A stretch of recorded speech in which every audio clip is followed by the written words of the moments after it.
Make sure you guys hit the subscribe button if you guys are enjoying the content that we're throwing up. And make sure you guys hit the like button if you enjoy the video. And yeah, let's begin. Okay, so I tried to record this before and for some reason it didn't take. So we're gonna try it again, which actually works out because here's what we're gonna do. Okay, so for the boys, this story is pretty hardcore. So here's what we're gonna do. We're gonna put the as safe as we can make it version on YouTube, right? So like if we're cutting stuff out, different things like that, and not really revealing a lot of like the extreme stuff. And then like for the fans who really want like the uncut version, we're gonna put that one on Patreon, right? So it'll cost you like $1 or something like that if you want to see it, but you'll see the uncut versions whenever they come out. But the boys, a lot of you guys have been asking for this, and maybe I'm too late here, right? Like maybe nobody cares. I'm not really sure. But the boys is a pretty intense comic. It's a pretty hardcore comic insofar as there's really no punches pulled here. That's the beauty of kind of having what's basically an indie comic, because you can just sort of get away with your own thing, right? This is Dynamite Entertainment, so it's cool with what Grant Morrison can do. But what it does is it initially picks up with Billy Butcher. Now, Billy Butcher being here is one of these things where like right off the bat, like Garth Ennis gives us this perspective, right? Because you got Billy Butcher sitting on a park bench in front of the Capitol building, and like some superheroes fly over, and he's like, I'm gonna get you guys. Like literally, I'm gonna tear you guys up. So right off the bat, we know that he absolutely despises superheroes. And then at this point, we switch over to Huey. Now, for Huey, I feel a little bit bad, but at the same time, it was also kind of funny because I remember I saw this and I was like, dude, that sucks. and it's not funny. All right, it's not funny. So in the TV show, Huey's introduced to us as a guy who's basically a loser, right? He just can't get his life together, right? I mean, he's still living with his parents, even despite the fact that he's a grown man, right? Should definitely have his own place, but he's still living with his dad. And Robin, for the most part, their relationship is on the rocks. And while I wouldn't go as far as to say that Robin's given him the boot in the TV show, he was certainly being handed his hat, right? I mean, he wasn't really out of the game, but he was on his way out the door, and she was getting ready to bring in whoever it was that she was going to bring in next, right? And so it was kind of like, okay, Huey's basically on his way out. In the comic, it's not that way. In the comic, him and Robin are very much in love. And like, it's one of these things where they started dating not too long ago, but she's like, I knew after a week that I was ready to marry you. So like, there's no indication that things are going south. And in fact, the two of them are basically just now getting engaged, right? It's just one of these things where it's like, we're meant to be together. So like, they're engaged, they're in it to win it, they're off to the races, which in reality, I find this to be a lot more intriguing than what we saw in the show, right? Because in the show, it's just kind of like, okay, yeah, she should probably leave him because the guy's kind of a loser. He can get his life together, whatever, but like, she can probably do better. Word to the wise for all those young folks out there. If you're a guy, be a guy worth dating, right? This ain't the 1950s anymore. But ladies, be a woman worth having. Just because you're a woman does not mean you're a woman worth dating. Be someone worth dating. That's the number one rule when it comes to the dating game. All right, like it's a very important thing. But it's kind of a cool thing, and it's kind of sad because when they're celebrating their engagement, they're celebrating their engagement together, and then wham! This guy goes flying into a brick wall. Robin goes with him. Her arms get ripped off, and Huey's just standing there with this chick's arms in his hands. It's messed. Okay, it's not funny. All right, it's not funny. I'm sorry, it's funny. And A-Train's just like, get out of the way, just like takes off, right? Just like takes off running. Now, from here, it switches over to the Central Intelligence Agency, to the CIA. And this is one of the craziest parts of the story, right? So you've got this chick, Susan Rayner, who's basically the director of the CIA. Now, her and Billy Butcher go back a little ways, right? They went back to Afghanistan when they bombed a village. And the idea, well, we'll talk about more of why she views Billy the way she does. But it's kind of a crazy thing because it's like she's basically told by her secretary, hey, look, Billy Butcher's on his way in. And she's like, okay, like hold all my calls. But the idea behind this is that she's working with Billy Butcher because the two of them have a history going back a ways. But technically, Billy worked directly with her predecessor, right? So that when she came on, she inherited all this information about what Billy is about. Now, Billy Butcher basically had a team at one point that was designed to essentially monitor superheroes and then act against them if they needed to, right? So it was kind of, they were almost kind of like this clandestine Black Ops arm that allowed the CIA to operate in the borders of the United States, which it's not supposed to do, but create a kind of absolvency, right? So that if things went south, if Billy Butcher and his team were found out, the CIA could cut ties and be like, we don't know who they are, and absolve itself of any wrongdoing, right? And just kind of let them go. It's a kind of a cool little connection there because it allows both parties to benefit. But what it shows is the CIA actually has a vested interest in trying to find a way to either bring down superheroes or find out what they're truly up to, right? Because what this environment is showing us is that this is not the DC Comics universe where you have Superman who's always doing the right thing, and you have Batman who's kind of a dick, but still doing the right thing. And then then you have Cyborg, who's just sitting around the watchtower watching like Avatar: The Last Airbender. Somebody explain this to me. What's the stance on the audience, on the fan base between Avatar: The Last Airbender and The Legend of Korra, right? Like, somebody explain that to me. I need to know what the stance is between these two groups, because I've seen a lot of infighting. I've seen a lot of people who are just like, I like Legend of Korra, and then like Avatar fans are like, burn them. Like, I've heard all kinds of different things. It's kind of crazy. But the long and short of this is that with Billy Butcher working with his team, because of the fact that they kind of predate the current director of the CIA, because they predate Susan Rayner, she knows to work with them because she knows they're effective, but she doesn't really want to, right? And it's one of these things where she's kind of like, she's doing it, but not necessarily because she wants to, more because it's in their interest to do it, and because Billy Butcher's the kind of guy who can get things done, right? Who can basically make sure things get taken care of. Now, one of the things that I also want to point out too is one of the differences that really seems to happen between the early part of this comic and the TV show is in the TV show, A-Train ran into Robin, and that's basically what cost her arms, right? Like, he hit her at super speed. But what seems to have gone on here is it's not superheroes getting normal people killed. It really almost kind of feels like the latter half, or the second act of Kingdom Come, right? Where you basically have people with superpowers who are out there acting recklessly, and they don't really care what kind of impact they have on the general public, right? That's kind of how that feels. But one of the heartless natures of the superheroes come into play when Huey's like losing his mind over losing his fiance, and A-Train's like, you got people to take care of this, right? Cool, because I gotta go. Can't stop the A-Train, baby! And like takes off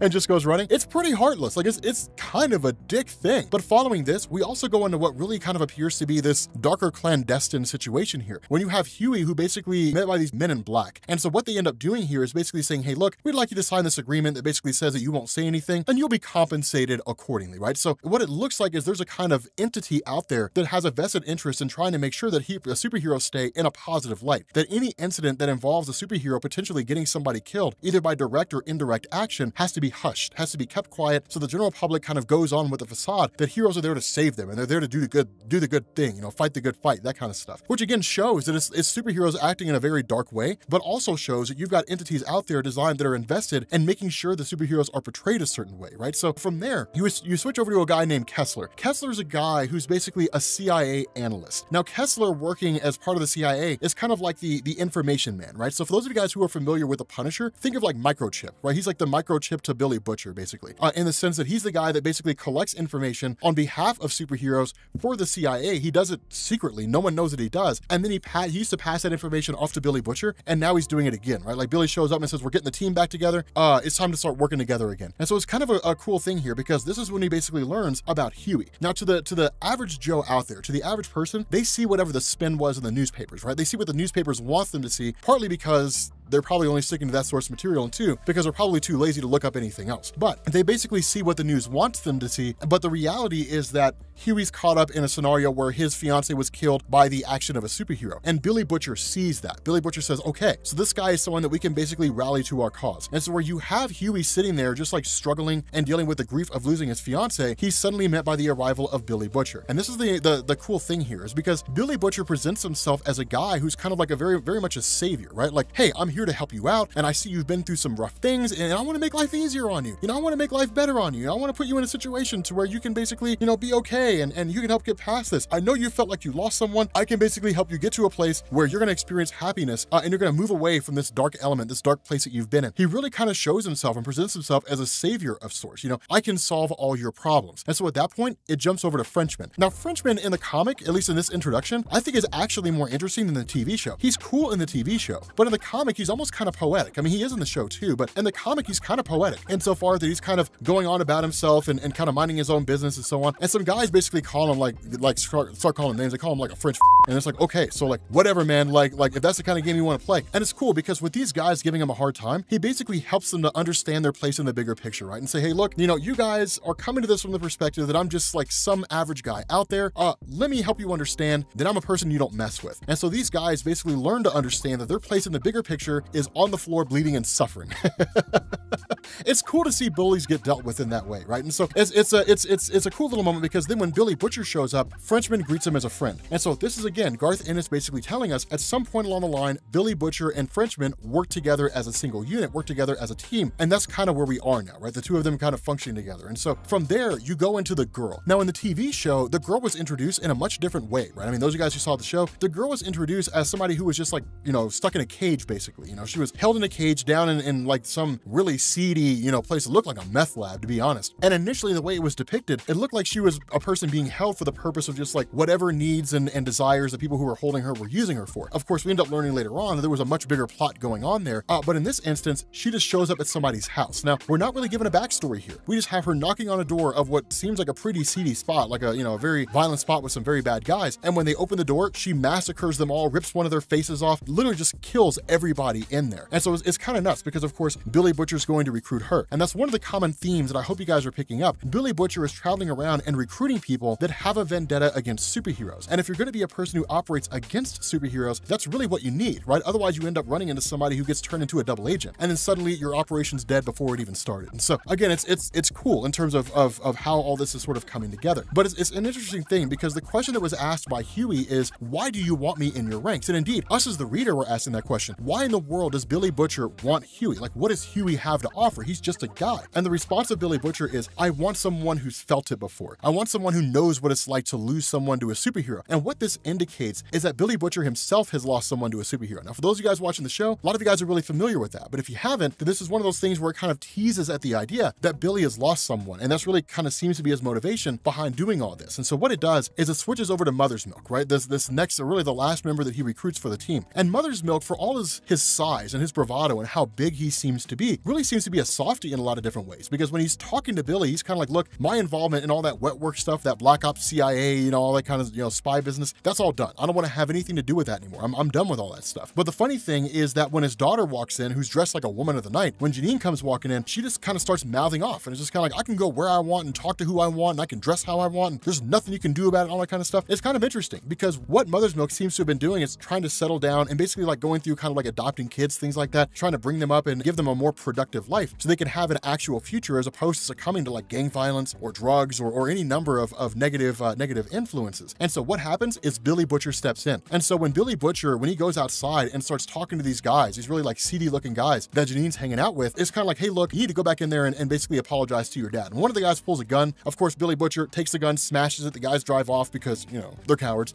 And then in turn, Billy Butcher starts talking to Janine. And this is a very important thing because up to this point, Billy Butcher's kind of been presented to us as a guy who just doesn't like, he's like, it's my way or the highway. Either you're in the way or you're helping me along the way. But having this conversation with Janine shows him to be a lot deeper than that insofar as he's talking to her and basically saying, hey, look, like your father puts clothes on your back. Like you're able to live the life that you live because your father's working his ass off to make it that way. So if you want to be an adult and if you really want to have your freedom as an adult and make your own choices in this world, then leave. You can go back to your mom's house, but she's a drug addict and alcoholic, so who knows what fate will befall you. If you want to have a productive life, if you want to have a life that goes somewhere, then you got to respect the rules of the house, right? You can't have it both ways. You can't say on one hand, I will take everything that you give me to support me and make sure I'm okay. And then on the other hand, say, but I don't have to do what you want me to do. I can just go out and do my own thing, right? You don't get to have it both ways. Like if you want the benefit of living under another person's house, you got to follow the rules of living under that person's house. And so it's a cool little moment when he talks to her because he basically says, get back in there and apologize and start dressing like you have some self-respect. It's a cool little moment. It's a cool little thing there. But ultimately, you end up having Billy Butcher who goes back to Huey and says, hey, look, I know you're on the fence about this. That's fine. Take some time to think about it because a lot of this takes place in Scotland. So he's like, I know you're on the fence about it. That's fine. Here's a whole bunch of cash. See if you can book a flight to America and basically, you know, meet me in New York and we'll go from there. If I don't see you there, then you don't want to be a part of the team. If I do see you there, we'll go forward accordingly. So it's cool. It's forming the team of the boys.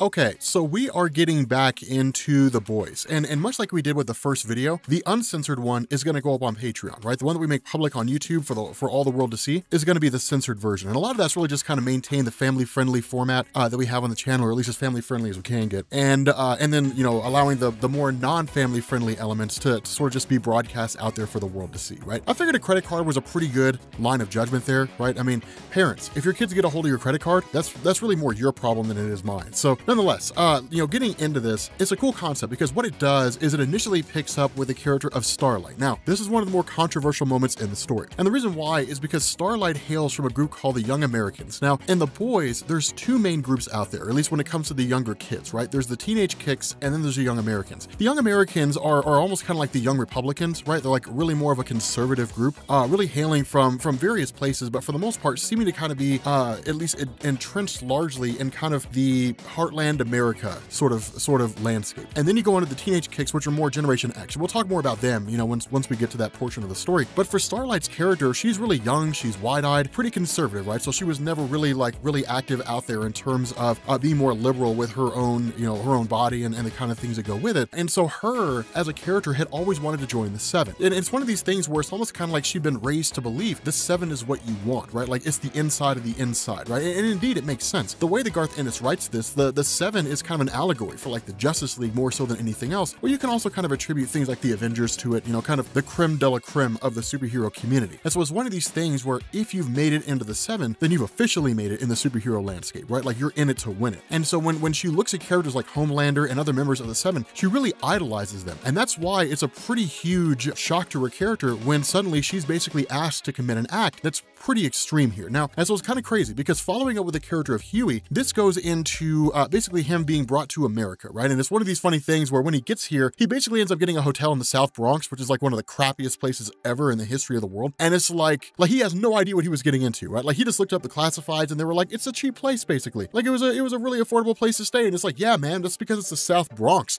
Like you're living with a bunch of meth heads and coke dealers. Yeah, of course it's going to be cheap. Like, of course it's going to be a cheap place to live. But him being brought here is basically for him to be introduced to the rest of the team, right? To the rest of the boys, to Frenchie, to Mother's Milk, and to the girl. It's kind of cool because what this does is it goes into Billy Butcher basically giving them this explanation and kind of saying, look, this is not going to be like last time. And the way that he explains this really seems to indicate that the last time a team was together, there wasn't really a whole lot of red tape, so much as there were a lot of rules they had to follow, right? Like they basically fell kind of under the purview of some organization. Most likely we can assume the CIA, just because of the fact that he worked with the predecessor to Susan Rayner, who currently runs it. But basically there was a lot of red tape. It was like there's things that you can and can't do. You got to follow the rules, all that kind of stuff. Instead, they're basically operating now under like the presidential purview, meaning that they don't answer to any of the intelligence organizations out there, right? They don't answer to the CIA, the NSA, the FBI, any unidentified agencies that are out there. They don't answer to them. They answer directly to the president of the United States. And they're basically given leniency, which means that they can tap phones, they can do whatever it is they need to do and operate outside of the law. Now, under any normal circumstance, this would be considered insane, right? This is like Gestapo tactic stuff, right? Having some kind of covert organization that exists out there. And it's one of these things where it's intriguing because people's perception of it really kind of waxes and wanes based on how they feel, right? I mean, you're like, these guys are targeting superheroes who are clearly abusing their power. But if they decided to target people, well, then it becomes a problem. And so it's one of these things where the act itself isn't really the problem, it's how they use it that's the problem, right? That's really kind of what the argument comes down to at the end of the day. And so that's why it's really intriguing here, because it's basically like we can do anything that we need to do in order to bring these guys down a peg. And so what he says is the first thing we're going to do is we're going to send a message. We're going to let these guys know that we're back in business. And this is kind of a cool thing because unlike the TV show, which really seemed to hit at the idea that Homelander didn't know who Billy Butcher was outside of the fact that like he worked with the company at one point and Billy Butcher's wife was like the social media chick for Homelander, it wasn't as if he had operated before. You know, as from the TV show, from what we can tell, or at least from what I've seen, the boys are the boys. And they're just kind of like, they're basically in business now. And so it's intriguing, you know, at least in their interactions with the other superheroes that are there. But what it does here is it jumps onto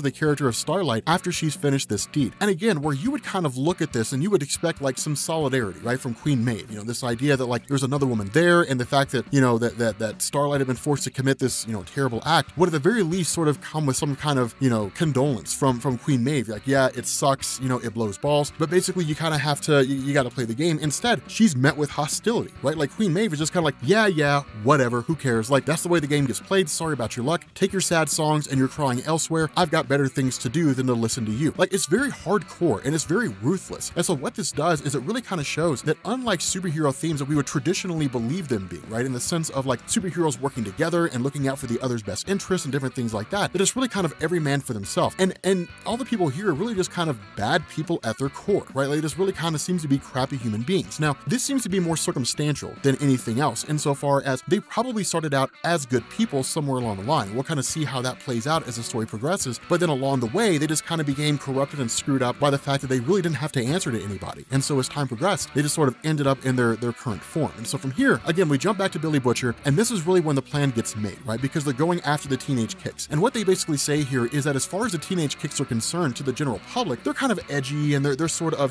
this devil-may-care kind of reckless attitude. But for the most part, they're good kids who are basically trying to prove themselves and one day join the Seven, right? I mean, that's really kind of what they're shooting for, But the reality of this is that as Billy Butcher explains to him, it's anything but, right? Like the public's perception of teenage kicks is nothing like what they're actually like. The teenage kicks are totally screwed up in some of the worst ways. And so that's when things get kind of crazy, because from there, you basically switch over to Homelander and A-Train. Now, the reality was that they had kind of had this basic, meeting more or less, and of course, somebody from Vought was basically there, meaning they refer to them as the money, the means by which the Seven are able to operate the way they are, with their satellite up in the sky. And it's really where like all the brand deals more or less come from. But basically in this meeting, A-Train had made some pretty crude gestures toward Starlight, kind of mocking her for the deed she was forced to perform. And as a result of that, Homelander freaks out. Now, here's the crazy thing about this is you would look at this and you would say, hey, you would hope the response would be, yes, we asked her to do a terrible thing, but like, we're not going to throw it in front of her face. No, there's no concern for how it impacted Starlight whatsoever. It's, you made a crude gesture and you made us look bad in front of the money. Do not make us look bad in front of the money. Money is what matters. Money's the only important thing here. Everything else in this world is secondary. And it's kind of crazy because it's a super selfish, but also kind of careless attitude, right? Like removed from his own humanity. And that's what's so crazy about this, is it's just kind of like, that's what we're dealing with this character, right? Using like crude threats, threatening to basically shoot A-Train in the face with his heat vision more or less, and just saying like, if this happens again, I'm going to break you apart. I'm going to send you back to the teenage kicks and you're going to stay there forever, right? For the rest of your days. And it's pretty intense and it's pretty cool, because from there, you basically end up having like all this footage that's gathered together at the hands of Huey, who's the one that's doing all this surveillance. This idea that like different members of teenage kicks are sleeping with each other is they engage in such reckless and really like crude behavior, right? Like dealing with things like drugs. This kind of behavior is not what the team is known for. And that's what the boys are banking on, because what they do is they take all this information and they basically use it as a means to blackmail them. But something that I want to talk about here is you basically deal with the introduction of Compound V. Now, in the TV show, the advent, or really the introduction of Compound V, this substance, this kind of drug that's being used, is one of these things where it's kind of like discovered over the course of the show. What this has done, what's really kind of given to us here, is that Billy Butcher knows about it. He's just kind of like, yeah, man, like this is Compound V. Like if you take it in its most pure form, the effects are permanent and you basically develop powers. If you take it in basically a chopped down form, then the effects are only temporary. And this is kind of a big deal because him being able to get his hands on this is somewhat of an isolated thing, but it's one of these scenarios where it's like, if this became available to the general public, you'd have powers everywhere, right? Like you'd be like the hottest drug on the market, which indeed it is in a way. But it's pretty interesting with regards to that sort of introduction here, because what you end up having is Huey injected with Compound V, which grants him like a few days worth of essentially just powers, super strength or different abilities. And so the reason why he was given this is because following this particular action, this idea of blackmailing the members of Teenage Kicks, Billy Butcher knows that things are going to come to blows. And this is kind of an important thing, because what this basically means is he's prepared for a fight, meaning he went into this knowing there were going to be consequences and sacrifices were going to be made. So it's one of these things where Billy Butcher didn't go into it just kind of wide-eyed, like, let's see what happens. Hopefully we can defeat these guys. Now he went into it going for blood, right? And we'll actually find out the reason why here in a little while. But from there, you jump to Huey, who basically thought about leaving, leaving the United States, but ultimately stayed here and ends up talking to Starlight. Now this is a huge moment here. This is probably one of the most important moments in the early part of the story, because what this does is it kind of confirms what we already knew, that Starlight is not an inherently bad character, right? Now, this is kind of the stance that Garth Ennis seems to take here, is that in the beginning, it seemed like a lot of these characters were not inherently bad people. They maybe started out like Starlight, again, we'll find out as the story goes on. But at the moment, with what's going on here, if Starlight was given enough time and remained on the team in its current form and ran it to its conclusion, stayed there for a long enough amount of time, she'd be screwed up just like everybody else, right? She'd be screwed up just like they are. But ultimately, her talking to Huey kind of grants this moment of reprieve, because the two of them both talk, kind of talk about these jobs they have, right? Huey doesn't really reveal, I'm working for Billy Butcher and we're looking to bring down superheroes. But it's one of these things where it's like, I'm working a job. It really changes the way that I see the world, and I don't know if I can handle it. And for Annie, it's the exact same way, because now Annie's having an existential crisis, right? Like there's the world as she knew it, right? She was on the Young Americans. There were teenage superheroes in training so that one day they could go on and prove themselves and become a part of the Seven. This kind of fantasy she'd been living her entire life, and had finally managed to achieve it, only to find out that nothing was what she thought it was. And so now she's kind of questioning her place in all of this. Like, should I go on and continue continue being a superhero? Is what I did worth what it takes to see what happens, to see if I can actually have a positive impact, you know, to see if I can go into this place and in turn, like, try to fix it and try to make it better, try to take us to what we're supposed to be. These are all the kind of things that she's basically mulling over in her head. And the result is that they kind of have this sort of party, not really knowing who the other is, but at the very least walking away with somewhat of a better understanding, where like they're not the only ones struggling out there with these various assignments that they have to deal with. Now, at this point, this is when it gets into blackmailing the members of Teenage Kicks, right? Because what ends up happening is with this information thrown out there, what Billy Butcher had basically done, albeit not made public, but really given to the team, is we know what you guys are doing. Like, we're aware of what it is that you guys are doing. We're aware that all the actions you guys engage in, for the most part, are completely contradictory to how the public perceives you. And if you guys don't sacrifice one of your members, then we're going to make all this information public. And so what you have are the Teenage Kicks basically freaking out, asking the questions, who in the world sent this? You know, who knows about us and all the stuff that we've been doing? And at the same time, basically saying, like, which one are we going to sacrifice? Because you would look at that and you would say, okay, well, maybe it's in the best interest, or maybe like these various prostitutes they were with, they could dump the information. But the issue is that you're running a pretty dangerous game there, because you're dealing with guys who have superpowers. And the question these various, you know, women of the night would have to ask themselves is it worth putting my life on the line to expose these guys for what it is that they're doing? And if I did, what would I gain? Like, if I'm looking for like fame or notoriety, that puts me on the map, right? It puts a giant target on my back. If I'm looking for money, that money can be traced, unless it's like unmarked bills or something like that. There's a way for these folks to find me. So there's really no incentive there for them to do that. And they get paid pretty well so long as they can handle the job. There's really no reason for them to kind of step out there. And so it really kind of comes down to Billy and them to basically say, we're gonna make our first move. We're gonna make our strike, right? We're gonna basically force these guys to essentially dump one of their members out there, you know, to basically sacrifice one of their members. And that's when the question's asked, who are we gonna sacrifice? Who are we gonna give up? And ultimately, they end up settling on Shoutout. And it's one of the controversial moments, because Shoutout is a black guy and he's gay. And so it's one of these things for them to come out and say, he's a gay black guy, you know? And so this is something that we didn't really want to bring out into the world. We didn't really want to make public because of the fact of how the world sees us. But for the most part, like, we feel like Shoutout should be allowed to be himself. And so it's kind of crazy, because while that huge press conference is going on, Homelander's basically looking around and he's saying, this seems exactly like him. This seems like Billy Butcher. This seems like something he would do. So again, the two of them have history here. And it's intriguing because when Billy Butcher seems to have operated before, it seemed to very much be subterfuge, right? Espionage, different things like that. Going in using really sneaky tactics to achieve a particular goal. It seems to really be his calling card, more or less. And so the fact that Homelander seems to know that this is Billy Butcher indicates that, of course, now the question is, who do we basically dump out here, right? Like, how do we basically inform these guys of what's going on? And so what this does is it leads to a direct conflict between the boys and between the Teenage Kicks. And the Teenage Kicks kind of go into it reckless, right? And that's one of the big differences between the Teenage Kicks and the Seven. The Seven seem a little more reserved. They're a little more willing to do their research, a little more willing to poke around and say, what are these guys capable of? The issue is that where Homelander and the members of the Seven are familiar with Billy Butcher and the tactics he uses, the Teenage Kicks are not. So they basically go flying into this thing blind. As far as they're concerned, it's a handful of disgruntled people who were angry with superheroes for some reason or another, and in turn, like, wanted to somehow frame or find some way to basically force the Teenage Kicks to dump one of their own. What they get when they get into this conflict is anything but. They basically end up coming face to face with guys who, one, have consumed Compound V to basically give themselves abilities, and two, are well trained in hand-to-hand combat and various abilities to take these guys out. And that's one of the things that Billy Butcher had really talked to Huey about. Billy Butcher had talked to Huey and saying, none of these guys are trained. They're given abilities, then they go out there or they at least say they have abilities and they go out there and they go on to become whatever it is they're going to become. Sometimes villains, sometimes heroes, whatever the case may be. But these are basically young kids who are just running out there with abilities and just fighting. And because they're not trained, they are no match for the forces of Billy Butcher and the boys. And so ultimately, they basically get their backsides handed to them in no uncertain terms, right?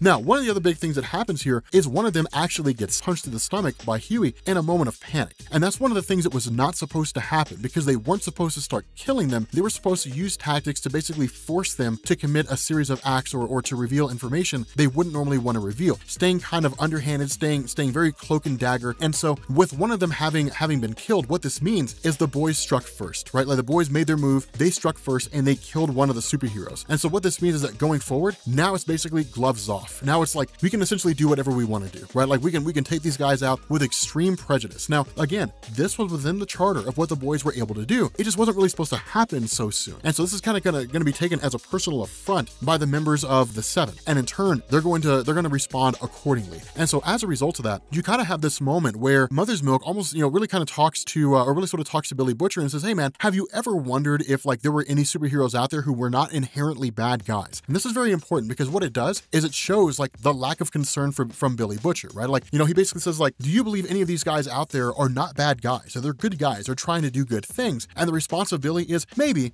but if they are, screw them. They're gonna go anyway. So it's just one of these things where he has an outright hatred of the various superheroes who are out there. And the reason why is as he explains it to Huey, it really is rooted in the fact that his wife was sexually assaulted by one of the superheroes. She was knocked up, and the result was that she essentially had become pregnant, and in turn, like some superhuman, fetus, whatever it is, had ripped itself out of her. And so this is really, at least seems to be from this point right now, the basis behind why Billy Butcher does what he does, is because he has a straight up vendetta against one of these guys. Now, he doesn't quite come out and say it, but the implication based on the comic as well as what we've seen in the show is that it was Homelander, the one who ended up causing this. So that's really kind of the guy he's going after, the top guy here. But again, it's really intriguing, and it's a really, really good story, and it's pretty solid the way it's progressing so far.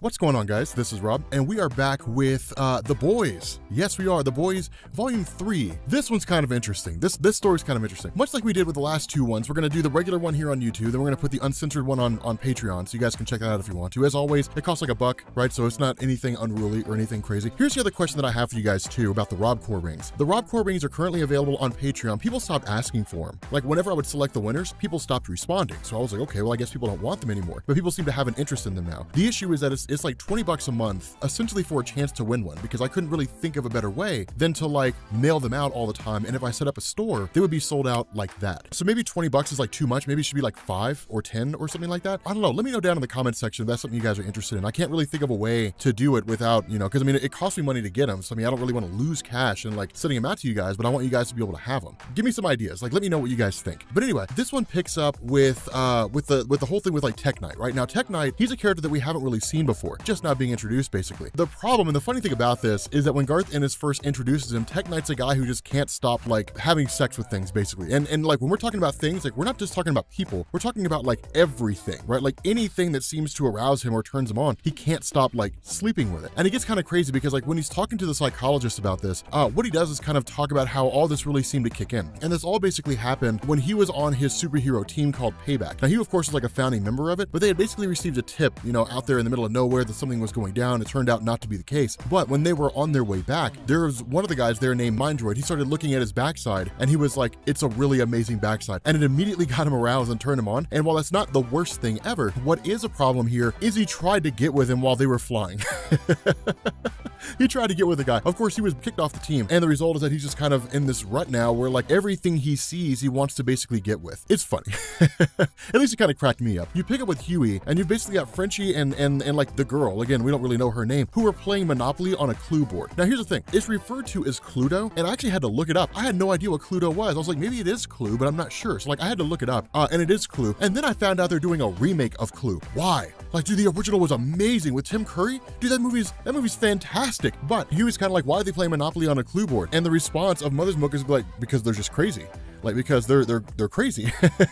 That's why. That's really all there is to it. The other cool thing about this, and really in response to the big battle that they had previously with the Teenage Kicks, is that Huey seemed overwhelmed, right? Because he couldn't really differentiate between who is a good guy and who is a bad guy in the blink of an eye, right? And one of the things that you're talking about when you're talking about superheroes and even those like the boys who basically have enhanced abilities now, who were facing off against various superheroes, is that some move at super speed, some are super strong, like some have a combination of both or almost any other kind of power. And so you have to be able to know on the fly who's a bad guy and who's not. And so what this means is that Butcher actually ended up getting Huey this great big black trench coat, which is kind of a cool thing. It's pretty cool. It's kind of officially inducting him into the team and basically saying like, anybody that you see that's not wearing this when we're in the middle of a fight, that's a person you attack. It's pretty simple, and it's a pretty elegant way to kind of clear any confusion that might be out there in the midst of a heated battle. But from there, you end up picking up at a comic book store. And this is a cool little moment because what you end up having is kind of this revelation from Butcher in terms of comic books serving as basically like the public eye of superheroes, right? And it makes sense.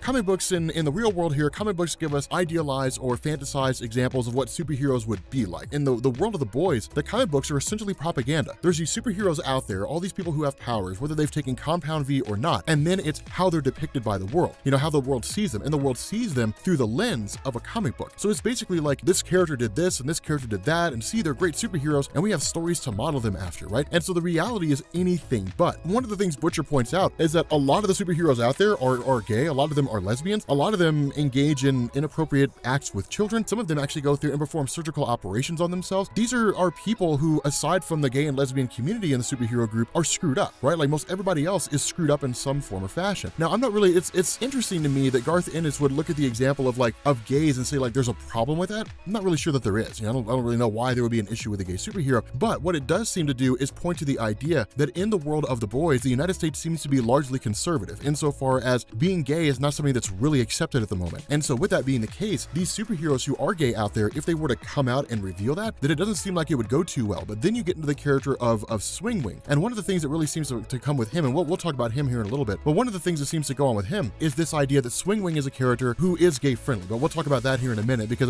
it's not really the nature of his character, it's really more of a marketing ploy. But again, it gets kind of cool because what they end up doing is talking to a guy called The Legend. Now, if I'm being honest here, I feel like The Legend is a stand-in for like Stan Lee or Jim Shooter or even like Julius Schwartz at DC Comics or something like that, just kind of like the top guy, right? Like the guy who kind of seems to run everything. Now, The Legend doesn't really run the boys. The Legend seems to be like this big time information broker. But what ends up happening here is you end up having The Legend who basically tells Billy Butcher and Huey that he has a nephew named Steven Rubenstein who is basically pushed off a building. And all fingers really seem to point to the fact that it's Swingwing, but he's basically trying to figure out if it's actually the case or not. This basically goes into like the marketing side of things. And again, what you end up learning here is that the marketing side of Swingwing was that he was a gay-friendly superhero. And it wasn't really even because he was. I mean, we won't find out whether or not he was until we get to the end, but it was basically like Vought American, the company that, you know, runs the marketing side of the superhero community, basically going out and saying, this is going to be your brand. Your brand is that you're a gay-friendly superhero. You got to go forward accordingly, whether you want to or not. That's how your superhero functions. That's how it's going to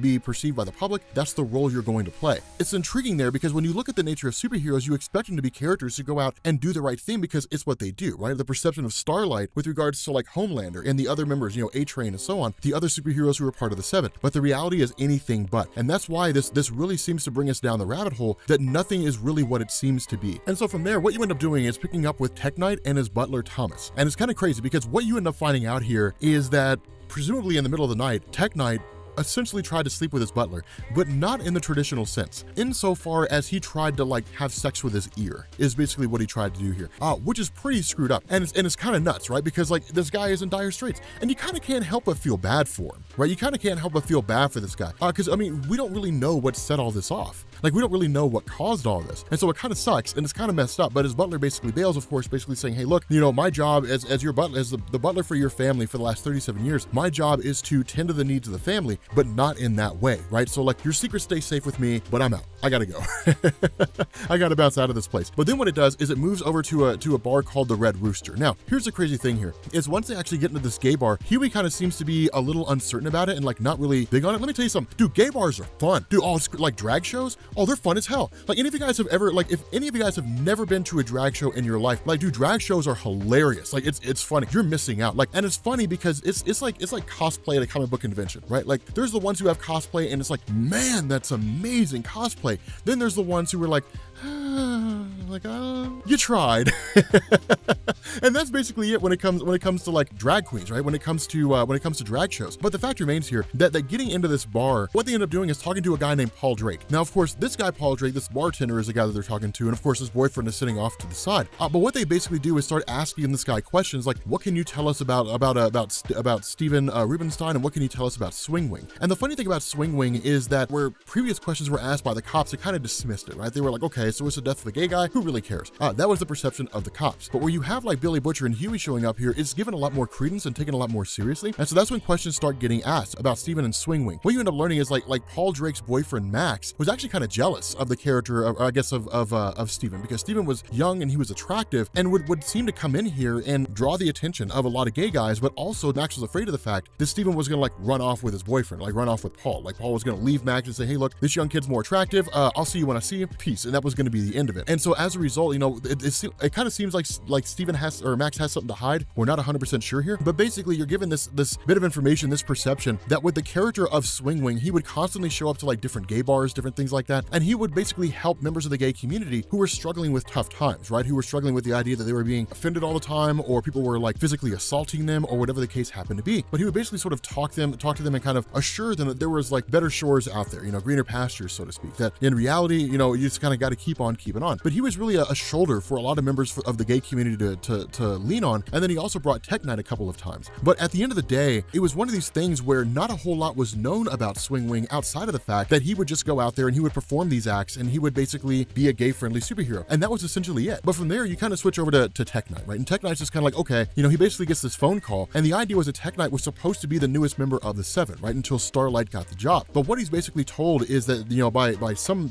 voice out there, what he's basically told is, hey, look, we knew you want to be part of the team. Ultimately, you were not chosen because of like the history that's gone on here. You tried to bang Mindroid when you guys were flying back from that mission. Because of all the stuff that you've pulled off in terms of like your inability to control yourself, we decided not to bring you in. And it's one of these things where Tech Knight takes it as a personal affront. And so that's when things get kind of bonkers, because following that, what you end up doing is you end up having Billy Butcher and company who basically show up and start talking directly with Tech Knight himself. Now, going down into the basement, this is what really freaks Tech Knight out so bad, is that essentially Billy Butcher and his experiences over the years has come into contact with various superheroes, and he hasn't really beat them all to a pulp. Instead, what he has done is turned some of them into informants and basically said, like, you're going to provide me information on the various superheroes who are out there, again, which is very, very smart. And so going down there and basically saying, hey, about, you know, 6 months ago, there was this guy, Eagle the Archer, who basically, you know, almost beat his girlfriend to death, beat her into a coma. I used this tactic on him, and he's been dumping me information. So he walks down there and he basically says, daylight, and it turns all the lights on inside of Tech Knight's facility, right? So that's the kind of information he has, is he knows how these guys' base of operations work. And that's when they start asking the questions. That's when they start getting into Tech Knight and basically saying, look, what's going on here? Like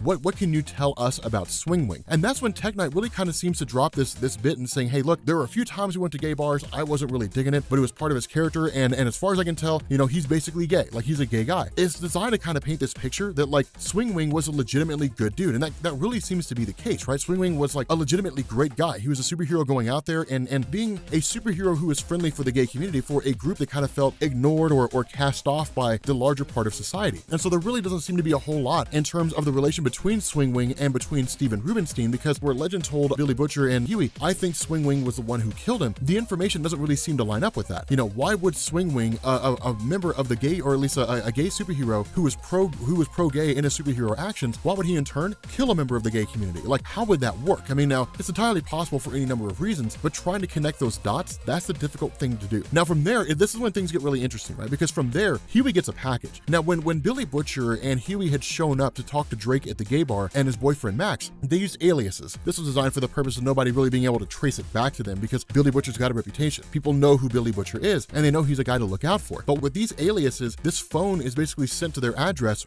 you know, for the alias of Huey. And when Huey basically looks at it, it's Max ended up basically saying, hey, look, there's a few things that we forgot. Drake kind of says the same thing. And so Max basically starts spilling the beans. And what Max says here is that where Swingwing was basically having like these kind of meetings basically with members of the homosexual community to kind of help them get past the struggles they were dealing with, that because of the fact that Steven Rubenstein was this young, attractive kid who was seemingly to make passes at Drake, that Max was afraid of losing Drake. And so as a result, he sent Steve after Swingwing because he knew where Swingwing would go when he was changing out of his costume and changing back into his regular clothes. And of course, it wasn't his home. And so he did this because of the fact that he knew that Steve Rubenstein adored the character of Swingwing. It was, you know, he was a gay superhero that Steve Rubenstein absolutely loved. And so because of that, he basically sent him out there and said, hey man, you go do your thing, go talk to him or whatever. And it was done for no other reason than to not have to worry about Steve hitting on Drake. That was basically the only reason why it was done. And so what you end up finding out is that in addition to all of this, that you basically have the homo superhero is what he's called. That you basically end up having like Tech Knight, who's branded as like a gay superhero. Now, again, this is kind of an interesting scenario here, because the way that he's depicted in the presses is not favorable in the way that Swingwing is depicted. But it's also because of the fact that like he was basically branded as a guy who tried to like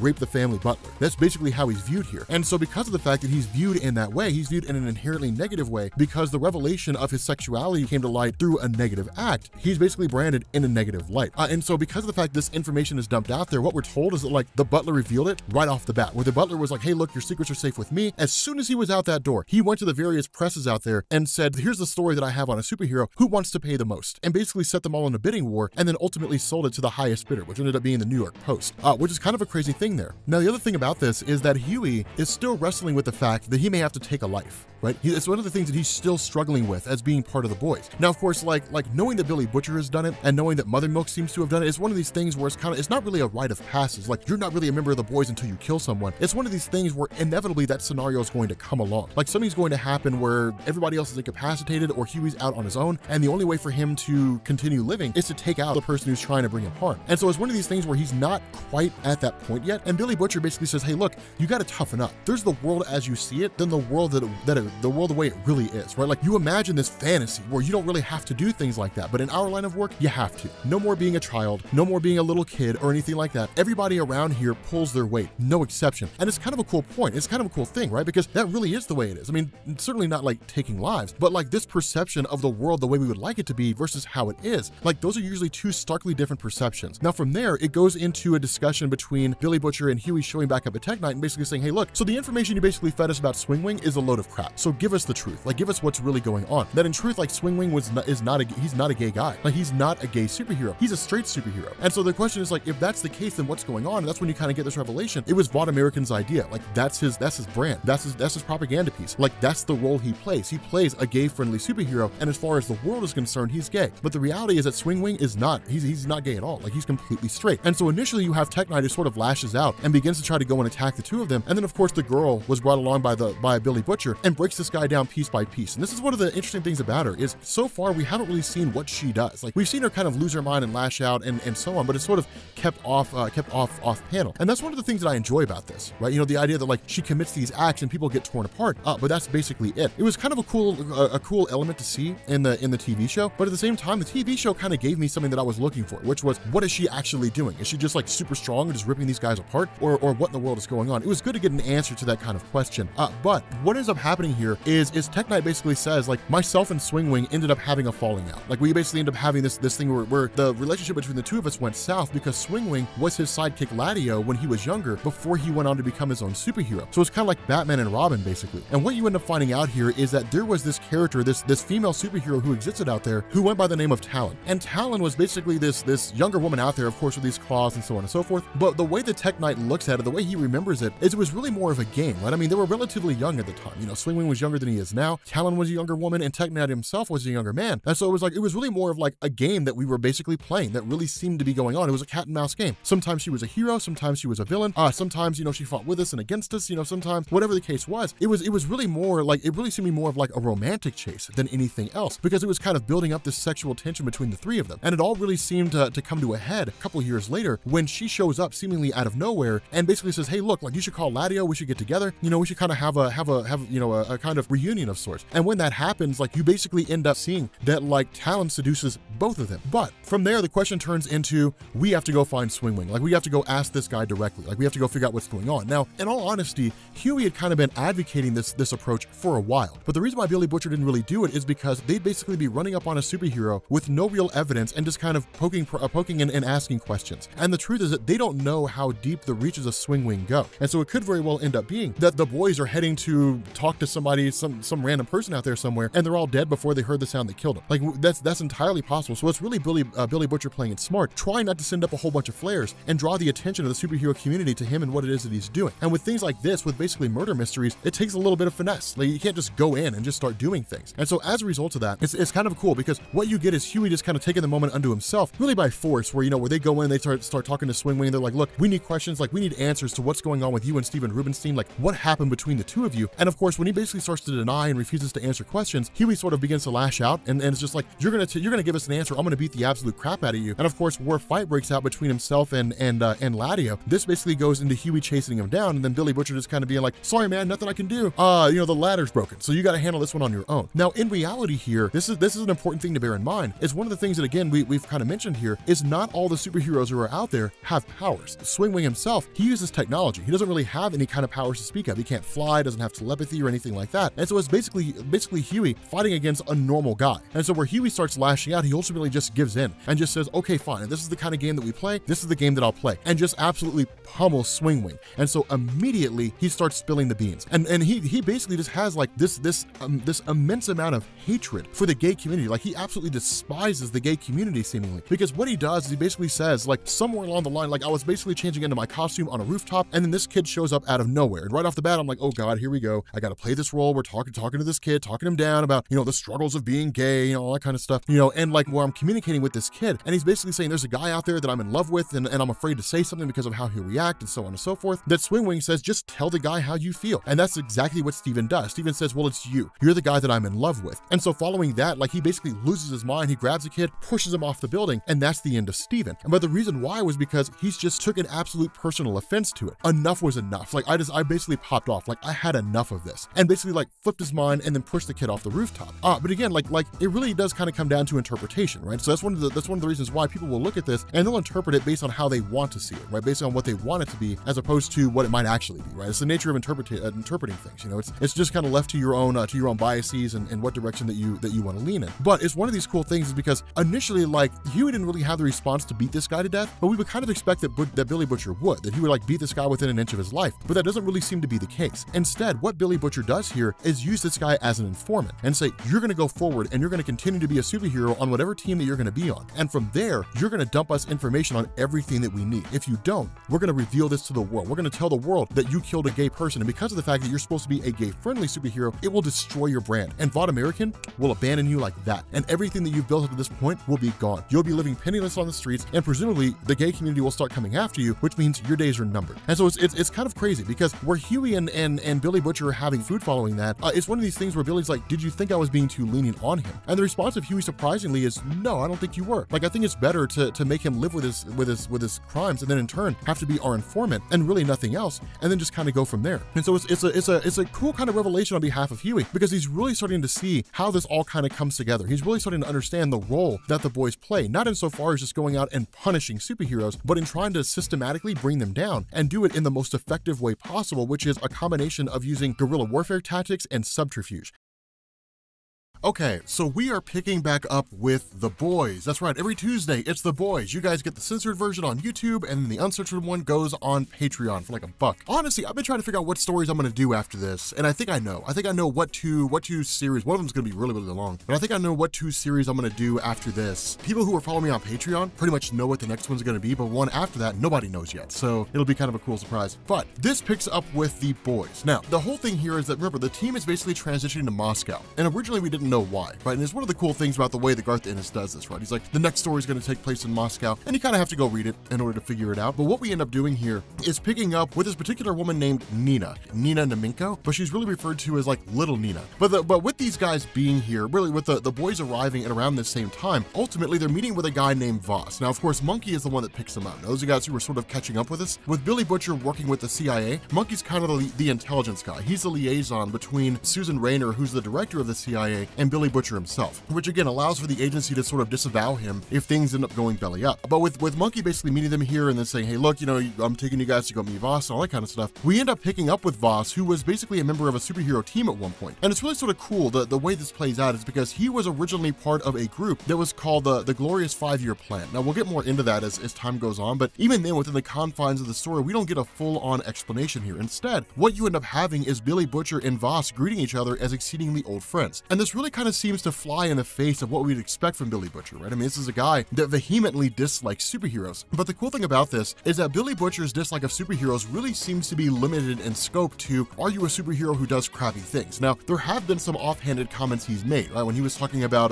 Starlight and like, well, it's only a matter of time before she goes on and does bad things and so on and so forth. So his friendship with various people seems to be selective. And it seems to be one of those scenarios where if he comes across someone and doesn't know they're a superhero, but they have an exceptionally strong moral compass that he agrees with or he can respect, then ultimately the fact that they're a superhero seems to kind of go to the wayside. Regardless of the motivation and the basis behind this, all of them sort of working together is just kind of like, hey, we've got history and so on and so forth. And it's kind of funny because this guy really like Voss's name when he was part of the 5-year plan was Love Sausage, and that'll become apparent as to why here in a little while.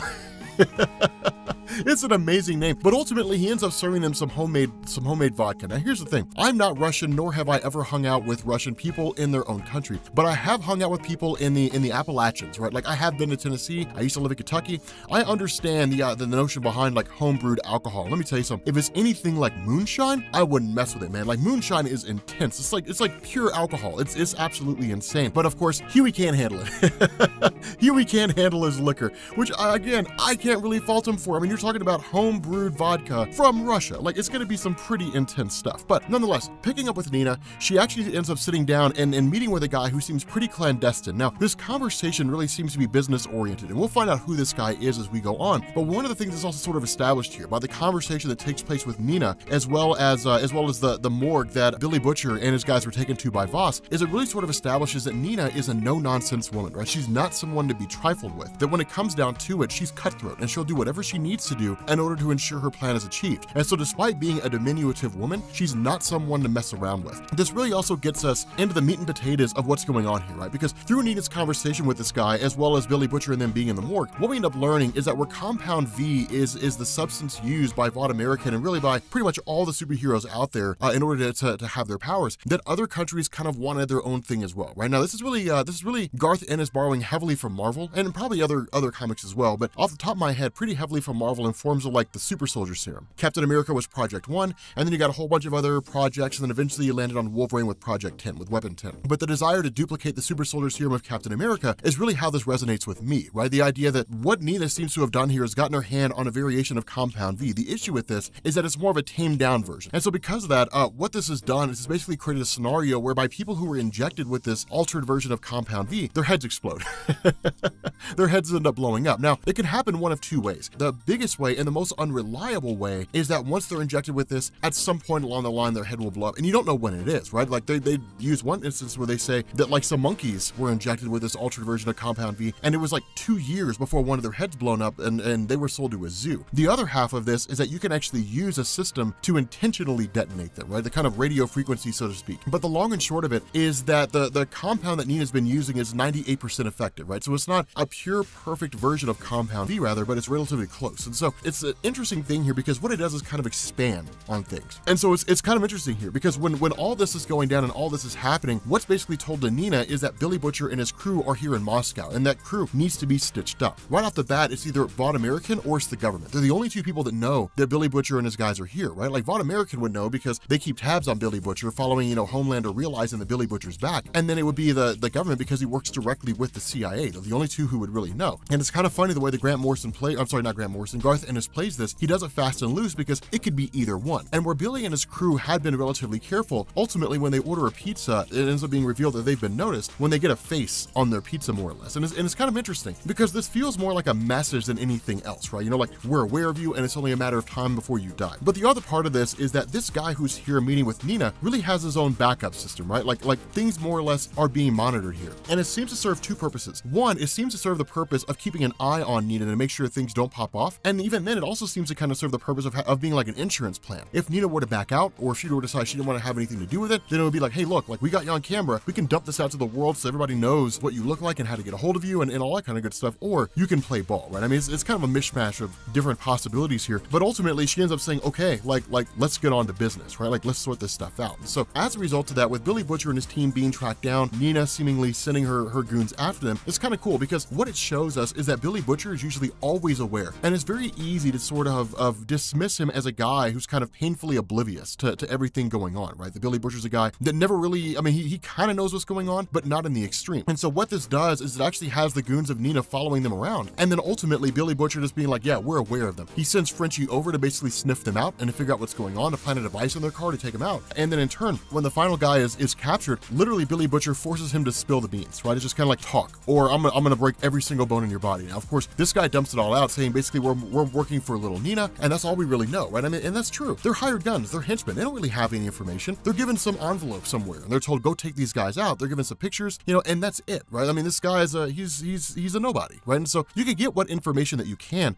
and being told who it is coming after them is a pretty solid piece of information because it gives them an idea of who it is, and then they can in turn do intelligence and then figure out how to basically stay hidden or to combat that person head on. Now, the other part of this, and this is one thing that really kind of gets thrown in here, but it'll become important later on, is you've got a guy named Joseph Chimenko who's basically, running for election here, right? Like a return to the old ways of things, trying to take Russia back to the communist days, moving it away from capitalism. And it's kind of cool here because you have Voss who talks about his time when he was a tank man, right? Now he says Afghanistan, and the knee-jerk reaction here would be to say, okay, so he's talking about Afghanistan during like the Iraq-Afghanistan events that are going on, right? Because this takes place relatively close to the modern day. What he's actually referencing is the Soviet-Afghan War of the 1970s, right? That was a proxy conflict that took place as part of the Cold War, right? That's why the Cold War isn't really considered an actual war because no fight was really engaged in between like just Russia and the United States. It wasn't like World War II where they were like the two guys fighting each other and then everybody else is sort of joining in. What you had were proxy conflicts. So the Vietnam War, the Korean War, and the Soviet-Afghan War. They were basically the conflicts by which the USSR was trying to spread their communist influence and the US was trying to expand their capitalist influence, right? That's the entire basis behind the Cold War. But ultimately, Billy Butcher and Huey end up basically kind of going on a reconnaissance mission of sorts to figure out what's going on with this compound V that Nina's using, what her intention is, and where all these quote-unquote superheroes are that are being stockpiled by her, because that's what she's doing. She's using compound V to inject it in people and then stockpiling them somewhere, and they end up finding a warehouse where there's around 150 people, all of whom have superpowers. And the question becomes, if Nina is stockpiling superheroes, then what is she going to do with them? That's kind of the question that's being asked here. And so we actually get this full-on explanation, but what you end up doing is basically kind of having Huey and Billy Butcher basically split off. Now, it's kind of a cool little moment here by Billy Butcher, right? I know I say that a lot, that it's a cool moment, but it is, right? Because Billy Butcher seems like a super hard ass, right? Like a guy who's just a dick for the most part. But he's actually kind of got a softer spot for Huey, which is sort of cool to see. And the way this really plays out is when they split off, you've got the one guy who met with Nina earlier in the story who goes out and continues on his thing. And then you've got the surveillance van that's watching him, right? The surveillance van that he has working for him that's kind of going forward. And so when they split, ultimately it ends up being Billy Butcher who takes the surveillance van. And then when these two really like hookers more or less exit the van, then he says, Huey, go and follow those hookers and see what's going on. Now, of course, Huey basically says, hey, look, these girls seem to be more distraction than anything else. They don't really seem to serve an actual purpose here. They're just really making a lot of noise over in this area. And the reason why is because what it does is it allows the surveillance van to actually go up and really like enter the tarmac and then essentially like travel over to Nina's plane. And it's kind of a funny thing because when Billy Butcher gets in there, what he ends up realizing is that like these guys are working for Vought American. And it's kind of a big moment there because what this says is that this guy, the guy who met with Nina, is working for Vought American. And so what it shows is that it's not really the government acting here, it's just an organization out there, right? Like the marketing company more or less for the Seven, for the various superheroes in the US, is extending its reach out into Soviet Russia. Then the question becomes why? But what we end up learning here is that these guys were initially going to plant explosives inside the plane of Nina so that it was kind of an insurance, right? If she tried to bail out on Vought American, that they could have destroyed her, basically. They could have taken her out. So it's a pretty smart move in terms of having insurance there. But when Billy starts sorting through everything and looking at all the stuff that's there, then it's kind of like, wow, like she's a pretty naughty woman in the sense that he seems to discover the vibrators that she had with her. And then at the same time is like, let's see if we can't put any of this stuff to use, right? So kind of torturing this guy to a degree, getting the information he needs. This is when it transitions over to Voss making like this borscht for everybody. And here's the thing, man, Voss seems like the coolest guy ever, right? Because Voss, like, he gives them like some straight up homebrew alcohol, which depending on your thing, you may enjoy it. I was never a big fan of bathtub alcohol. He's also making them like home cooked meals. Like, this guy's like the greatest host ever, man. Like, drinks and amazing food. The issue with this is that once they all start to go through and eat the food, that's when Billy Butcher begins to sort of dump the information out to us in terms of his speculation and what he believes is going on. And this is actually one of the coolest concepts that I've heard of in comics in a long, long time. So the way this plays out, it's so visceral and so basic, but so genius. With Nina stockpiling all these superheroes, all these superpowered beings, and them getting kind of like this version of Compound V, when she's talking about like the 98% effectiveness, what this means is like one, the effect of Compound V, and two, the ability to destroy these superheroes. And the reason why is because having like a radio device that could literally detonate the brains of these guys, you know, using this variant of Compound V, what Nina would do is she would in turn use the compound from Vought American and then create all these different superheroes, send them out into Russia, and then just let all hell break loose. And so that when the government can't control it and the government can't contain it, well then here she comes seemingly out of nowhere and then activates, you know, basically destroys these guys, quote unquote, saves the country, and then now she's the new leader and ultimately really working with Vought American, allowing them to have more of an influence in the world. Use people's fear against them in order to seize power. The funny thing about this is that you end up having Billy Butcher who says that's how Nina sees it from as far as her deal goes, but that's not how it actually is. Vought American does not see her as reliable. They don't see her as controllable, but Joseph Chimenko is. And that's why he's currently running for office, being backed by Vought American, but nobody really knows. And what would happen is that Vought American would basically give Nina a false detonator, a detonator that wouldn't work. So all these superheroes would begin to run awry, everything would pop off, and then when she goes to destroy the superheroes, it wouldn't work. Presumably they would give the detonator to Joseph Chimenko, or they would say like, we'll bring our superheroes over there, and then we'll basically kind of have a bridge back and forth, and we'll work with each other. But essentially Joseph Chimenko would be nothing more than a puppet for Vought American. It's a pretty genius maneuver. It's a pretty smart maneuver. The problem is that in the middle of all this, basically everybody but Huey and Voss end up passing out. Now initially Huey freaks out, right? He's kind of like, okay, it's you. Like, you're the one that everybody's reporting to. You're the one behind all this, right? And it's kind of funny because because initially it seems to play out that way. And it's one of those things where it looks like that's the case. You know, one, because you have the statement that's made by Voss, they are living, and it's almost kind of a look of frustration, like, oh damn, like it sucks, they were all supposed to die. Huey was supposed to pass out and die along with all of them, but Huey's still alive. Now, of course, Voss is not working with anybody, right? Like, he really is a legitimate good guy. And this comes by way of the dog freaking out, and then basically these guys come running in. Voss loses his mind, destroys them all, rips them to pieces in a matter of seconds, and then says, like, the reason why we're not infected, the reason why you and I haven't passed out is because we've been drinking that brake fluid stuff that I've been making, and it's the reason why we're alive here. Because it really acts as like a counter to whatever it was that they put in that borscht. And so we're not affected, we're gonna be fine. And it really comes down to the two of them to take everything out. And so they really kind of fly in here, you know, they really jump in to the base of like the henchmen, right? And of course, this was a smart move by little Nina, is that she doesn't really work with like her own henchmen. I mean, she has her own bodyguards, but she doesn't really have her own henchmen. And the reason why is because if she had her own henchmen and one of them got caught, they could potentially spill the beans. There's no telling what they could have overheard. Some small detail they heard somewhere, they could bring everything crumbling down, right? Because when you're talking about organized crime, it falls under the RICO statutes. So if you can prosecute one, you can prosecute them all, and you can extend all kinds of different charges and so on and so forth. Her entire empire would come crashing down around her. But if all she ever does is involve herself with like some underlings, give them a letter and some pictures and basically say these are the targets and their assignment is to take them out, and they never really have any involvement with Nina, then it means if they fail, then who cares? It doesn't really matter at all, right? I mean, she'll kill them for failing, and then she'll go with somebody else. But because she's such a big player, it's one of these things where everybody wants to basically be the person that works for her because the payout would be so well. Now, of course, these henchmen are taken out quick, fast, and in a hurry. There's not much going on there, but it's kind of a crazy thing because when everything's sort of dumped out, right? You know, this guy starts talking to Huey and basically sort of spilling the beans. Between Huey and Voss, they start to pick up things and start to realize what's going on. That initially, you know, she was supposed to meet with Von American, but ultimately she ended up bailing out, right? Like things have basically completely gone south. And so she was supposed to bail out. And so ultimately she ends up, you know, boarding her plane and taking off. By the time they get there, her plane is gone. And it's kind of a smart move because when this goes down, of course, like she basically grabs her vibrator to give herself some kind of, you know, moment of peace, some kind of respite. And as soon as she turns it on, the plane explodes. And that's when you end up finding out Billy Butcher was the one who basically put a bomb in her vibrator. It's kind of a crazy thing, right? Because it's really always Billy Butcher thinking ahead. And that's why I like him so much, because he's a lot smarter than he initially seems to come off, right? Like he seems to be kind of a guy who's kind of not really a buffoon, but a guy who's sort of flying by the seat of his pants.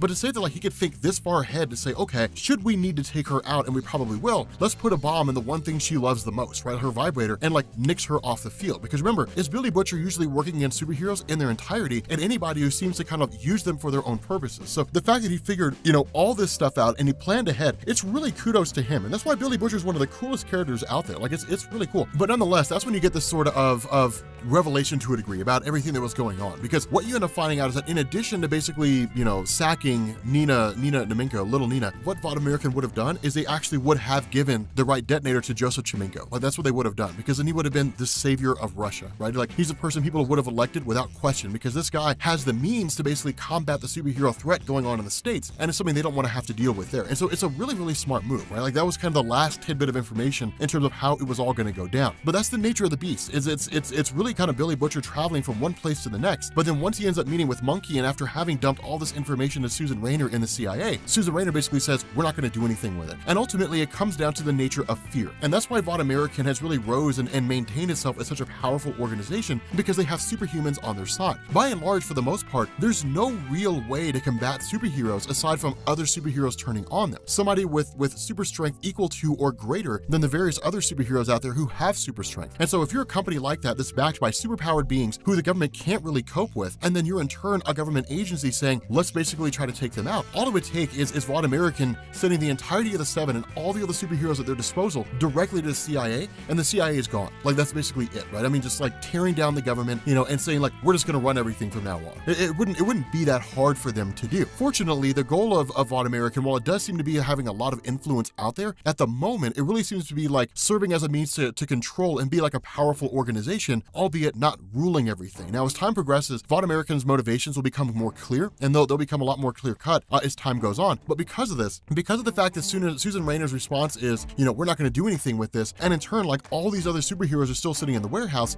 Billy Butcher ends up getting the detonator and then traveling to this warehouse and killing all of them, right? Like wiping them all out. And so it's kind of, it's a pretty dark moment here, right? It's just like, get rid of superheroes. But it's the nature of Billy Butcher. It's what he does. It's the role he plays. And so that's one of the reasons why he's so cool and so intriguing, is because for the most part, part, when it comes to his war against superheroes, no quarter is given. Surrender's not taken and no quarter is given. It's pretty intense and it's pretty hardcore, but at the end of the day, it does get the job done. And so ultimately, the groups end up kind of going their own separate ways. This guy who was working with Nina earlier in the story for Vought American is gone. Like, he ends up taking off and heading back to the States. So Vought American sort of escapes once again with their hands clean and having not really had any exposed involvement in anything except for the information that Billy Butcher collected that he gave to the CIA, which they're not gonna do anything with, and that's it, right? Like, everybody else who was a party to this is gone. And so it's a cool thing because, of course, this basically wraps it up, but it gets awesome. It's one of the reasons why I like The Boys. The stories are so well done, and they're organized and they're structured, and it kind of continues on, but also sort of wraps up the main story as it exists. So okay, so we are continuing on with The Boys, and I woke up a little bit ago. You guys get that extra sexy morning voice. As we go through the video, though, this voice is going to go away, so enjoy it while it lasts. But nonetheless, okay, so we're picking up with The Boys, and we're picking up with volume 3. Volume whatever it is that we're on. Good for the Soul. Now, this one's pretty solid, right? Like, here's the thing about The Boys. Some of the stories are hit and miss, right? Like, some of the volumes are hit and miss, and a lot of you guys have picked that up already. A lot of you guys are kind of like, okay, so like, not all of these are winners, right? But like, a lot of them are. And this one I think is actually really, really good. And initially this picks up with Starlight. Right now, the character of Starlight has been having more or less like a crisis of conscience since she joined the Seven. That's been like the core basis behind her character, that she was a kid who was part of like Heartland America, right? She was there as part of the superhero team. She grew up, as a superhero in Middle America. It was a very conservative part of the country, kind of homey and kind of innocent in terms of how she functioned. As she grew older, she really maintained that mindset. So once she got into her older years, right? Like, and once she basically joined as part of the Seven, what she came to realize is that the superhero as she viewed it was not the way it was. But this is an interesting concept, because what it really seems to point to is the idea that there's the world in which we think it is, then there's the world the way it actually is. And the question is, if you have to choose one, which one do you pick? And that's been the struggle of Starlight, right? She's just kind of like this wide-eyed, innocent girl who's brand new to the world, doesn't really have any idea how it works. And then once she gets into it, she realizes, wow, it's totally different. And she has to basically find a way to navigate those waters. And that's one of the things that she's talking about. She's kind of sitting here, sort of speaking directly to Jesus. She's sort of like, I don't really know what all I'm doing. Like, I don't really know if I should believe in any of this. She talks about how it's been 6 months since all of this really seemed to start. And she was sitting in on a meeting of the Seven. And when she was there, it was basically just kind of like, hey, there's this guy from Vought American that sits in there, and he's there with people that could tear his head off like that, right? He's there with people that could push their fingers through titanium. He's in a room with some of the most physically and capable, powerful people in the world, and he's in charge. He knows he's the one that runs the show. And that's what was always kind of interesting to me about The Boys, right? You have these various characters here. You have these guys, and for those of you guys who know the answer to this question, don't spoil it. We're kind of running with the suspension of disbelief here, but you have like some super powerful characters here, some beings who are in a lot of ways gods walking the earth, and they're answering to a corporation, right? What stops them from toppling everything and just like conquering the world and saying like, we run everything now? Like, what military is going to be able to stop them? And so it's an interesting concept, because again, it really sort of hits home with her basically meeting with Vic the Veep. Now,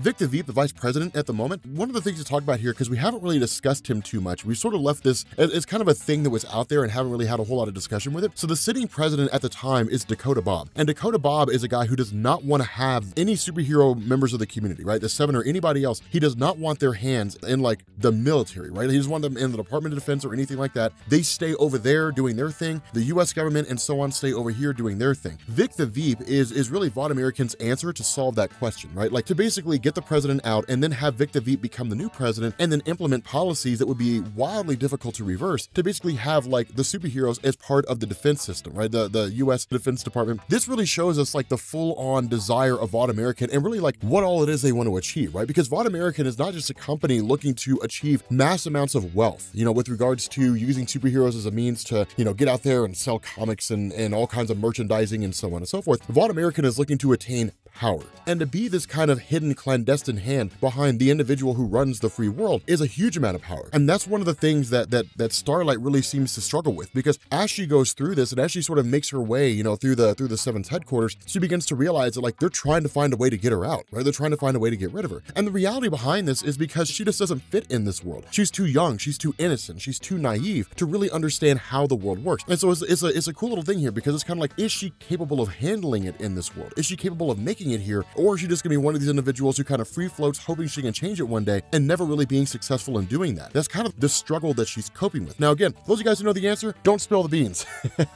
I know telling the internet not to do something is usually a terrible idea, but the fact remains here, there's a lot of things that Starlight's struggling with. She's really kind of having an existential crisis in a lot of ways. What am I doing here? Why is nothing what I thought it would be? It's a cool little discussion here, and it's a way to focus on her character in a way that we don't normally see. Now, from there, you switch over to Huey basically hanging out with the legend, or at least going to see the legend. Now, the idea behind this is he starts asking questions like, do Billy Butcher and them know? And the response is no, they don't know, that kind of thing. So it really looks like Huey is sort of doing something on his own. This isn't a huge thing at the moment, right? It's not a very big thing right now, but really the brunt of this first issue really focuses on the struggle of Starlight, right? Like one of the things she says is like, I need to get back home. I need to get back home, get back to my roots. I need to go back and really, I need to see like the warmth of Drummer Boy. This kid that I was in love with, you know, the two of us were you know, kind of having our own thing, albeit in a more conservative fashion. I want to get back home, get back to my roots, and find some sense of normalcy. And so ultimately, she ends up traveling back to see Drummer Boy. Now, what you end up learning here is that when Starlight was part of like this, you know, kind of homegrown grassroots middle American superhero team, that when she was there, that it was kind of like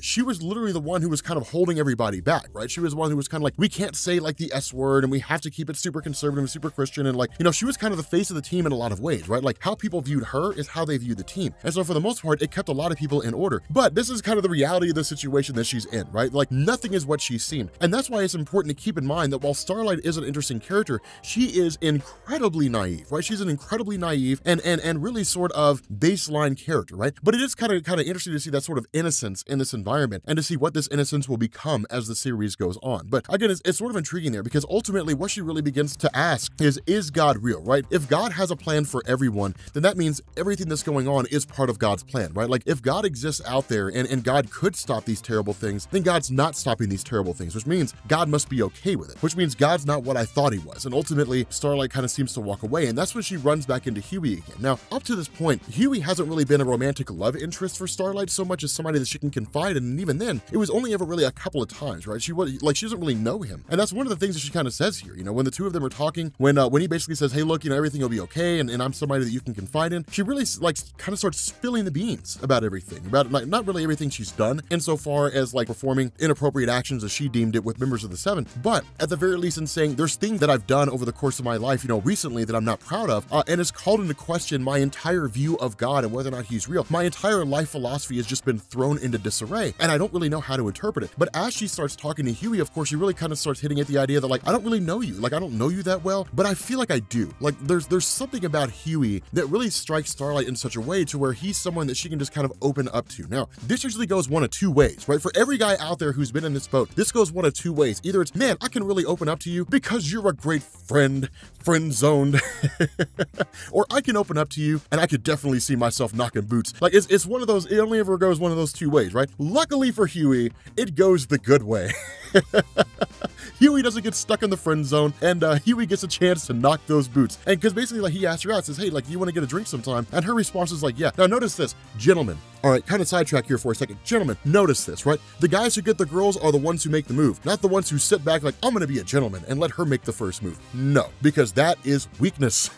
That is lame. You want something? Get out there and get it, right? The world doesn't just bring it to you, right? Women don't want a guy who just rests on their laurels, hoping that one day they'll get the girl if they tell her everything she wants to hear, and if they're nice to her 100% of the time, and if they never acknowledge her faults. No, you're gonna get laughed at, you're gonna get stuck in the friend zone, and she's gonna end up going out and getting somebody else. So be the one who makes the move, and don't be afraid to call people out, right? Like, have some backbone. Now, from there, it switches over to the boys. Now, this is a cool thing about this, is because we knew the boys were keeping tabs on the Seven in a lot of different ways. What this shows is the resiliency, and it really shows like how deep reaching and how far down like these connections go. They've got a tap into a camera for like literally the meeting of the Seven, and it's one of those cool things because Starlight doesn't show up to it. So it's initially kind of like, okay, like Starlight misses a meeting of the Seven, which as we know is a big no-no, right? Because like Vaught American sits in on all the meetings, and if Starlight's not there, Vaught American is going to start asking questions like, why is the Seven incomplete? What's going on? Like, do they not have it together? Is there something like, do we need to consider replacing them? Like totally replacing the entire team with somebody else? Should we pull our funding and give it to somebody else? You know, give it to another group out there or something like that. It looks bad. It looks bad in front of the company. It looks bad in front of the business. Not only that, Huey has actually been tasked with tracking down like one of the superheroes that he basically killed. Now, for those of you guys who remember this far back, of course, this was Blarney Cock. Not really this far back. It was like 2 videos ago or something like that. But this was Blarney Cock, a member of the Teenage Kicks who was basically killed killed by Huey. The idea behind this was that Blarney Cock was somehow resurrected, right? Like he was literally brought back from the dead. The question is the brain going to be the same? Is it going to function in the same way? And what Huey's picking up from these various observations after being tasked by Billy Butcher to track down Blarney Cock and take him out is that no, his brain doesn't really work the same way, right? I mean, he's just kind of a shell of his former self, you know? And it's one of these things where it's kind of like, okay, like the Teenage Kicks are looking for a way to kind of get rid of him, but at the same time, they don't want to put off the impression to like anybody out there that they don't have their house in order, right? So like they're trying to find a way to sort of sweep this under the rug, get rid of it, and call him a day, right? Now, from there, you pick up with Huey and Starlight actually having their drink together, and it's kind of a funny thing because Starlight's never really consumed alcohol before, and this is kind of a smart move by Huey, right? Because the response of Huey, you know, when she's like, you should come back to my place, the response of Huey is, no, I don't really want to. And that's a good choice, right? That's a good call, right? Never engage in that kind of activity with somebody who's intoxicated because who knows what kind of problems you could run into. But it's a smart move on behalf of Huey. It almost kind of makes him regretful, like, man, I really wish I'd gone through with it. Ultimately, he didn't, which again was essentially the smart move there, but it's something that he kind of gives himself a hard time over. Now, one of the small things that I want to point out here, this is kind of a small thing, I don't want to really delve too hard into this, but there's a moment where Mother's Milk goes back to his house and looks for his mom. Now, those of you guys who know why, like, don't say anything, but like, it's pretty screwed up. And like, we'll explain it as we get through this story. But I want you guys to keep that in the back of your head for a little while, because once we get to that part, you're going to kind of be like, wow, that's kind of, that's kind of messed up. Like that's kind of wild and kind of screwed up. But again, there's some great moments that go on here because ultimately what you end up having is kind of like this park, basically, where Huey and Starlight meet, right? I mean, the idea of like them going to a bar was kind of like, okay, I mean, this is cool and everything, but like, I feel like the park is our place, right? The place where we go, the place where we talk, it's pretty romantic. And it's actually kind of intimate here, right? Opening up to each other in a way that they haven't really done before. Now notice, they're not spilling all the secrets about each other, right? Huey's not like, hey, I work for this guy, Billy Butcher, and I'm part of a group called the Boys, and we're taking down soups everywhere we find them. I mean, he doesn't really say that to her. And she really keeps a lot of those things secret. Now, she's a little more open than he is, insofar as she's kind of like, yeah, I'm a member of the Seven, but at that point, it's really public information and unavoidable, right? So she's not really dumping anything that he couldn't already find out on his own, just by reading like a newspaper or watching TV when she was officially inducted onto the team. Of course, her not spilling the beans about the kind of thing she did is a way for her to kind of keep that barrier up and keep herself emotionally safe, so to speak. And it's sort of intriguing because as the two of them talk and as the two of them sort of engage, there's a kind of romance forming between the two of them. While all that's going on, Blarney Cock basically makes his way into the apartment of Huey, and then Huey, once he arrives back there, Blarney Cock's standing there, his whole backside covered with poo, basically, and things are kind of popping off quite readily. This is a little bit of a humorous part here, right? Because when things start to get crazy, Blarney Cock can't really talk, right? I mean, he's just kind of there, right? He's not really the way he was before. He's just kind of nonsensical. He's almost kind of Frankenstein in terms of how he functions. Now, one of the things he does, where if you look at his words and he kind of sort of makes sense of them, what he wants is his hamster back, right? He wants his hamster back. He wants it to return. Ultimately, he starts pissing all over the place, but he wants his hamster back. And ultimately, the response of Huey is, no, you can't have it because what you're going to end up doing is cramming this thing up your backside. And I rescued him from that terrible fate. A scuffle breaks out between the two of them, and Huey kills the guy yet again, right? So this is one of the things that I want you guys to notice. The nature of the Boys, if you look at the progression of Huey, it's very similar to the progression of Starlight, albeit almost kind of opposite, right? Where Starlight's sort of moving closer and closer, right? Where she's getting a hard time by, from A-Train about the fact that like she missed the meeting of the Seven, and she refers to him as Needle and basically walks off, almost kind of takes like a sort of, yeah, celebrating it. When you look at her experience with Huey, where she's becoming really a lot more progressive in terms of like getting out there and not really waiting for marriage and different things like that. When you look at the progression of her character, she's really moving away from like this ultra conservative heartland America girl and like stepping more into the 21st century when this story takes place. When you look at the character of Huey, it's much the same way. Huey was a guy who started out with the Boys and was like, yeah, I mean, I can be part of this, but like, I don't want to hurt people. Like, I don't want to do anything like that, And the responsibility Butcher comes with the territory, home slice. So if you want to do it, you better be okay with it. Getting into the scenario where he killed Blarney Cock the first time, and then this time killing him again, this really seems to kind of come to a head with the two characters when you end up having Huey traveling out to essentially the middle of nowhere, right? When he approaches Billy Butcher and he's like, hey man, if you had to dispose of a body and you didn't really want like CSI to find out that you did it or that you're involved with it in any form or fashion or to even be able to identify him, how would you do it? And the responsibility Butcher is like, I put him in an oil drum and set it on fire. That's exactly what Huey does, right? Like Huey takes the body, he goes out to the middle of nowhere and throws it inside of an oil drum and sets it on fire. He's met by the arrival of Billy Butcher. And it's kind of a cool thing, right? Because what Huey has done here is Huey's gone from a guy who basically didn't want to have anything to do with like inflicting harm on other people because it was such a terrible thing to do, really being innocent in a lot of different ways, to becoming a guy who basically took somebody out, even if it was done unintentionally, and then now intentionally disposing of the body. That's kind of the nature of the beast. He's progressing in a lot of different ways. And so is Starlight. The characters are changing and the characters are evolving. And that's why stories like this are so cool is because you watch a person and you see them progress, right? It's one of the things you don't really see in comics all that often these days anymore. You see it with new characters, but Captain America is Captain America is Captain America. He's been the same character for like since he's been in existence since 1941. Sure, elements of him have changed, but if you go and look at Captain America in Avengers #4, right, when he first showed up again under Stan Lee and Jack Kirby, running all the way up until now, he's basically the same character. Batman is basically the same character. Superman, basically the same character. They don't change. They don't really evolve. They don't become anything different or anything from what they are right now. That evolution already took place, right? That evolution already happened for the most part, and it happened in an exceedingly short amount of time, if it even really happened at all, right? Like how those characters were structured and designed when they first popped up is for the most part how they've always been. But then you follow characters like Huey, who's basically this guy who was thrown into an impossible situation when his girlfriend or his fiance was basically taken out by a superhero who wanted to gain some kind of revenge, albeit what he was being asked to do was pretty extreme, all the way up until now where he's disposing of a body is pretty intense. So that's kind of the cool thing, is that as the story progresses, his character will change even more. His character will grow and evolve even more, and he'll become something different than what he is right now. It's a cool change to see, you know, it's a cool kind of evolution for him. So again, The Boys is a pretty strong story, and this is one that I think really stands out the most, because I think what it really does is it highlights the evolution and the change of the characters more so than we've seen at any point up to this moment. So okay, so we are continuing on with our series on The Boys, and I dig doing this series, right? Like I dig doing this. I feel like we should cover Invincible since it's getting a Netflix series next year. I think we should do that. Like that would be pretty cool, right? Just like hammer out a whole bunch of Invincible videos. I really wish they would make a series about Irredeemable. That's a good one, the one by Mark Waid. Irredeemable centers on basically Superman, right? He's not really called Superman, but it's essentially Superman, and it's like he saves the day. It's like his first outing, I think, and like he saves the day and becomes corrupted by like all the praise he gets and goes crazy and like just starts killing all the superheroes. Dude, it's really good. Like it's like an amazing series. That's the thing, like Marvel and DC have some really good stuff, but if you want to get to like the really amazing stuff that's kind of off the beaten path, you got to go look at like creator-owned comics. Like those are some of the coolest things you're going to see. But in any event, this video on The Boys, we focus on the origin of the superheroes, right? Like this timeline, like Vought American's rise to power, right? So for those of you guys who are basically wondering how things got to this point, this is the one that will cover all that stuff. And what it does is it winds back to World War II, right? So it tells us that Vought American has been a company in the United States for a long time, like for a very long time. The issue with this is that Vought American was providing some really shoddy weaponry.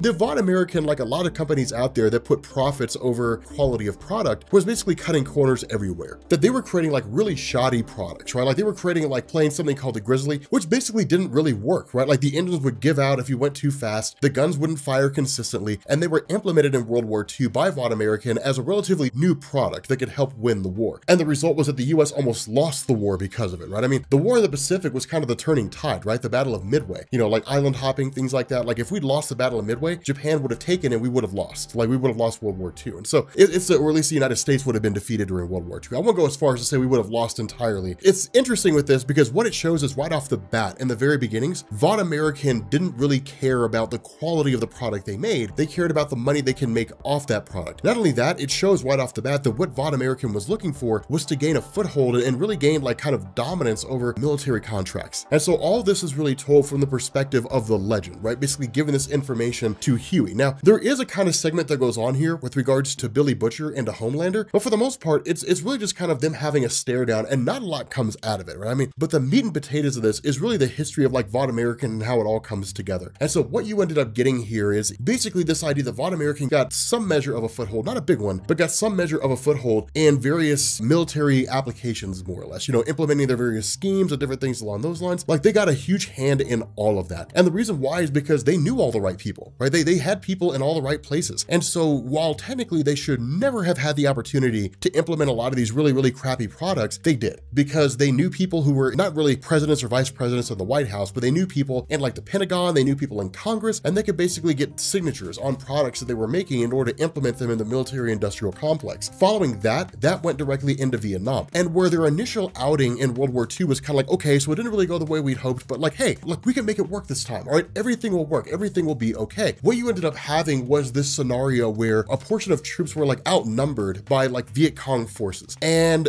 the concern was these guys are all going to be taken out. But the response was, well, we're using Vought American weapons, right? So like, you know, we've got all these arms and armament, like there's no way these guys can take us all out. And the result was that because yet again, Vought American was creating really, really shoddy products, these products failed when they were needed. And so what it meant was that like 1,000 soldiers were all killed. Like they all died in this massive confrontation that went on between the US and Viet Cong forces. And so following this, what it led to is for a time after Vietnam and like the catastrophic failure of Vought American, essentially, what happened was Vought American basically just sort of vanished for like 3 years. They were gone. And then suddenly, seemingly out of nowhere, a meteor falls from the sky, it crash lands in Heartland, America, and there's a superpowered person there, right? And so following that, this kid basically aged up, super fast. It's like this Superman story, more or less. And so when this kid's paraded out by Vought American, he's everything people want him to be, right? Very Superman-esque. For example, there was a really, really good article that not really a good article, well, there was a good article, but Mark Waid had an interview in it, and he said one of the reasons why Superman has always been so popular is because he's everything to everyone. He's a champion of the oppressed in whatever era the oppressed are currently in, right? Like he's always their champion fighting on their behalf in comic books, more or less. This guy coming out here, he was loved by everyone, right? Like he was a humble guy, so he didn't really present himself as an imposing figure that somehow made men feel emasculated, right? Because I guess their confidence is tied directly into how they perceive other men around them. He didn't really offend any, like at least when it came to women, because of the fact that he was slightly vulnerable, what it meant is they had romance. They were like, well, here's a vulnerable guy, and maybe I can sort of slowly chip away and figure out what goes on with him and figure out how he works, and that kind of a thing. When it came to people who were right-wing, people who were conservative, they loved him because he was powerful. For people who were on the left, he was intelligent, right? So they loved the fact that he was a smart guy. So it was basically one of these things that was like everything to everyone, right? Like he was literally what everybody wanted him to be. And the result was that he immediately became exceedingly popular. Following that, there were 6 other people who popped up. And so what the legend basically says is like, as far as the world was concerned, these were just superpowered beings who seemingly came out of nowhere. And Vought American, who previously had less than stellar success when it came to weapons manufacturing, is now having huge success as a marketing company,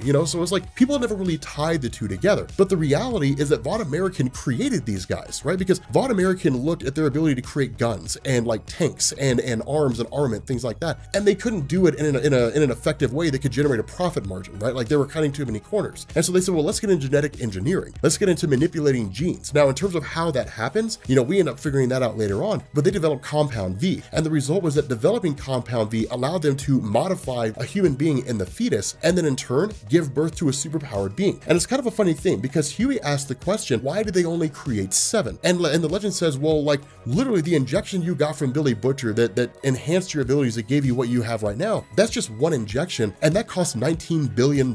Imagine how much it costs to make one of these guys. And so that kind of makes sense, right? If you're talking about, something that would cost upwards to possibly even like $1 trillion in order to engineer a human being from the time it's a fetus to the time that it's born to develop superpowers, and then to make those superpowers controllable so that it's not just Cyclops, right? Where like Homelander opens his eyes and everything in front of him gets totally eradicated. In order to avoid something like that, you're talking about a massive feat in genetic engineering. It would be almost unfeasible to be able to mass produce that on a huge scale. At the same time, the genius behind that is it allows them to do it in such a way to where the number remains controllable. It's much easier to control 7 superheroes than it is 700 superheroes. And so in response to that came what were basically a handful of different groups, right? You ended up getting groups called the Young Americans, you ended up getting Payback, you ended up getting Teenage Kicks, you ended up getting G-Men, but the 7 were the only ones who really had any major backing of Vought American behind them. The other ones who were there were just the result of experimentation, that kind of a thing, either accidents or something along those lines, but they weren't really bred to be the absolute best. The 7 were bred to be the best, right? The absolute best of what any superhero could be, with Homelander being the best of them, right? So he's the best version of a character. What's kind of cool about this whole thing is you get a guy named Johann Vogelbaum, at least I think is how you pronounce it, and it's very Captain America-esque, right? For those of you guys who are familiar with Captain America's history, Abraham Erskine was a guy who was discovered to basically create a super soldier serum. He was taken from Germany by Nick Fury and the Howling Commandos, brought to the United States, and he became part of Project Rebirth. This basically this same process happens here, insofar that Johann Vogelbaum did not want to create super soldiers for the Germans, and so he was basically brought to the United States and started creating Compound V for Vought American instead. The crazy thing about this is he didn't really know what the intention of Vought American was. For the most part, it seemed like they intended to keep him in the dark. They didn't really seem to, didn't really intend to tell him what the extensive nature of it was. The issue with this is that once Vogelbaum began to realize that the purpose behind Vought American creating superhumans basically was nefarious, insofar that it wasn't really for the purpose of protecting the world so much as like acquiring profit and really for like nefarious means, he ended up basically, off it himself more or less, didn't really want to be boxed into a corner. corner or anything. But then that gets into the role of the legend himself. And this gets in the role of comic books. And it's the absolute smartest thing that possibly could have been done by Vaughn American. And the reason why is because in any given particular circumstance, not just the modern day, but over the course of the history of humanity, the nature of people is that people will believe what they want to believe. That people wanted to believe that superheroes were good guys. People wanted to believe that superheroes were there to protect them. And so in order for Vaughn American to feed the people what they wanted to believe, they created comic books. And the entire basis behind these comic book stories was to basically feed people the narrative they wanted to hear. Now,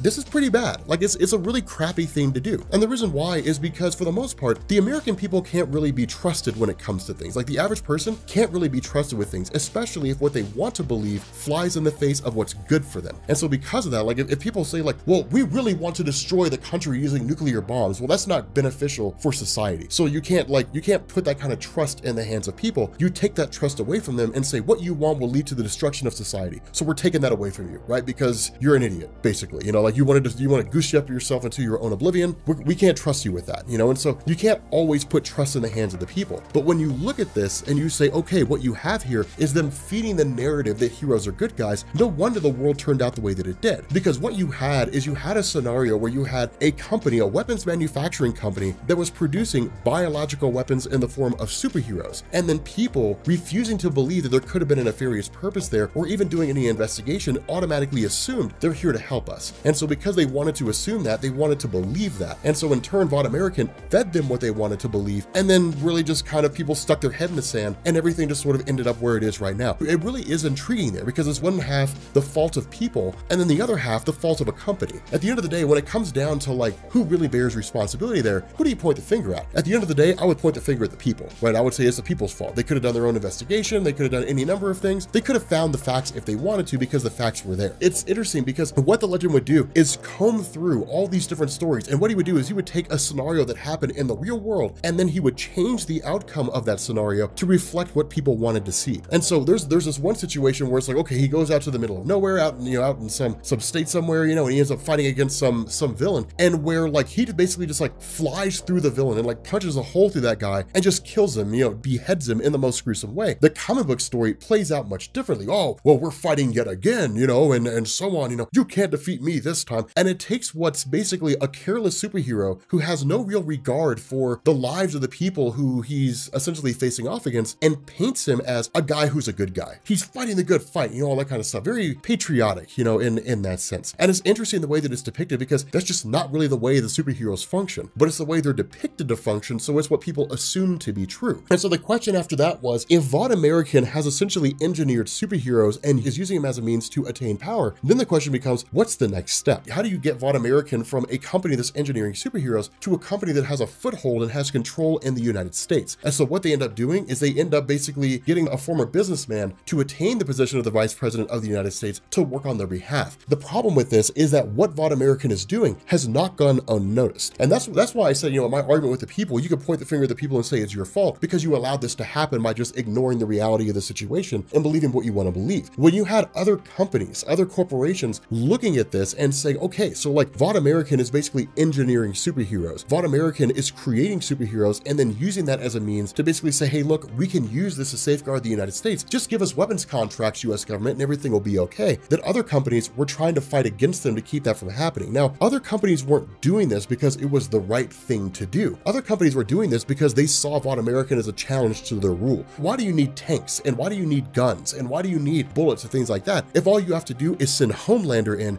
and instill such an extreme amount of fear in the enemy that they'll be terrified to attack the United States or any property that belongs to the United States, lest Homelander go in, kill all the soldiers and all their families, right? So you could use that as a weapon against the enemy. You don't need to send in US forces. And so if you're Lockheed Martin and your entire platform is based on the process of like creating missiles or creating this or creating that or something along those lines, you know, or you're Boeing and you create like military craft, you know, military planes that go out and do things. I don't know if Boeing really does that. You know, if you're one of those guys who are weapons manufacturers, you're literally like, okay, so our survival's at risk here. And so fighting for survival, what they did is they ended up getting like the president of the United States elected. Like over this period of time, over this short period of time, because of this mad race to ensure survival in the military industrial complex, companies were dumping money into Congress. It reached a point where like 2/3 of Congress and the president and the vice president were bought and paid for by companies, right? So like America is exceedingly corrupt at this point in time when the story takes place. And so as a result of that, you basically had Vic the Veep, who was working on behalf of Von American, albeit the guy was an idiot and basically just took orders. Then you have the president of the United States working on behalf of everybody else in the military industrial complex. And that's the reason why, so long as the president is in office, nothing from Von American will get passed in terms of weapons contracts, and the president won't let it happen. Any bill presented by Congress will basically be vetoed by the president. And where you could look at that and you could say, okay, but like a 2/3 majority vote could overrule the presidential veto. Congress is split, right? I mean, like half belongs to all these companies and half belongs to Von American, you know, and that's just 2/3 of Congress, not even the other third. There's no real way to ensure a presidential veto is overturned in Congress itself. And so as a result of that, there's this massive moment that comes along, right? You know, where Von American's kind of in a position where they have the vice president there and they say, okay, fine, then let's use the court of public opinion. Let's use public opinion to force the president's hand, right? Like let's use that as a means to control him, right? Because at the end of the day, Congress exists to ensure its position, right? Like any congressman, congresswoman, or any senator basically serves the purpose of trying to secure re-election. It's what they do. That's their goal. And so as a result of that, if in the face of public opinion, the public says, if you do not impeach the sitting president, then in turn, we're going to kick you out of office, Congress is going to impeach the sitting president. If they believe there's a credible threat to losing their position, if they don't impeach the president, then they're basically going to be outed. And so in order to try to force the president's hand to either step down or force Congress to impeach him, what they end up doing is crafting public opinion in such a way so that when 9/11 basically goes down in this comic, it doesn't go down exactly the same way it did here in the States. Instead, the way things happen is like, you know, hijackers had taken one of the planes, they were supposed to crash it into one of the towers, jets were sent in to respond and to take these passenger liners down, and then out of nowhere, they were told, stand down, like back down. And so the result of this is that seemingly under the direction of the vice president, which begs the question, what was the president doing? Under the direction of the vice president, you end up having all these fighter jets which stand down and the 7 respond. The issue with this is the 7 had no idea what they were doing. These guys aren't trained, and that's the biggest issue here. They don't go through like hostage rescue training. They don't know how to talk people down. They don't know any of that stuff. They're people who were basically engineered to have superpowers, and then like seemingly overnight, they were elevated to what a lot of people praise as like God status, basically. I mean, that's one of the things that's said here is when Von American goes as far as to poll the American people and to say, would you support electing like Homelander to the position of president? People were like, no, because it'd be like electing Jesus to the office of the presidency. It's just too much power in the hands of a person who's too powerful. What stops him from never giving that power up, you know? So because of that, people were just kind of like, okay, when the 7 fly in here and the 7 get in there, it's a total show. And that's exactly what it is. Like they get in there, they have no clue what they're doing, right? Like they're in there like, okay, so we're going to open the doors and we're going to take out these hostages. You know, it's some, I mean, at this point, probably not 30,000 feet, probably something more to like, you know, 15, 20,000 feet in the air. They rip open one of the doors of the airplane. Some kids yanked out, like people are being sucked out left and right. They get in there, everything goes to pot. But instead of it just being Queen Maeve and being Homelander, you've also got like Marathon Man. You've got a handful of people here. You've got Lamplighter. Things are kind of popping off and things are going nuts. And so when they get in there, like Homelander, totally overwhelmed by like all the screaming and the crying and the panicking, sort of loses his mind. He gets in there, he takes out some of the terrorist guys and then destroys the flight system in the process. He looks at Queen Maeve, he's like, I thought you had a plan. She's like, well, no, I thought you had a plan. Like nobody really knows what anybody's supposed to do. None of this was planned out. And so with the plane essentially in a position to where it's gonna go crashing down, the question is like, are you going to save them? And the response is, there's nothing we can do. Like Homelander's just like, forget about it. Like whatever, who cares? It's a total disregard. He's like, whatever, man, let's just go. Like Marathon Man lashes onto him. He's basically a stand-in for the Flash. Marathon Man grabs him and ends up, you know, kind of flying with him. And then it's like, look, dude, the plane's gonna hit the city. And so then you end up having like Homelander who flies into the plane, ends up like breaking it in half, and the plane crashes into the Brooklyn Bridge and takes out the Brooklyn Bridge. Marathon Man is killed in the process, and it's just like the whole thing is just a total cluster. Because what you ended up having is you had these guys who were totally untrained. They don't know how to handle these things, right? There's a reason why specialized teams are trained in such a way to where they basically go through and they practice routines like this over and over and over again so that when things like this happen, they can respond accordingly. This is like grabbing a handful of cops off the street and then just throwing them into a situation. Of course they're not gonna know what to do. Like, of course they're not gonna know how to handle it because they haven't been trained for it. And so in the aftermath of this, there were 2 things that went down. One, you had the American people who were mad that an attack happened on their soil. soil, you had the American people who were asking questions like, how could this attack have happened? And then in turn, you had the American people angry, wanting like somebody to pay for it. The issue with this is that if the American people had learned that one, the government was asleep at the wheel, which led to the attack happen in the first place, and two, that the plane crashing into the Brooklyn Bridge was the result of the 7 screwing up, the American people would have turned on the government and fought American. And so as a result of that, working in tandem, what ended up happening is basically a finger was pointed at Pakistan. The government said, well, those are the ones to blame. Let's go get them. And they took the American people's eyes off of them. The American people bought into it, hook, line, and sinker, and basically looked directly at Pakistan and said, let's go get them. And then at the same time, Vought American used Victory Comics, used their comic book arm as a means to sweep it all under the rug and to say, well, the 7 did everything they could. There's nothing they could have done here. They did their best. By God, they fought the good fight. And that's basically, you know, that's really what happened here. And the American people bought into it as well. And so as a result of that, seemingly a lot of hands came out squeaky clean that otherwise should not have here. And so following that, what you ended up getting into was basically the launch of the Boys, the creation of the Boys organization. Now, what the legend basically tells Huey is that the formation of the Boys originally came by a guy named Greg D. Mallory. And Greg D. Mallory fought during World War II and had a vendetta against everything that was going on with the idea of the superheroes and so on and so forth. But the issue with this was that he initially walked away with the first iteration of the Boys. And the reason why is because he was a guy who would dig up information and look for weaknesses when it came to the Boys making their move. They were a lot more heavy-handed. Like they would strike hard and fast. Well, the problem with this is that if you strike in that way, you're going to get an equal response to that. And so as a result, with Homelander and them realizing that they're being screwed around with, that somebody's messing with them, and then ultimately rooting it back to Greg D. Mallory, Lamplighter goes through and kills Greg D. Mallory's granddaughters. And so as a response to that, because the battle came so close to home, Mallory backed off. Mallory basically walked away from the Boys after experiencing this kind of crushing sensation the way that he did. And the Boys essentially seem to have disbanded, or at the very least, taken less of a heavy-handed approach. And that's the reason why now, when Billy Butcher launches his missions, he doesn't do it so heavy-handedly. He doesn't go in guns blazing, launching this full-on attack against all the various characters. Instead, it's espionage, subterfuge. It's using a very secretive hand to basically say, hey, look, like, just so you know, we're watching you and we're making moves against you, but we're not doing it in such a heavy-handed way. It's grabbing information. That's really what's really the big thing that goes on with the Boys at the moment. And it's the reason why Homelander and company don't just show up and kill them all, is because there's safeguards in place. With all the information the Boys have gathered, if they all basically die, that information would be let out to the media, and the whole world would really see what the 7 are actually like in terms of video footage and all that kind of stuff. And no longer would the American people be able to kind of just ignore the reality of the situation. They would have to take their head out of the sand and then look around and realize, okay, so yeah, things aren't really what we thought they were. You know, it's essentially how things would go down. At the same time, if the Boys made a hard move against the 7, the 7 would take him out. We basically have an armistice, right? We've got a ceasefire, albeit grudgingly, but we've got a ceasefire going on. Neither one of us are launching that hard of an attack against the other. And so what they ended up doing, in order to kind of set things in stone, in order to sort of keep things kind of locked up, a sort of treaty was signed, more or less, in the form of like a sacrifice, in the form of a character that was going to be executed. And that's the reason why Lamplighter, for those of you guys who have been following this, that's why Lamplighter went missing, is because the official story was, well, we don't know where Lamplighter is. Lamplighter's taking a break, essentially. You know, Lamplighter is taking a break from being part of the 7.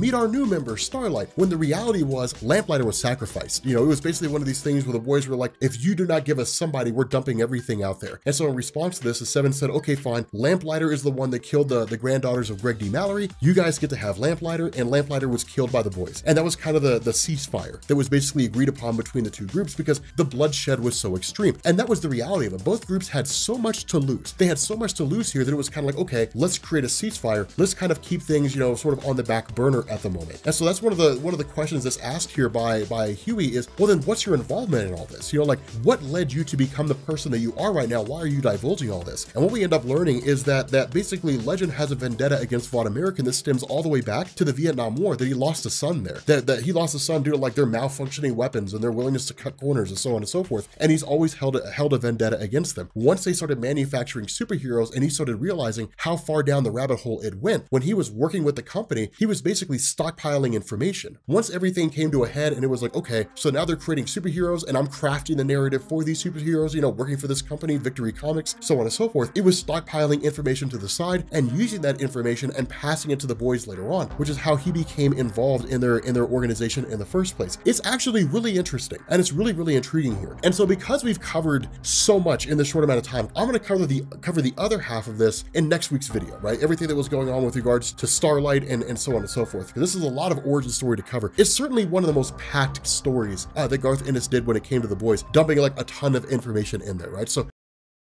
Okay, so we are picking back up again with The Boys. Yes, we are covering The Boys yet again. For all of you guys who love it, as always, the uncensored version will go on Patreon and the censored version will come out here on YouTube. What I'm also gonna start doing is I'm gonna start uploading videos that YouTube would normally demonetize because of their policies. I'm gonna upload those videos onto Patreon. Those will strictly go up there. And then we'll kind of go forward with Comics Explained as normal. Having said that, The Boys, I really dig this one. This one's a lot of exposition. It's one of these weird things where like Garth Ennis basically gives us like the whole mission they're going on, and then it's just a bunch of crazy things that happen in between. But all of this really picks up with a couple of situations going on. The first one is, of course, you pick up with Billy Butcher talking with, you know, the CIA, with Susan directly in some cafe, more or less, some restaurant. But then at the same time, or at least before that, really leading into like this mission, you had a chick named Silver Kincaid, and she had the ability to control pressure or gravity. It's not explicitly defined here. It's just something going on with that. But she basically walked out to a corner on a street, asked, "Where's Uncle Paul?" and then basically killed herself.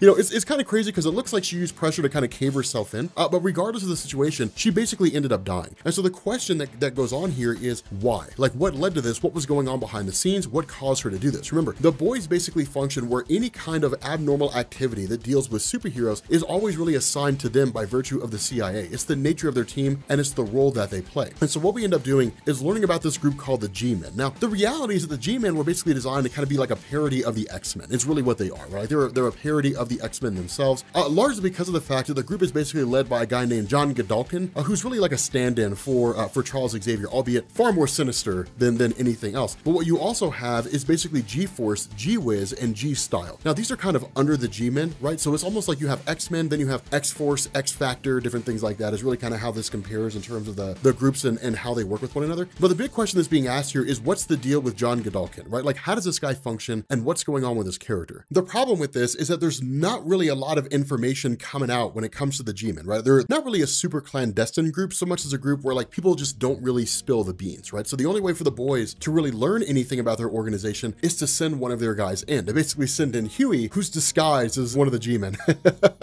The other thing about this, which is hilarious, is the Seven keep getting crank calls. And it's one of the funniest things. Homelander gets this call where it's like, "Are there any walls there?" And it's like, "No, look, like I think you've got the wrong number." And it's like, "Then how does the roof stay up?" It's corny as hell, but it's hilarious. Like it's funny to see that happen.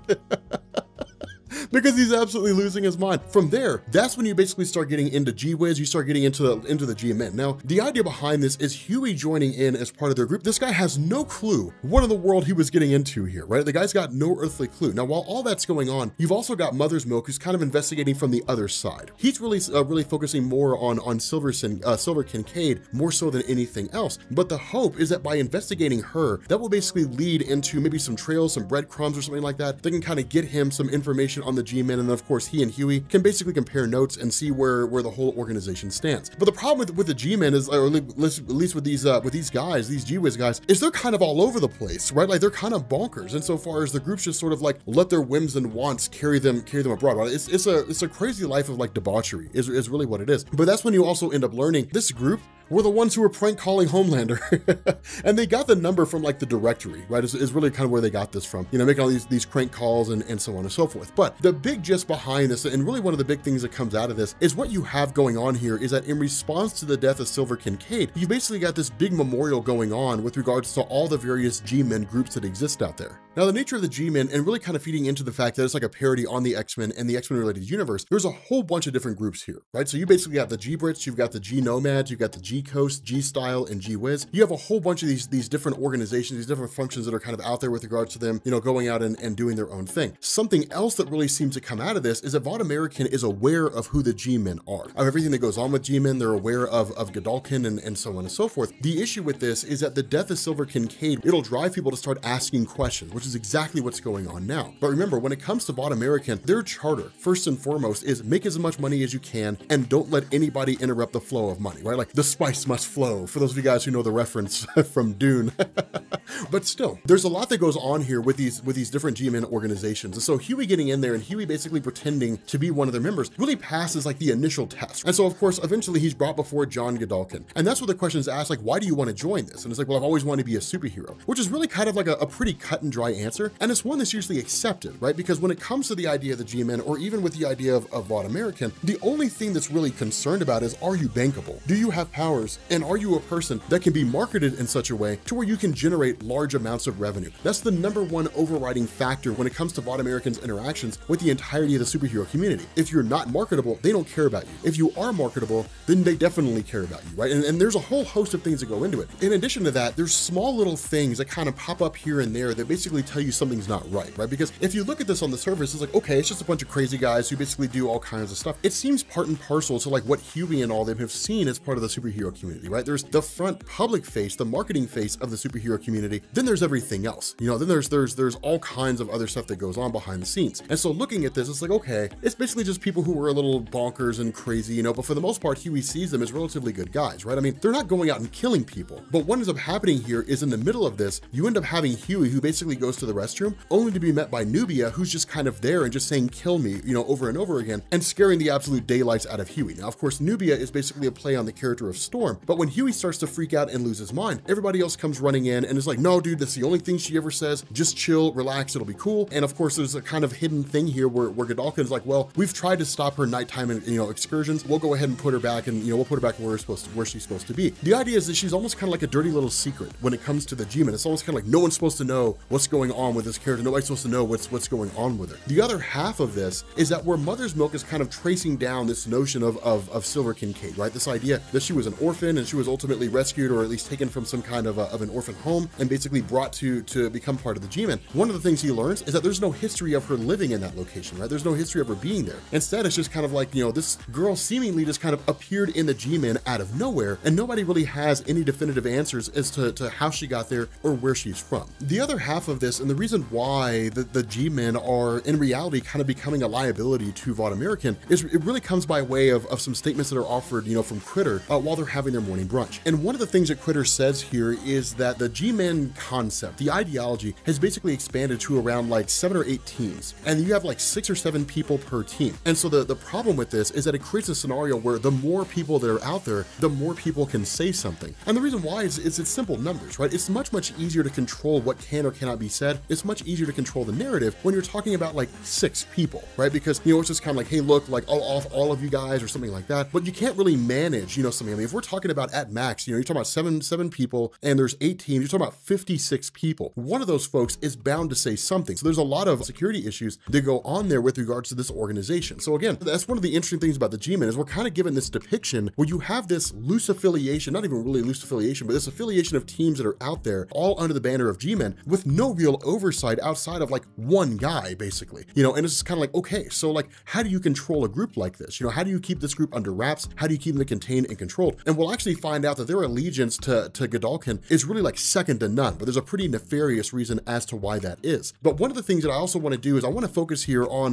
the whole scenario with Huey and his girl. And the reason why is because with Anna and all the things that go on, what Huey's been doing is basically lying about his existence the entire time. He's been lying about the role that he plays, where he's basically been saying, well, you know, I'm basically a guy who investigates insurance fraud, you know, something along those lines. The problem with this is that these lies and deceit that Huey is coming out with, at some point along the line, they're going to have to come out. Like either he's going to slip or somebody's going to dump some information or something along those lines. And when the hits the fan, what's going to happen? Like, how's this going to play out? How's she going to respond? Is she going to lose her mind and kill him? But it's one of these crazy things where it's like Huey is becoming more and more comfortable being one of the boys than when he first started out. The boys exist by way of deceit. They exist by way of lies, manipulation. Huey was a little put off by that. He was like, I don't really know if that's the life for me. I don't really know if I can be the kind of person that can engage in those kinds of actions. But notice, it's becoming much easier for him as time goes on. It's becoming a lot easier for him to manipulate these things as time goes on. And so it's kind of a crazy scenario that you see unfold here in terms of the character progression of Huey, albeit in somewhat of a negative way. Now, following this, and this is one of the reasons why Mother Milk is so cool, is because what he's been doing is tracking down every conceivable lead he can find in terms of what's been going on with Silver Kincaid. And what he does is he basically locates a guy named Mr. Wilhelm, who basically had this younger brother named Paul, who ended up traveling out and going all the way to like a motel in Arizona and essentially offing himself. And the question is why? And this is one of the reasons why Mother Milk is so cool, right? Because Mother Milk, it's very easy to look at him as kind of being like the strong guy of the boys, right? Kind of like the muscle behind the group, and then just kind of chalk him up and just say, okay, so like, this guy doesn't have a whole lot going for him. But the guy's one heck of an investigator. And what he basically learned here, at least, you know, talking to Mr. Wilhelm, what he learns is that at some point along the line, Paul had a niece. And the result to this was that this little girl, her name was Grace, he took her out for ice cream. And of course, you know, once they got ice cream together, it was an amazing time. And because of his experience with with her, Paul was looking forward to the idea of having a daughter himself. Of course, realizing he forgot his change, he went back into the ice cream store, and when he came out, Grace was gone, and nobody had seen anything, right? That was the only response anybody ever really gave the sheriff's office. It was like, we didn't see anything, we don't know what went on, we have no idea what happened here. This girl basically just vanished, right? She just disappeared up in smoke. And that was the biggest problem, is that try as they might, assuming that the sheriff's office gave it their all, there was nothing they could do to locate this girl. Nobody knew where she went to, nobody knew anything about her, nobody saw who took her or anything along those lines. There was no description of a vehicle, nothing. And so as a result of that, kind of driven by guilt, driven by all of this, Paul ended up driving out into a motel in Arizona and basically just offing himself, right? It was the only way he seemed to be able to cope with what was going on here. But that's when things began to click for Mother's Milk, because when he hears that, when he's like, well, this guy Paul was her uncle, that's when it harkens back to what she said on the street corner, where's Uncle Paul? That's the cool, like it's one of these really, really cool moments here, because it's like, it all kind of clicks into place. And so what Mother's Milk ends up doing is kind of piecing together this narrative, piecing together this story that somewhere along the line that Uncle Paul had taken Grace to get ice cream, he went back inside, and Grace was kidnapped, presumably by John Godolkin. That kind of seems, I don't know who else it would be. I mean, he's literally the guy who's like the villain of the comic so far, or at least, in this one particular story. And she basically vanished,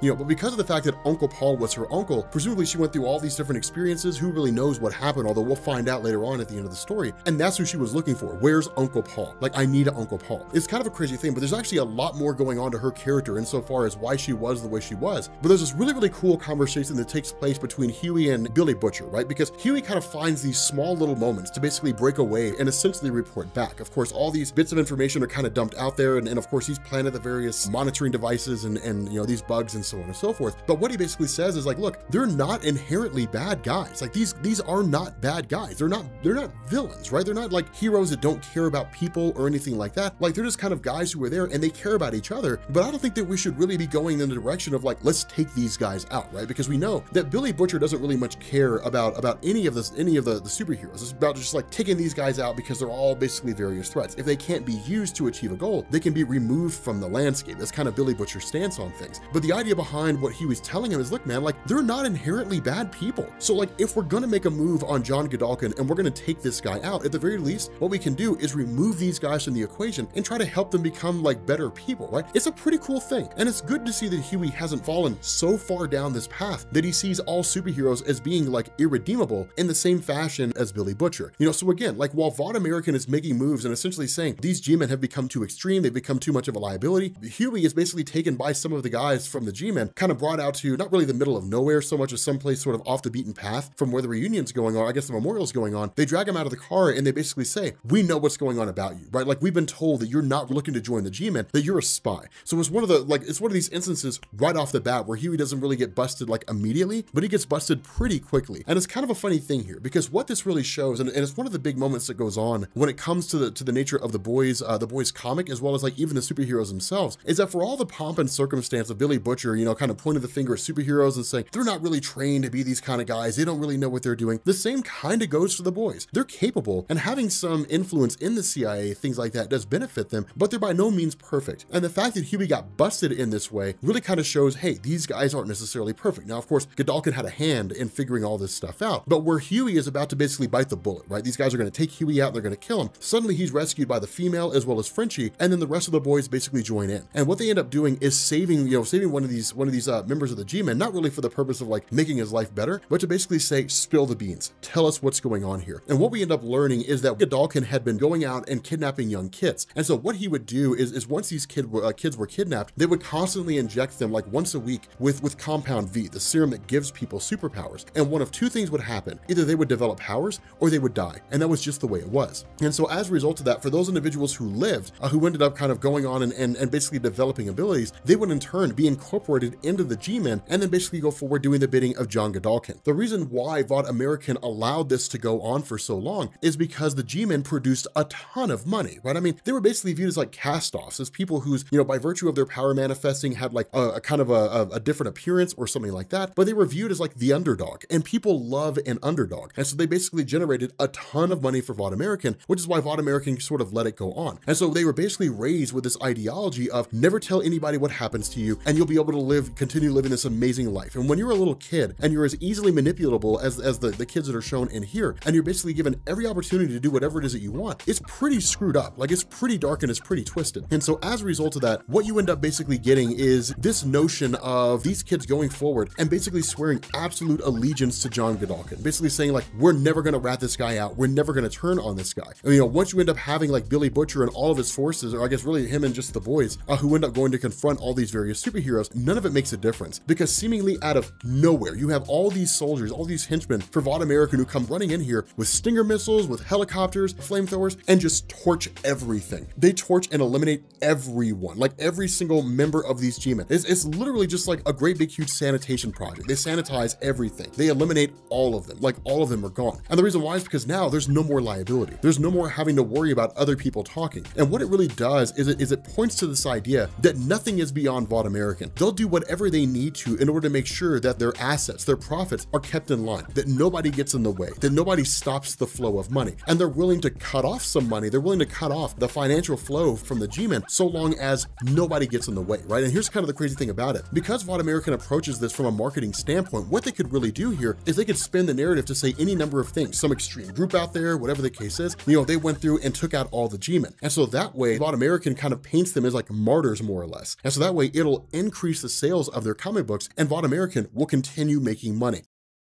Okay, so continuing on with our video series on The Boys, this one, it's part of The Boys, but it's actually kind of a mini series. It stands on its own apart from everything else. It doesn't really even stand on its own, right? It kind of ties into everything, which really sort of begs the question, why was it released as a mini series in the first place? You could probably skip over it, but I wouldn't suggest it. And the reason why is because this is probably the most extreme example of how the superheroes function in the heroes universe, right? So what ends up happening here is initially you pick up in the beginning with basically Homelander addressing, you know, the media, you know, standing out in front of the Capitol and saying, all right, guys, so things are getting ready to pop off, right? Like there's some alien invaders who are coming to Earth and they're going to attack us and all kinds of crazy stuff's going to happen. So me and my cohorts, we're all going to go into space. We're all going to fight these guys. We're going to be gone for a few days, but don't worry, we will save the world and everything will be fine. And so it's kind of like, okay, cool. So like they're going to go fight aliens. This is going to be interesting. But what you end up finding out here is that like none of that stuff's true. There are a couple things that go on and there are a couple things we need to draw attention to, really most notably the actions of the boys. Now the boys being here are actually tracking down Vic the Veep, right? And specifically, they're looking for a particular guy. And we'll actually find out who that guy is here in a second. But the crazy thing about this is that in the middle of all this, Homelander kind of comes to this realization. And what he realizes here is that he can pretty much do anything. And there's really nothing anybody can do to stop him. And this revelation kind of comes from a couple different places. But one of the big things it comes from is when he basically flies out into the sky totally naked and then comes across this Trans-Pacific airliner, right? The 747 making its way from Sydney over to America. And then he blasts the things with his heat vision, literally destroys the pilots in the cockpit, and the whole thing goes crashing down and it explodes. And it's basically like, I can do that, right? And it's the nature of Homelander, right? Like it's the reality of the superhero era that they're living in at the moment. Is what you're dealing with here is you're dealing with this scenario where you basically have these superheroes who don't really have any traditional weaknesses, right? There's no like Superman with kryptonite. There's no Green Lantern with the color yellow. That doesn't really exist here. All these superpowered beings who have no real weakness whatsoever. Vought American has positioned itself in a place to where it's kind of like the gateway, right? The access point whereby these heroes go from just being individuals who have powers, who gain their abilities from Vought American, to individuals who now have access to like money and drugs and women and all these various things. And so because of that, it gets kind of crazy because what you end up doing is picking up with the arrival of Vic the Veep himself. Now remember, Vic the Veep is the vice president of the United States, but he's a Vought American stooge, right? Like he was specifically put into the position of becoming vice president because he can essentially fly under the radar, right? I mean, when was the last time you cared about anything the vice president did? Nobody cares what the vice president does. He's basically a yes man, and there's really nothing more to it than that. His role is to just say yes to things, right? To do what Vought American wants him to do and to really do nothing more. That's why they chose him, is because he's just kind of a simple-minded cretin. He's very basic here. And so as a result of all that, you suddenly have Huey who basically gets a phone call from Starlight. And here's the irony about all this, is neither of them is being truly honest with the other about what they do for a living. Huey, of course, we know is part of the boys, but the cover story he gave her was that he was like an insurance analyst, basically, right? I mean, people, you know, a guy who discovers fraud, different things like that. And that's really the only role that he plays. But it's ironic here because they're both in the same location. They just can't really tell the other that they're essentially there, or at least any could, but technically like Herogasm is supposed to be undercover, right? It's supposed to be kept under wraps and no one's supposed to know about it, which kind of makes sense. But in the middle of all this, suddenly like Huey is met by the arrival of Black Noir. Now, here's a crazy thing about all this. Huey kind of snuck off a little bit in order to achieve this. At the same time, the rest of the boys are kind of preparing this particular operation, which we'll talk about here in a second. But like in the middle of all that, Huey, while he's talking to Annie and essentially like standing in, you know, in a sewer system kind of more or less, is like snatched up by Black Noir, who basically with him, more or less, against Huey's will, which is kind of extreme there. But at the same time, what you also getting is as soon as that happens, not really what happens with Huey, but as soon as this one guy who basically looks like the Thing, Ben Grimm, comes crashing down into the pool, then that's when the operation starts. And the reason why is because this guy was designed to be a distraction. Now, in reality, he really is a stand-in for the Thing, just like all the other members of his team are a stand-in for the Fantastic Four, is really what they're designed to be. But the idea behind this operation is to use that as a distraction, get out, snatch somebody up, and we don't really know exactly who this person is supposed to be. Huey, for the most part, goes missing, right? I mean, experiencing this heinous situation, he's just kind of cowering in fear,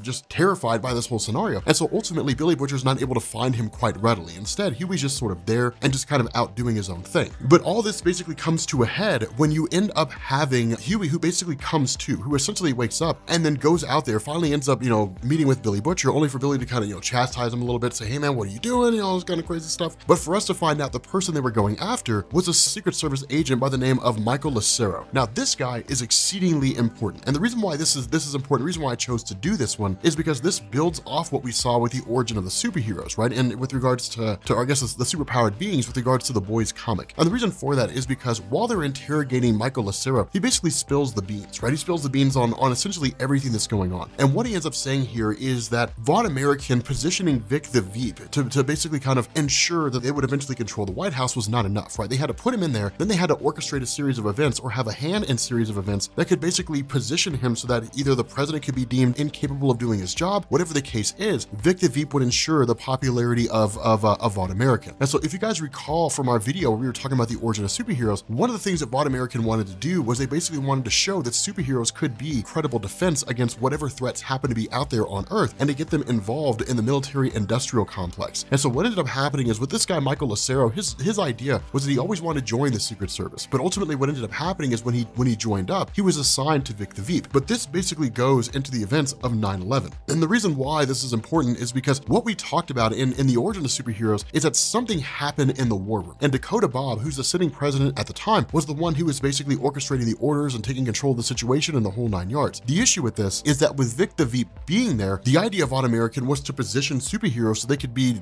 shown as like a credible defense mechanism against other threats outside the United States. And so in order to ensure that this happened, knowing that Dakota Bob was avidly against the idea of bringing superheroes into the defense system of the United States, that what ended up happening basically was Vic the Veep essentially knocked out Dakota Bob with a fire extinguisher. And when that happened, like literally nobody really saw it happen, right? Things happened so fast, nobody really saw it all go down. All they saw was that Dakota Bob was essentially knocked unconscious. And because Vic the Veep was the vice president, essentially he was the next person in charge. And that's when Vic the Veep basically told everybody, stand down, have all the jets and everything stand down, do not intercept any of these planes that are coming in through 9/11. And like, that was it. That's the only order that they got. And because of the fact that the military, for the most part, has to follow the direction of the commander-in-chief or his immediate successor, in this case, the vice president, the military had to stand down. This opened the doorway for the 7 to show up and to basically try to stop the 9/11 hijacking. Now, we knew that kind of went bonkers. It kind of flew to the wayside and really went sideways in a multitude of different ways. If you're unsure about that, feel free to check out the previous videos on it. It didn't really work out for Vaughn American exactly as they planned, but it worked out for them nonetheless. It was basically a display to the general public. Superheroes can be more than just comic book characters, right? They can essentially protect the United States from various threats. And so as a result of that, one of the other things that Michael Lucero says is there is a organization called Red River. Now, Red River is designed to be the Boys stand-in for Blackwater, which was essentially like this mercenary team that had its hands in some pretty nefarious actions at the very beginnings of the Iraq and Afghan war. But the idea behind this is that Red River is essentially kind of like a independent contracting mercenary organization that was created by and usually always works for Vaughn American, but can be licensed out to the government at times. And so as a result of this, in order to ensure that things went the way they wanted to, what Vaughn American started doing was positioning members of Red River to become Secret Service agents, to basically work on their behalf as Secret Service agents. What this shows is that Vaughn American has been systematically over the years getting its fingers into the White House and trying to find a way to control the federal government as it exists. And the result of this is that really the president at the time, Dakota Bob, made it exceedingly easy. And the reason why he made it easy is because there was a lot of legislation that was introduced by Congress and was ultimately passed by him that essentially allowed this kind of piecemealing of congressional oversight, right? Basically, like, members of Congress could receive far more campaign donations, different things like that, which basically allowed different companies to buy the government in a variety of different ways to make sure bills were passed and things. And so while it wasn't the intention of Dakota Bob to explicitly service Vaughn American, ultimately he did. Like, ultimately he ended up kind of opening the doorway and making it possible for Vaughn American to get their foot in and just kind of go from there. And so what it does following this is it kind of picks up up with the tail end of this, right? You have what's called the Soupies, which is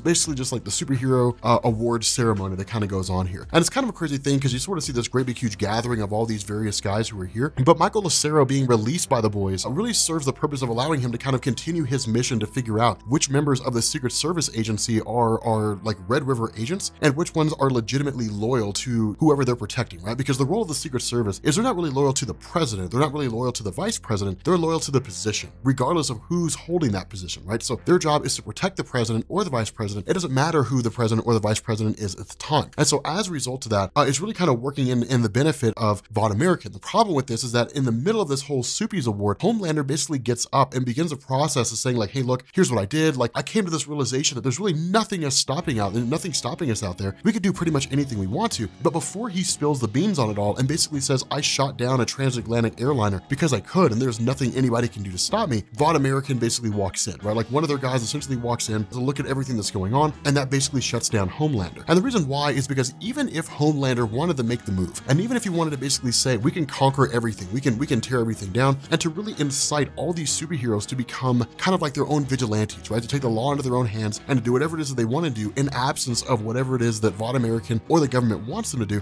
he can't really make that move at the moment, because if he did, Vought American would pull everything out from under them. Right now, at the end of the day, it doesn't really matter. It's more politics than anything else. But if you're someone like Homelander who's essentially unstoppable, yes, you're one person, but how stoppable are you in the face of like 100 superheroes all trying to fight you at the same time? But ultimately, while all this is going down with regards to everything, with Homelander almost on the verge of like making his decree and basically rallying all the superheroes to kind of rise up against humanity, more or less, just kind of say, look, we're going to do whatever we want to do. There's nothing you can do to stop us. You also end up having Michael Lucero, who makes his move on the various agents who are out there that are part of Red River alongside the boys. And so as a result of this, a kind of shootout ensues, right? I mean, ultimately, Michael Lucero shot and killed in the process. But what this basically means is that the involvement of Vought American in the goings on of the federal government is far more deep reaching than we ever thought they were. Our idea was that they positioned a vice president in there, right? A vice presidential stooge, a guy who would just do whatever they told him to. And then ultimately it would all just kind of come to a head. What Vought American has been planning is the death of the president, to where they can off Dakota Bob. And when that goes down, then in turn, Vic the Veep will take his place. He'll serve out the rest of Dakota Bob's presidency and then run for election and then have another 8 years possibly under his purview, and essentially Vought American controlling everything. That's the plan. That's the idea as Vought American wants to see it go down, which is a huge moment. It's a big thing to basically do here. Like the idea of taking out a sitting president, replacing it with your own puppet, and then in turn controlling the United States. Like that's a pretty significant thing to go down there, because what it could do if Vought American so chose to do that is by bringing the superheroes in and then in turn saying like they're part of the defense system now, they can in turn use the superheroes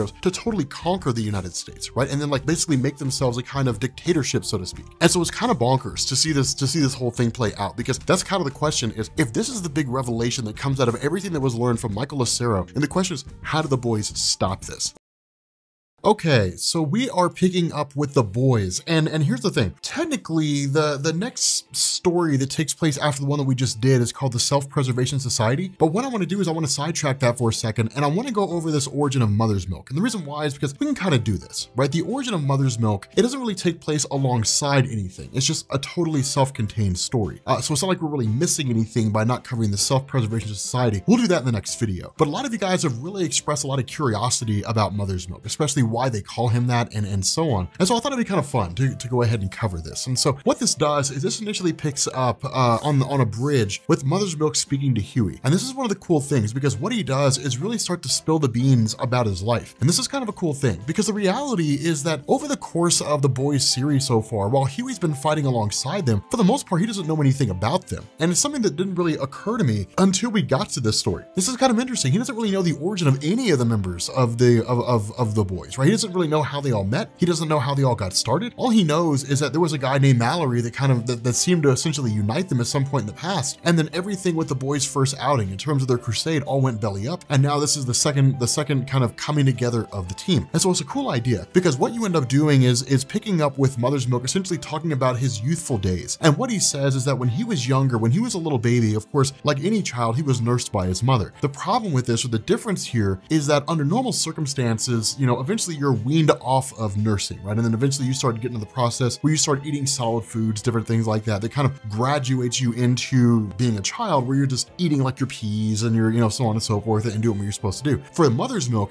that didn't happen. Instead, what ended up taking place here is that when the attempt was made to wean him off breast milk, that he started to sort of shrivel up and become exceedingly weak. And so this was done about 2 or 3 times. The first time it was kind of like, okay, we're not really sure what's going on. And so of course he started nursing again, and he was right back to being as good as he ever was. And then the attempt was made to nurse him off a second time, and the exact same thing happened. He ended up shriveling up. Each time there was an attempt made to nurse him off, he came closer and closer to dying. And so eventually his mother started to realize that in order for mother's milk to continue thriving, that he has to basically nurse her. Like he has to consume her breast milk. And that's why they call him mother's milk, is because in order for him to continue living, he constantly has to consume the breast milk of his mother. Now, this is an interesting thing because 1, it's kind of a darker tone with regards to how a superhero functions, but 2, it puts a shelf life on him. And the reason why is because, in reality, a mother can only nurse for so long, and then her breast will stop producing milk, which really kind of begs the question, how is she producing so much? And we'll actually find out an answer to that question here in a little while. But the other part is, once she's dead and gone, assuming there's no surplus of her breast milk stored up somewhere, he's gonna die. So basically he'll die earlier than pretty much everybody else. At least that seems to be the case. And so as a result of that, the reality of him nursing from his mom at such an old age, more or less, having supposed to have been graduated off of that, was a secret that was kind of kept by him, his mother, and his father, but his brother Michael never knew, right? He was never told. It was something that was kind of kept very close in. At one point along the line, his mother worked at a factory. The problem was that this factory was owned by Vought American. And during this point in time, this,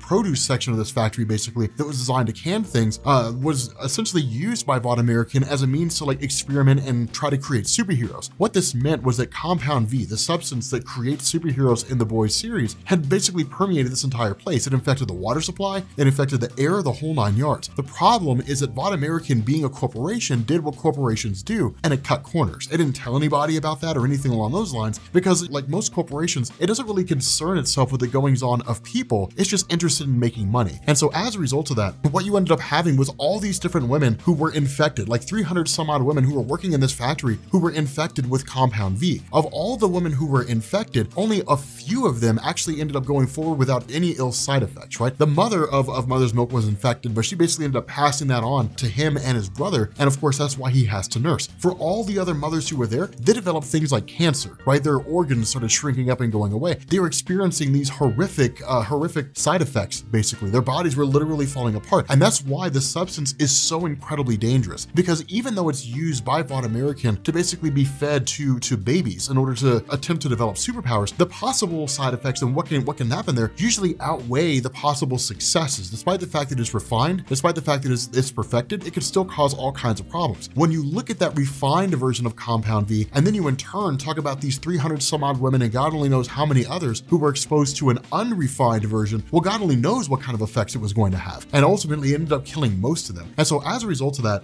what you ended up having was the father of Mother's Milk who was brought into the equation. But at the time, he was basically busted for selling weed, it seems like, to some Columbia professor, and he was thrown in jail for a pretty significant amount of time. Ultimately, he only served 4 years because of the fact that he educated himself and then basically launched his own appeal. And so as a result of that, he was basically, only given a 4-year sentence, and then he ultimately ended up meeting the mom of Mother's Milk. And so following that, his father basically went forward and said, we have to find a way to hold Vought American accountable for what it is that they've done. Now, here's the interesting thing behind this, and it's a tactic that a lot of exceedingly wealthy people or corporations use. The reality is that when the average Joe decides to file a lawsuit, essentially on their own, against some major corporation, all the corporation really has to do is wait them out, right? All they have to do is just basically say, well, we need a continuance, and just kind of keep filing and filing and filing, so that eventually the person filing the lawsuit, all their money runs out, and so they can't continue their case anymore. And usually that's much cheaper than a payout. And usually places do that because they're guilty, and they know, if it went in front of a jury, whether it's because this person filing the lawsuit was pulling at the jury's heartstrings or whatever the case is, the corporation would ultimately be found at fault, and they would have to pay out a lot more than they would if they just basically stretched this person out and called it a day. That's why class action lawsuits are so effective, because suddenly you have a lot of people contributing to a legal case. And so because you have all this money kind of flowing into the case itself, it starts to pick up a lot of attention from the press, different things like that. And so the result is that it's very difficult for a corporation to kind of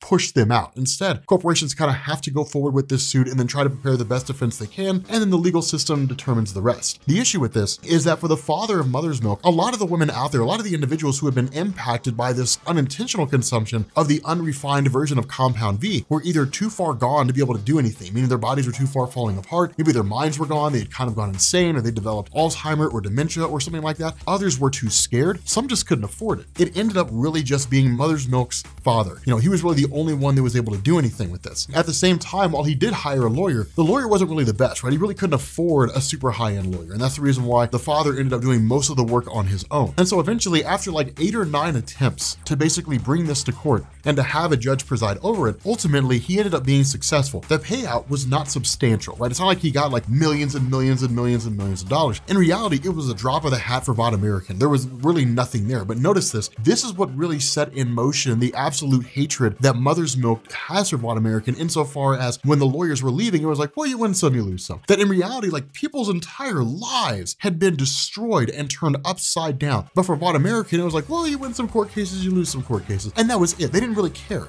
It didn't matter to them. And that's what really struck a chord with Mother's Milk, is the complete lack of concern for the average individual on behalf of a corporation. So long as the financial loss they sustained was not like, detrimental, then who cares what happened to these people? And so as a result of that, this began the process. Now, it wasn't really the tipping point. The tipping point that came with this really came by way of his brother, Michael. And the reason why was because with Mother's Milk's mother being infected with Compound V, this was passed on to both Mother's Milk and his brother, Michael. And so ultimately, Michael's powers ended up manifesting, but they ended up doing that when he was wearing his football helmet, playing outside on the street. And because he started growing so astronomically fast because of Compound V, he basically grew to the point where literally his helmet essentially crushed his head and it ended up killing him. And so his brother basically died. And so as a result of that, the father of Mother's Milk went back and said, okay, let's get back to work again. The problem with this, he didn't really have the heart for it anymore. The judicial system is a very slow and a very screwed up system insofar as it basically takes forever to get anything done, right? It's a system that's really designed to not benefit the average American. And so because of that, when you have a scenario like this unfolding, you're talking about the exceedingly wealthy who are able to gain the system versus the smaller guy who's not. And so what this meant was that going back into court again with no real light at the end of the tunnel, right? Like no guarantee he would even be successful, especially when you're talking about, all these multiple illnesses versus the son of a guy dying. This basically caused him to have a heart attack and he ended up dying. He ended up just basically passing away at his desk. On top of all that, the mother of Mother's Milk was already struggling, right? She was dealing with depression. She's dealing with all these major issues. She'd lost her husband. She lost one of her sons. She didn't really have a desire to keep going anymore. And where Mother's Milk had tried the best he could in order to bring somebody on board that could take care of her, ultimately she had essentially just kind of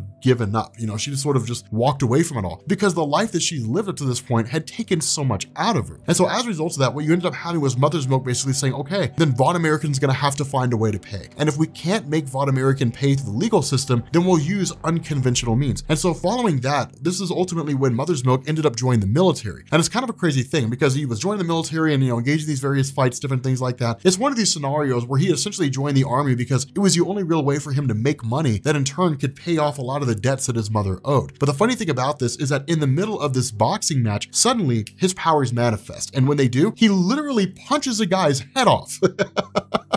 It's like he goes straight up Johnny Cage and just uppercuts this guy's head off, which is absolutely bonkers because of course, regardless of whether or not it was intentional, he killed somebody. So that means he is now he's out of the military, right? Like he's out of the army. The funny thing is that this is when Billy Butcher comes in. Now remember, this seems to be in the original iteration of The Boys, especially because we have Mallory here, who's basically the one leading the team. Remember, he led the original variation of The Boys. And so what this does is it brings in Billy Butcher, who basically says, I've looked over your entire life and your entire file. And where Mother's Milk initially looks at this as a guy who's basically screwing with him, speaking ill of his mother and so on and so forth, the reality of what Billy Butcher is presenting here is, I have a way for you to be able to get revenge that you've wanted, right? Like you want Vaught American to pay. Vaught American is essentially using the system that was designed to benefit them against you and your family. So I can help you skirt all that and basically get the justice you deserve without having to worry about all the nonsensical nature of the judicial system, right? Without having to worry about like courts and things like that, which are trying to impede your progress. And so as a result of that, he officially ends up joining Billy Butcher and ultimately becomes part of the Boys. And so following that, what you get is this scenario where Billy Butcher does the same thing he did with Huey, right? And it's one of the things that Billy Butcher does insofar as it's one thing to come along and to say, hey, I can help you make your life better, right? Like I can help you get what it is that you want to achieve. You have to believe me, and then actually implementing a good faith effort. And that's really what this is, right? It's an act in good faith of Billy Butcher basically telling, Mother's Milk, we can track down your wife and your child,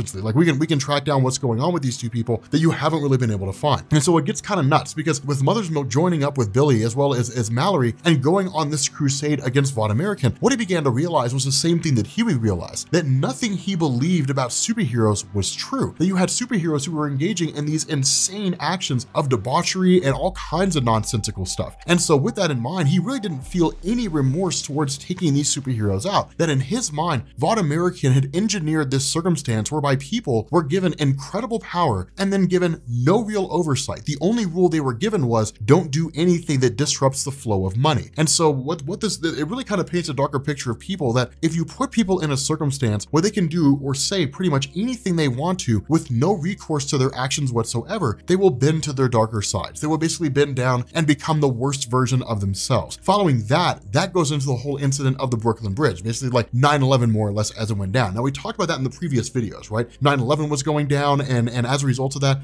Vought American, or at least the vice president, ended up stepping in when he knocked out the president of the United States and said, call off the planes. This allowed Vought American to bring their superheroes in, the Seven, who ended up screwing up the entire situation and taking out a bridge. Mother's Milk was there during the whole thing, right? So what he saw here was not the act of terrorists. What he saw here was the negligence of Vought American. The Vought American just kind of threw their superheroes in there with no training whatsoever. They were painfully ill-equipped for that. They had no business doing that. And so what it meant was that there was mass casualty here, right? Like reaching out to a woman who was screaming about her children, and then this woman basically being ripped in half by tension lines was a horrifying situation. But looking at that and looking at the situation and saying all this could have been averted had Vought American been stopped in the past, so they've been kept from being allowed to operate without any kind of purview whatsoever. If they were brought down, then things, while they wouldn't necessarily be the best thing ever, it would certainly make the world a better place. But that's the whole idea behind Mother's Milk. That's the origin of his story. It's amazing, right? It's really, really cool. It's dark, but it's really, really cool.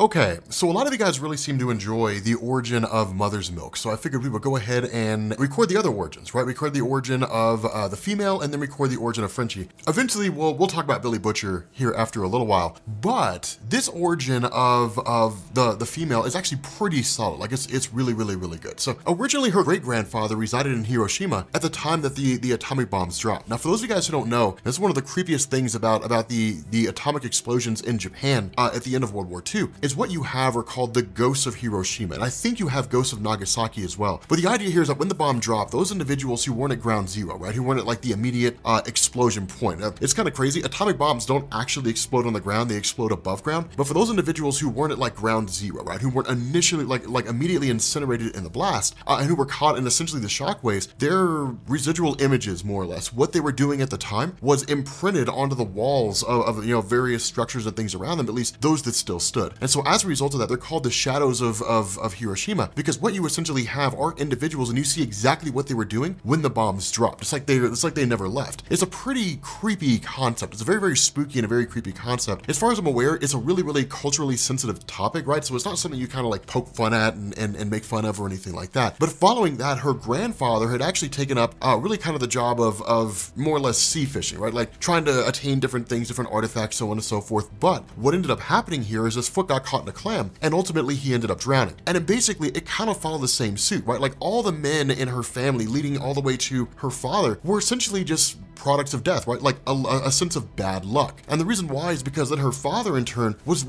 crushed by a woman at least by a German woman in a sumo match, more or less. And so it's always kind of following her, right? Like death had always followed the men in her family. But for her mom, she was basically one of these individuals who just kind of always seemed to have things go her way. And what this does is it almost kind of sets up this dichotomy, right? This idea of one side has good luck, one side has bad luck. And you always kind of notice that in comic books. So those of you guys who are familiar with this, in comic books, you always have these kind of juxtaposing positions in terms of good guys, bad guys, good luck, bad luck, different things like that. There are some things in the world of comics that are absolute. And so it's sort of interesting to kind of see that play out, even if more in like a metaphysical way with regards to the story itself. But her mom was a woman who was what she referred to as simply just stupid lucky, right? Like she would just kind of be in things and things would just kind of work out her way. And it wasn't as if she really worked hard for anything. It just sort of happened for her, which is sort of intriguing there. But ultimately, the female ended up sneaking away from her mom, kind of making her way through this facility.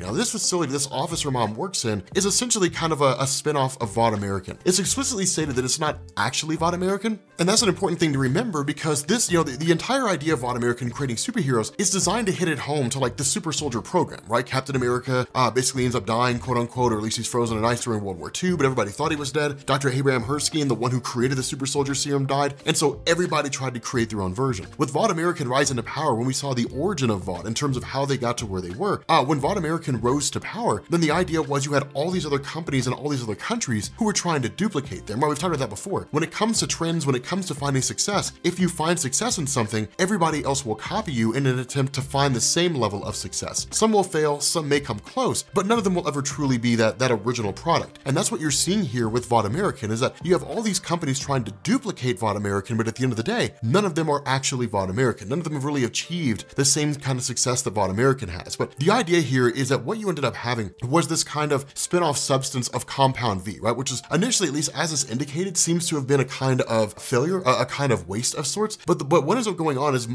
the female basically ends up entering into this little small container, this small thing, and ultimately is exposed to Compound V. And when that happens, she immediately kills the scientist, right? She immediately kills this guy, and then in turn, she's rounded up and captured. And the reason why is because with exposure, it really appears as though she's the first true successful test subject in Tokyo, Japan, that can be used as a means to create more of these various superhumans. Over time, she would basically escape. She really seemed to take a kind of interest in ripping people's faces off, which is kind of wild. That's kind of a crazy thing, going all Hannibal Lecter on people. But she really seemed to kind of develop an interest in that. But the funny thing about this is that she's not nearly as inhuman as she seems, right? She really talks about how she was going out into the world and she didn't really understand these various concepts, right? Because she was so young by the time she was taken by this Tokyo organization. And this organization never really took the time to educate her, right? It didn't really see a reason for it, because the reality was that she was meant to be a weapon, not a well-educated individual, a productive member of society. And so in a lot of ways, she didn't grasp these concepts like kids playing together. She didn't grasp things like,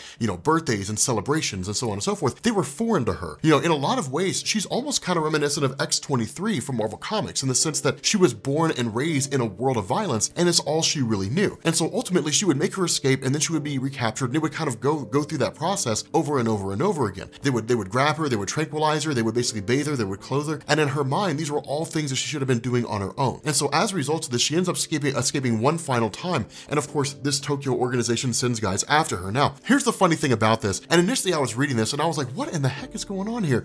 As they go through there, basically one of these guys, really seems to kind of be caught up in the idea of it, and ends up just running off like all of these like lines from Aliens, right? From James Cameron's Aliens, which is the best of the Alien movies. It's even better than the original, and I don't care what anybody says. It is better than the original, right? By like a million times. It's infinitely better than the original. I don't care what you say. It's just the way that it is. So the way this plays out is literally this guy's just like going through and running off these things, right? One of the guys like, dude, that's a really cool shotgun. He's like, yeah, I keep it handy just for close encounters. Of course, that was said by Hicks, and literally, if you've ever seen Aliens, you get these little moments here and there, like they're coming out of the walls, everybody kind of freaking out. But the important thing to understand about this, and this is what's so cool, is that for the most part, this Tokyo organization didn't really train the female to become a kind of killer of sorts. At least that didn't really seem to be the case. Basically, what they would do is they would capture her, they would bring her in, they would test on her, different things like that. And so the result of this is that she is extremely prodigious when it comes to implementing conflict, right? Like being able to engage in subterfuge, espionage, sneaking around, different things like that. This entire group gets taken out like that. It's insane. Now the last two guys end up basically killing themselves because they just kind of spray bullets all over the place. The bullets ricochet off everything and just kind of cut through them like Swiss cheese. But the crazy thing about this is that when you have these two scientists who were there, then you have the arrival of like Billy Butcher and his guys. Now remember, this is back when the boys first formed, right? That's when these origin stories take place, when the group initially came together, before they brought Huey on board, right? Before the Reformation, which basically this story is the second iteration of the team. And so the result of that is that this girl going through and taking everybody out, it's really kind of this comment that's made by Mother's Milk. Why did they go in shooting? Why didn't they just like gas the place, knock her out, and then like capture her? And Billy Butcher's response is because they're idiots.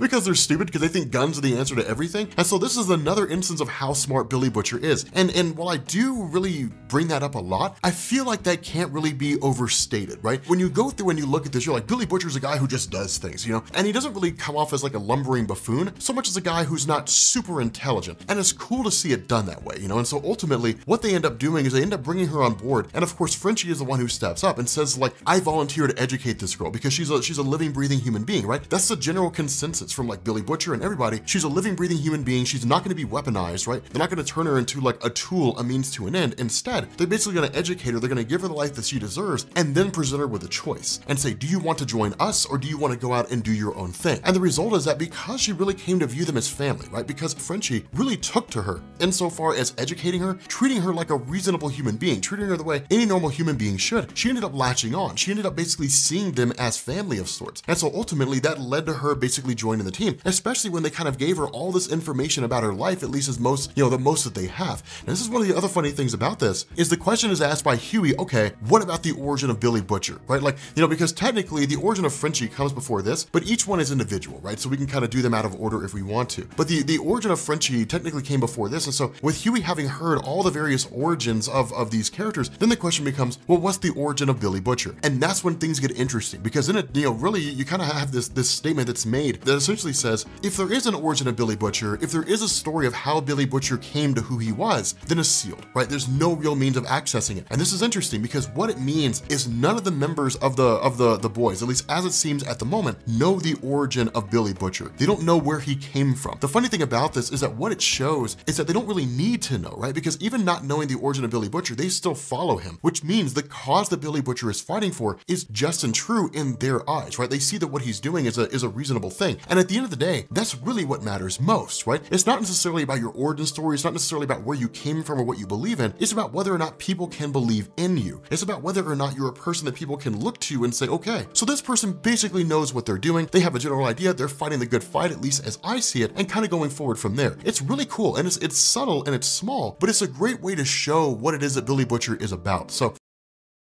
okay, so we are done with Thanksgiving week and we are back to our regularly scheduled programming. And as promised, we return with The Boys. And in this one, we're doing the origin of Frenchie. Now, here's a cool thing.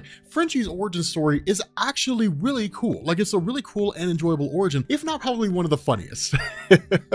Because with everything that goes down, you're just kind of like, but really though? Like, it's it's pretty cool, right? So Frenchie ends up coming back from the war, right? The big war. And it's kind of a funny thing because he comes from a small town, right? He doesn't come from like this great big huge place, right? I mean, honestly, I'm not very knowledgeable about France geography. I took French in college and bombed it entirely. You know what really threw me off with French were the gender of pronunciations, right? Like a coat in English is a coat. In French, it's like a coat is one word for a guy's coat and it's another word for a woman's coat. And it's just kind of like, all right, that sort of throws me off. But nonetheless, it's one of these things where it looks like he's from an exceedingly small town, a town where like everybody knows everybody else. And there's something kind of homey about that, right? There's something kind of homey about coming from a place where everybody knows your name, where basically everybody knows who you are.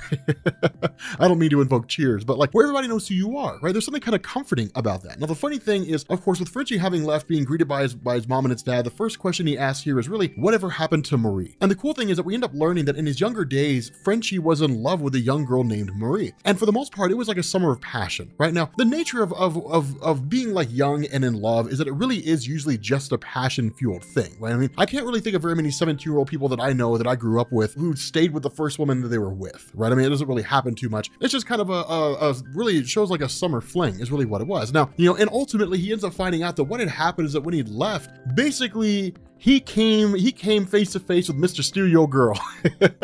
What he had in his younger days is he had a schoolmate, a kind of a rival schoolmate, basically a guy that he used to get into arguments with or fights with all the time, that was named Black Pierre. Or really, it's really just Pierre, but he called him Black Pierre. Now, here's the funny thing about this, is we're not really given like the full totality of the experience between these two guys when they were younger. We're only given it from the perspective of Frenchie. Really, it just kind of looks like Frenchie was a dick and just like bullying this kid all the time. So in reality, if that was the case, I don't really feel bad for Frenchie, right? Like the guy who was being bullied came out on top. He was like, yeah, man, you bullied me all the time. You gave me a hard time all the time. So you went to the war, you gave me grief, I took your girl. Like, what do you want me to tell you, man? That's just the way the game gets played. And it's kind of messed up too, because he's just like, hey man, like I jacked your girl. Like, she's mine now. So that's basically it, and just rides off laughing at him. Now, here's the worst thing about it all, is that basically she hitched her horse to a guy who's riding around on a bike. Let's just kind of take note of this for a second, right? Frenchie is being talked trash to by a guy who stole his girl, and this guy's riding off with his girl on a bicycle, right? So let's just kind of take that in Let's take that in for a second. It's kind of pitiful, but ultimately Frenchie drops into a really bad place. Now, here's the thing about this. This is one of the reasons why I think this is so cool. Here's the thing about this. This is probably the most relatable thing ever. Every single person, for those of you guys who have never really been in like a committed relationship or never really, devoted your heart to somebody before, whether it's a kind of a passionate short-term fling or whether it is something serious, then when the time comes when it ends, everybody goes to this point, right? Everybody goes to this moment where it's just like, you feel like the world is ending, right? Like everything you know and love has come crashing down around you. And everybody needs that, right? Everybody needs that kind of release, where you just sort of just kind of spill your heart out there. Now, maybe spilling your heart out comes in the form of the drink, which is dangerous because it can lead you down a really dark path. Other times just going and working out, but you got to find a way to release that, to kind of cope with your frustration, your anger, and your sadness of the situation. And it's interesting to see how Frenchie does this insofar as he just kind of wallows in his sorrow. Now, of course, everybody does this, but you can't do it forever, right? Otherwise, you just end up being the guy who just feels bad for himself all the time, and that's basically it. But his father ends up coming to him and basically saying, you've got to get revenge on Black Pierre. You've got to fight back, and you got to get your girl back. Now, in my personal philosophy, I don't really do that, right? I mean, it's one of those things where it's like, if she really cared about him that much, she would go back to him. She would just leave the guy she's with and go back to him. But Frenchie doesn't really matter that much to her because she didn't make that choice, right? She stayed with the guy she was with. And so it's kind of a smart move by Frenchie to kind of say, no, this is not really the game that I play. Now, it's not Frenchie being a sourpuss here, right? It's not him being a wimp. His argument is, I don't like violence. And having been in the war and having seen the full brunt and the full totality of just how terrible human violence can be, it's a rightful stance to take. It's a rightful situation to be like, I've seen the worst of humanity and I do not want to go back to that place again. And so what this basically does is lead to the festival of the Saints of Haha, I guess is really what this is. My French is terrible. This is probably the coolest festival ever because what these guys do is they basically do jousts, right? But they do jousts where they're riding their bicycles and they have like these gigantic baguettes and then basically just like charge at each other with these things.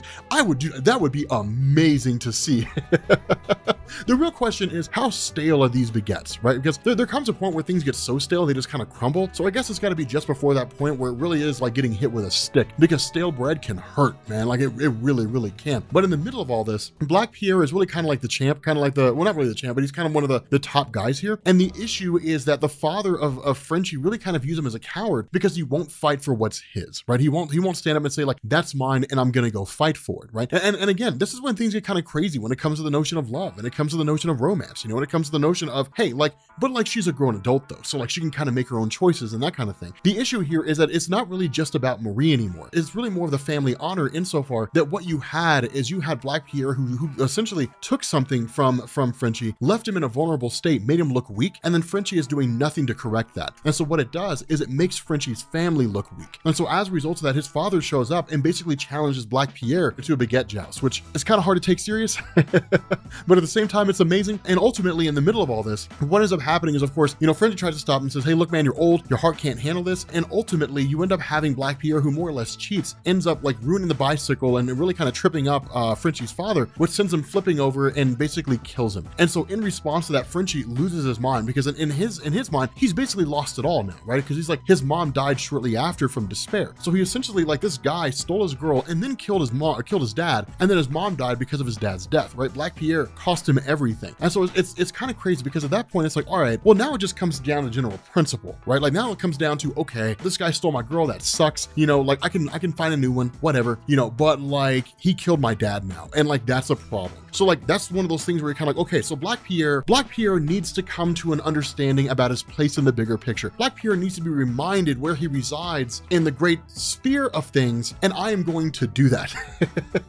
That's basically what Frenchie says, that at that point, having lost everything that was valuable to him, he ultimately ends up just kind of walking away from his village, right? Like just sort of going out and roaming the world, but not before taking his revenge on Black Pierre by basically stringing him up and running what looks like basically a rope through his mouth and out of his backside. And then in turn, giving the finger to Marie, leaving her hanging and saying like when she came back and said, please take me back, he was like, not a chance. Peace. And ultimately ended up bailing. And then from there, just started roaming from place to place. Now, this is when Billy Butcher comes into play. And this is kind of a funny thing that really kind of has to be asked here is, how is it that Billy Butcher really seems to keep running into these circumstances where he keeps finding these various guys, where he's always kind of like in the right place at the right time? Because what ends up going on here is that Frenchie's in this bar and basically like while he's hanging out in this location, some American guy runs up on him and is like, where he basically knocks over the drink of Frenchie looking for a fight. The response of Frenchie is, buy me a new one. And of course, this American guy is like, nah, man, consider it payback for us saving your backside during World War II. And it's kind of crazy because this guy basically champions the actions of America during during World War II. It's like, look how great we are, but was never actually there, right? Like it's basically taking credit for an event that he was never really part of. And so as a response to that, Frenchie's like, okay, well then fine. Then, much like Black Pierre, I'll help you understand your place in the bigger picture, and basically instigates an entire bar fight.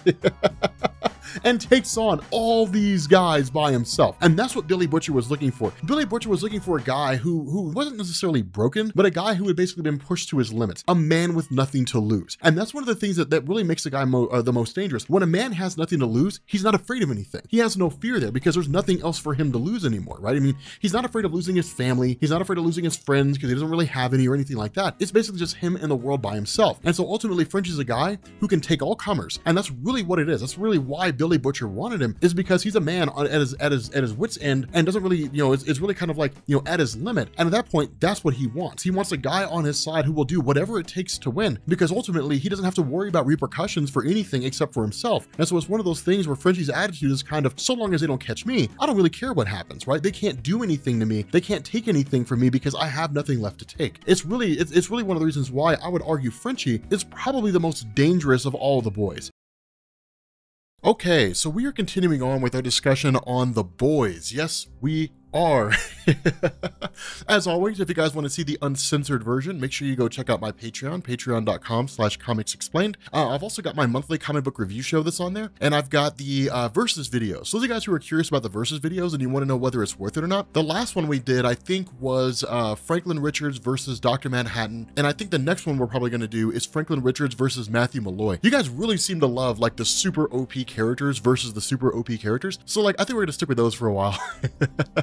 But yeah, so continuing on with the boys, this basically picks up initially with really kind of like the aftermath of everything with like Herogasm and all the stuff that we'd covered up to this point. Keep in mind, chronologically, it does kind of take place before the origin stories, but one of the things we talked about there with the origins is that they weren't really tied into any existing story. They were just kind of self-contained, so we could have done those pretty much whenever. We probably should have done them in the beginning, to be honest. But what this does is it basically deals with the boys essentially showing up and targeting one of the superhero teams. Now, again, this is the boys kind of continuing to send out a message, right? Sort of keep the superheroes on their toes, but to also be one of those things where it's like, we're not a group to mess around with. Understand the message that's coming to you. And so what it does is it basically shows these guys roughed up quite readily. I mean, there's really not a whole lot Garth Ennis does here because they're not really designed to be the main draw. It's really just designed to show us the boys in their most pure form, smashing heads in with baseball bats, the females ripping off another chick's face. I mean, it's pretty gruesome and it's pretty extreme, but it's just designed for the purpose of sending a message. That's really all it's designed to do. And this is the reason why the boys are so dangerous, right? We talked about this before on multiple occasions when we've discussed the nature of the boys, right? I mean, they are a clandestine team in so much as they're hard to find, but they are well known by the Seven, right? They've had dealings in the past and things like that. Homelander knows exactly who these guys are. And so it's one of these things, because the question that people kind of ask, and it's something easy to forget, but one of the questions people ask is, why don't they just kill the boys? And again, it all really kind of comes down to the information they have. And we'll talk about that here in a little bit once we get to that appropriate section. But what it does is it jumps over to kind of like the marketing side of Vought American. Now remember, unlike the TV show, Vought American isn't really as on the nose in the comic as they are in the TV show. In the TV show, you kind of get like Vought American right there front and center, and you pretty much see them for what they are. In the comics, they're kind of like this clandestine organization that exists out there, and they're just the ones that are essentially in charge of the money when it comes to the various superheroes.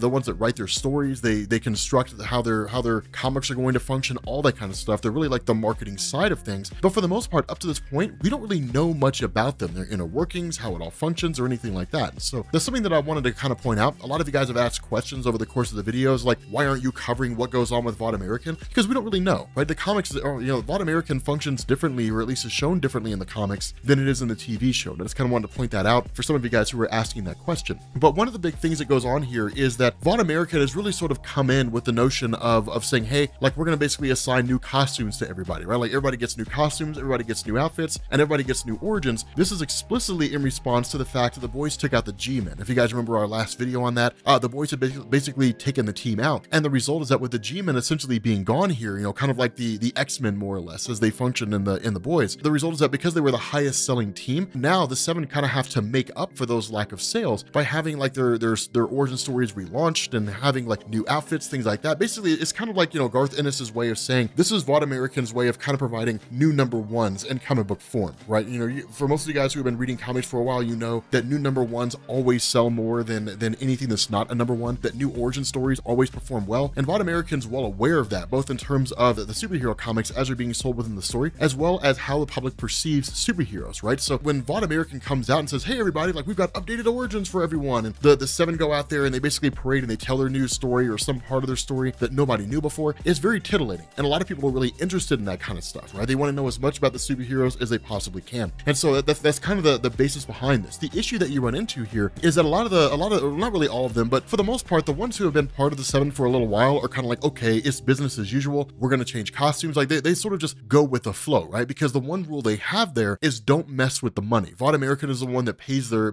bills. VOD American is the one that gives them a place to live. And at any moment, VOD American could immediately take one of these superheroes off the seven, throw them into some kind of secondary team, and then that's it, right? Some tertiary team that exists out there, and their entire career, so to speak, as a superhero would be over. And even Homelander himself is kind of getting tired of VOD American, right? He's kind of getting irritated by it, and actually considers killing some of them. The result is that if that happened, VOD American would just pull the plug, and the superheroes would be screwed, right? They would just kind of be left hanging, and whatever would happen would happen. And so from there, what it does is it sort of transitions over to the female, who's basically given a tip, you know, who's essentially told by her handlers, here's a target we need you to take care of. Now, remember, this is an important role to understand when it comes to the female, that much like Mother's Milk, much like Huey, the Frenchie, and even Billy Butcher himself, that while they are part of the boys, and they do go on their missions to take out superheroes, they do also have a life on the side, right? They have other things that they engage in and so on and so forth. Huey's got his relationship with Starlight, and whatever goes on with these various characters, the female is a hitman for the mob, right? That's her job. She just basically kills people for the mob. And so the result is that the mob essentially tasked her with going to this location and then taking out, you know, whoever this target happens to be, only for us to find out that it's actually Stormfront. Now, we will get an explanation on who Stormfront is. I will provide that to you guys in this video, but in the interim, at the moment, basically Stormfront absolutely wrecks the female, like literally tears her apart and essentially just like beats her unconscious. And so his ability to take on and to basically take out the female leads to her essentially, you know, being pummeled into a coma and basically being taken out. Now, from that point, it goes directly into Starlight. Starlight, of course, having her meeting with VOD American, they're basically going around, you know, around the offices more or less of the seven saying, hey, here's your new origin story, here's your new costume, so on and so forth. They run up on Starlight. And this is one of the most controversial parts, because what they basically do is they say, hey, look, like we're going to give you a new costume and everything, but you're also going to get a new origin story, right? Your costume is going to be a lot more sultry because women who are drawn in very like sexually revealing clothes are very attractive to young boys who read comics, right? So we're going to have you wear this outfit. You're going to be very, very revealing in your physical appearance. And it's kind of a crazy thing to sort of come out with, because you know, when she really turns against it and says, no, I don't want to have anything to do with this, the response of the VOD American guys is, yeah, but like that's what sells though. And it's one of these things where VOD American doesn't really care about who the superheroes are as people. VOD American cares about making money, right? It's the only thing they care about is money. And so because of that, VOD American is just one of these things where it's like, I mean, sure, you may disagree with it, but either you can be on board with it or you can get the boot and be replaced on the seven. And that's one of the things that Starlight's really been struggling with over time as part of the seven, is kind of like, how far is she willing to go, right? I mean, we've seen how far she's willing to go. And in comparison to what she did at the beginning of the story, having a sultry costume like that doesn't really seem to compare to that. It's a pretty morality shaking thing to have done, because what it does is it really forces her to come to the reality yet again that in terms of VOD American, she doesn't really matter, right? She's just a means to produce money. And really, you know, it may be that where she came from, the squeaky wheel gets the grease. But as far as VOD American's concerned, the squeaky wheel gets replaced. And that's really kind of how she's understanding, really coming to terms with her role within the seven itself. The other big part of this, and this is kind of a significant thing here, is that where you end up having the boys who are just sort of cutting up and they're having a conversation and so on and so forth, the Frenchie basically comes in with this sad face and then in turn tells them that the female's been taken out. Now, this is kind of a cool thing. It's one of the reasons why Mother's Milk is such an important character here, is because when they go to the hospital where the Frenchie took the female, and they're in turn kind of like, all right, you know, let's figure out what's going on, and they're talking about the revenge they're going to get, Mother's Milk starts looking around and says, I got a question for you guys. And they say, okay. And they say, you guys notice that this is a hospital, right? And their response is like, yeah. It's like, but you don't really see anybody else here. You see a couple nurses downstairs and there's a doctor kind of roaming around, but there's not like a hospital full of medical staff, which is what you would expect. Like, if you go downstairs and you go to look for those two nurses that we saw when they came in, what do you think the chances are they're actually going to be there? And this is one of the coolest things, because what this shows is it's a setup. That VOD American, when they were talking to Homelander earlier, and Homelander was like, look, you guys do your thing, just don't hurt the dog of Billy Butcher, because if you do, all hell's gonna break loose. It's the one thing you don't touch that belongs to Billy Butcher. And then what VOD American essentially done was basically go to Stormfront, kind of initiate this whole thing, was they went to Stormfront, and then in turn, Stormfront took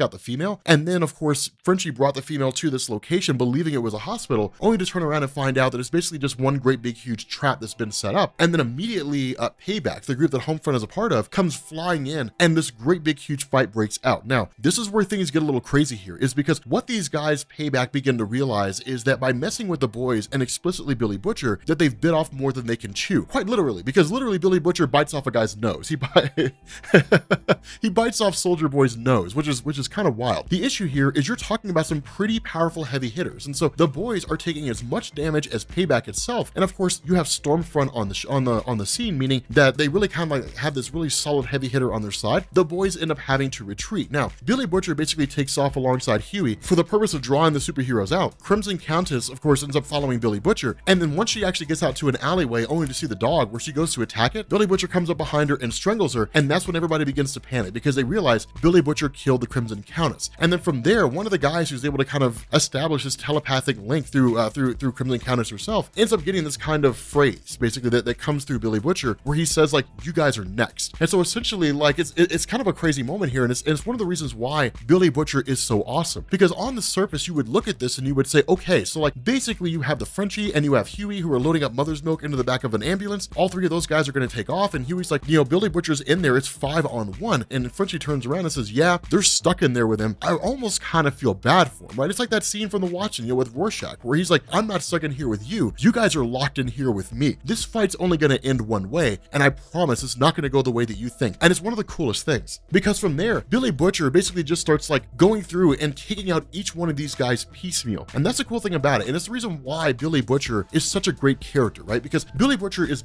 more than capable of being able to handle himself. And it's kind of this thing that you haven't really seen up to this point, right? I mean, you've seen him fight and you've seen him do well and so on and so forth, but for the most part, it almost kind of seemed like Billy Butcher had this sort of skill set about him that you could kind of feel was there, but didn't really have any indication or didn't really see it actually play out. And it was always kind of the question, what happens if like Billy Butcher's the last man standing? If he's like a cornered dog, like how badly is he going to lash out? And he does it in spectacular fashion. The first thing he does is grind up glass. After that, he starts going after all the various guys. And it's kind of crazy here because the first person to try to track him down is Stormfront. Billy Butcher basically grabs shards of glass, throws them in his eyes, and blinds the one eye he has left, or at least, appears to blind it. And then in turn starts going through and using guerrilla warfare tactics to take each one of these guys out. Now, this is why Billy Butcher is so smart, because the stupid thing to do would be to like go in against all of them head on, right? Like that's guaranteed death. It's a suicide run because you are really talking about like all these guys facing off against Billy Butcher, some of whom have powers and some of whom don't. They would tear him apart. But when he goes through and basically starts playing shadow games, when he starts intimidating them, trying to instill fear in them, being in the darkness, not really being able to be seen, but talking to them, and they in turn begin to kind of get nervous, it basically starts to break their willpower down, break down their confidence. It's a genius move. It's very Batman-esque, right? It's what Batman does. And so all these guys start kind of getting taken out. Like two of these guys end up making their way through the construction site, and when they turn a corner, there's a third guy there who basically been bashed through the head with a pickaxe, and it's just like just sitting there, right? So it's just like there's nowhere they can go that's safe, right? The fact that this guy died and they didn't even really know until they turned a corner and saw it, it's kind of a crazy moment here, right? Like Billy Butcher runs up on the second guy, runs up on Soldier Boy with a shovel, and then just like cracks his head, basically like cracks him over the head with it. Each one of these guys basically starts getting taken out, and where they're begging for their life, he doesn't care. He's just kind of like, whatever, it doesn't really matter. Each one of you guys is going to fall here. Each one of you guys is going to pay the price. And it's kind of a crazy thing because from there, the only person who seems to have been left standing is the guy who basically took off, which is Stormfront himself. And that's when Huey asked the question, what's the deal with Stormfront? And this is the cool thing about it. This is when we get that history. That what we learned is that with Von American messing around with Compound V, which has been around since World War II, that what had happened is that during the days of the Nazis, they basically, the Germans had taken Compound V and then in turn used it. And Stormfront was the only real successful subject that they had. The only real person who was able to actually utilize Compound V and become any measure with superpowers. The issue is he literally grew up in that German World War II environment and adopted all their mindsets. Now, ultimately, with the fall of Germany, with the Cold War initiating, different things like that, and ultimately Von American kind of rising to prominence as this supplier of superheroes and really the only major source of real Compound V that was out there, Stormfront was essentially handed over to Von American and became a part of the various superhero teams that are out there. But the issue is that when they look at that, the explanation given to Huey is this guy is no joke. Taking this guy on is no small thing. And that's really one of the things that boys realize is that if they're going to take on Stormfront, they can't play softball, right? Like they got to be in it to win it. Any shake in confidence, any shake in resolve could potentially get all of them killed. And so what they end up doing is basically launching this attack, and ultimately like pretty much all of them all of them seem to fall except for Billy Butcher. And that's kind of the cool thing here, is because Billy Butcher is this guy with this huge amount of resolve, right? Like this desire to take out superheroes. It's the thing that drives him. And so, he's able to hold his own against one of the more powerful guys out there, which is huge. It's a big deal. Following that, you end up having Mother's Milk, who gets back up. You have Frenchie, who gets back up, and they jump back into the fight again. And it basically just kind of dissolves down into like this 3-on-1 situation. And they're almost kind of taunting him, right? About like the Germans during World War II. And yeah, like, you guys had the upper hand at first, and then the world turned against you and all of you fell, right? Like it's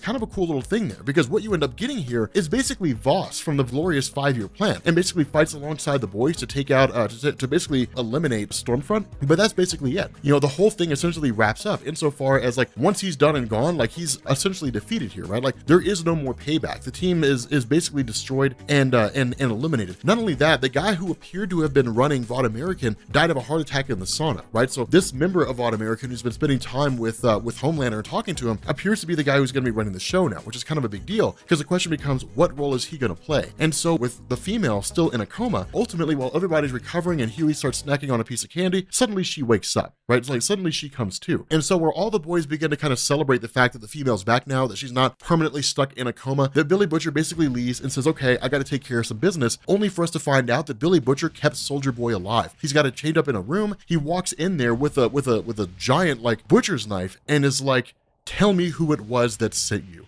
Like, tell me who it was that sent you to take us out. And what this means is that, like, if Soldier Boy doesn't give the right answers, Billy Butcher's going to torture him all to pieces. But the big takeaway from all this is that unlike circumstances before, where Billy Butcher was kind of like, all right, look, like, let's do our thing and let's intimidate the superheroes, now he's pissed. And here's a question you have to ask. If all the things that the boys were able to achieve before was because Billy Butcher was just of the mindset of, let's remind these superheroes who's boss, what in the world is going to happen now that the guy's actually pissed off?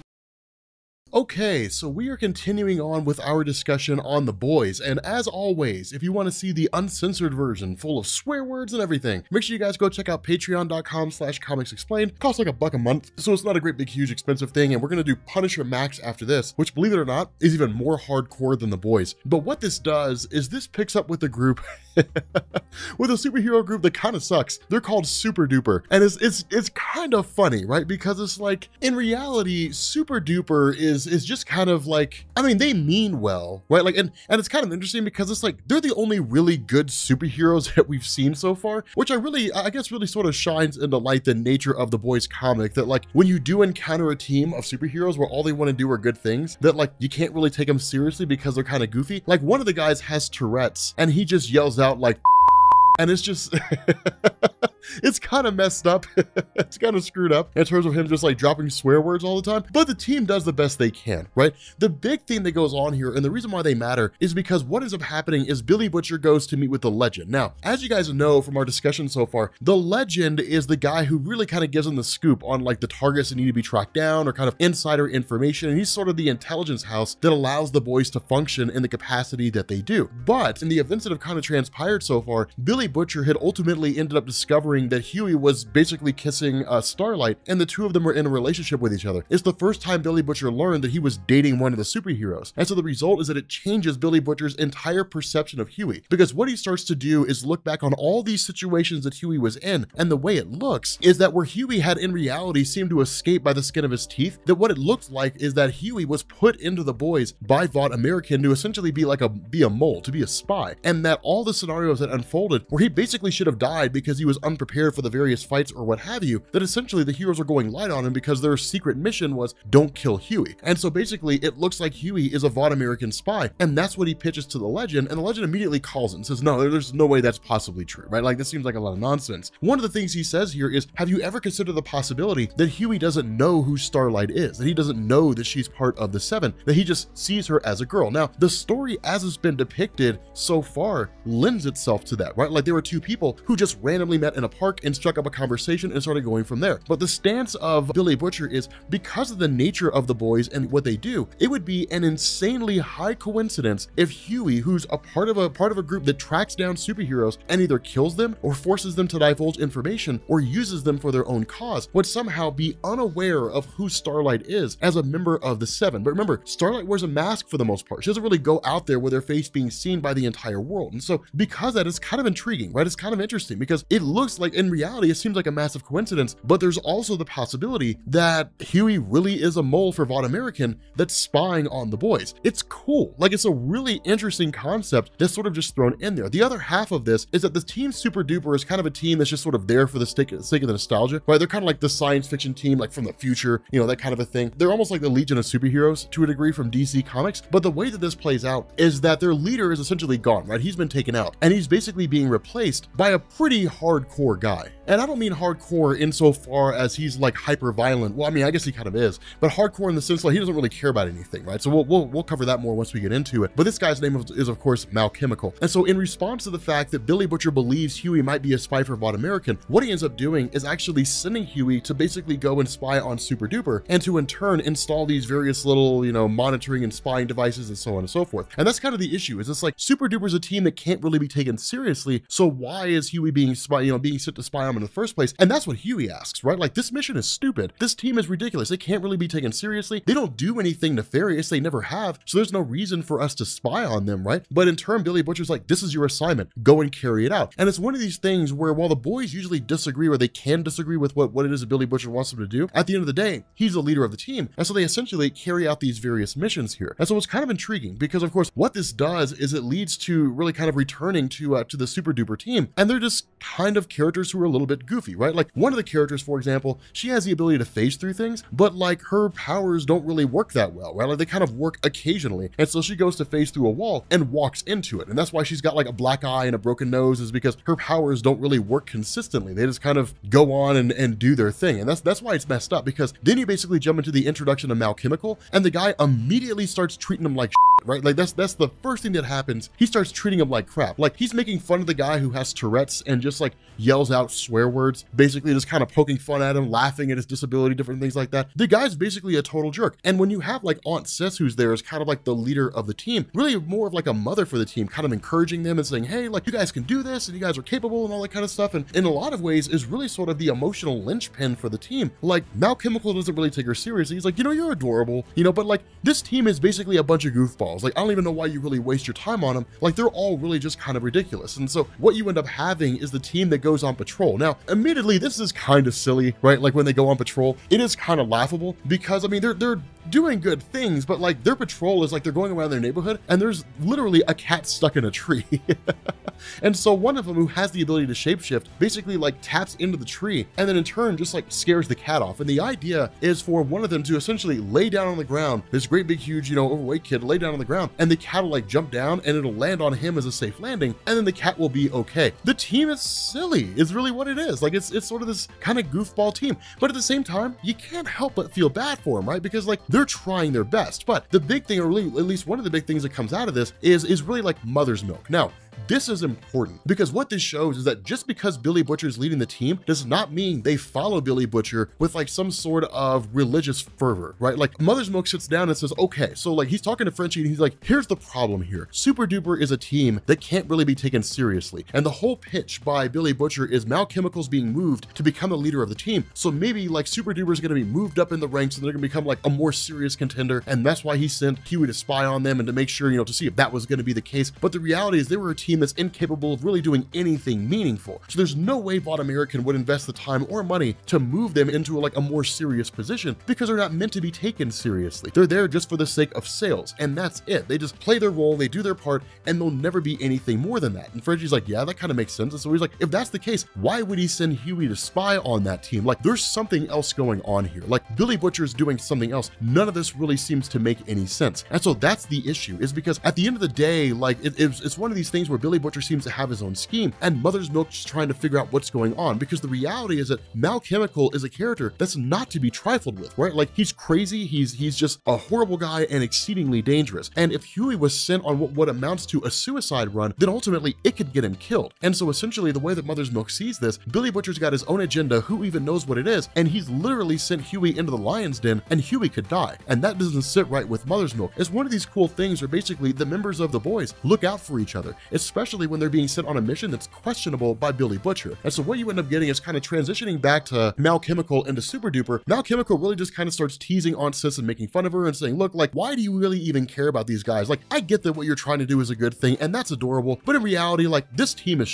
and like you're dumb for leading it. Like this team's not really a serious thing. The other half of this is that Aunt Sis really looks at it and says like, you're being sent here as a punishment for us, right? Because like, I guess for whatever reason, we're not making enough money, or we're not doing something that Vaughn American deems to be worthwhile. And so you're basically being sent here as a punishment for us. And so it's one of these things where it's kind of like, you stay away, right? Like if you're going to be the leader of the team, that's fine. Vaughn American put you here. There's nothing we can do to stop it, but like leave us alone and quit being a and just let us do our thing, because you're not doing anything but like tearing down these guys who are just trying to do the right thing. And it's a good point to make, right? Because that's really all Malchemical's doing. Like you have these guys, and sure, they've got their downsides, and they are for the most part a team of people who are essentially inept, but it doesn't take away from the fact that they're trying to do great things. And why tear that down? It's a really good point to make. The issue with this is that like where you end up having one of the guys who's just kind of sitting there, really the character of Bobby, you know, the overweight kid who's just sitting there and just like shoveling ice cream in his mouth. Black Hole's like, well, I can consume all kinds of matter. So he basically takes in like a spoon and a bowl and the whole 9 yards and starts choking on the spoon. And this is where things get interesting, because Huey watches this unfold, and Huey could have easily taken the stance of saying like, well, one less superhero in the world, if this guy chokes to death, whatever. But remember, Huey's a good guy, and there's a lot more humanity to Huey than we see in like really in like Billy Butcher himself. And so Huey, of course, knowing how CPR works, knowing that was part of his training course with regards to the boys, so that if any of them ever struggled or they need to be resuscitated, he'd be the one to be able to help them out. He jumps in, basically cuts the throat of Black Hole so he can breathe, and then in turn basically says, somebody call an ambulance, you know, incident, essentially saves the life of this guy, all of which is being witnessed by Billy Butcher, and all of which Billy Butcher is construing in his own mind as evidence of the fact that Huey is basically working for Vaughn American. And that's where things get kind of crazy. It's because from there, you basically end up dealing with Bobby, who's sort of just doing his thing and being goofy and jumping down the road, and lands on the car of Huey,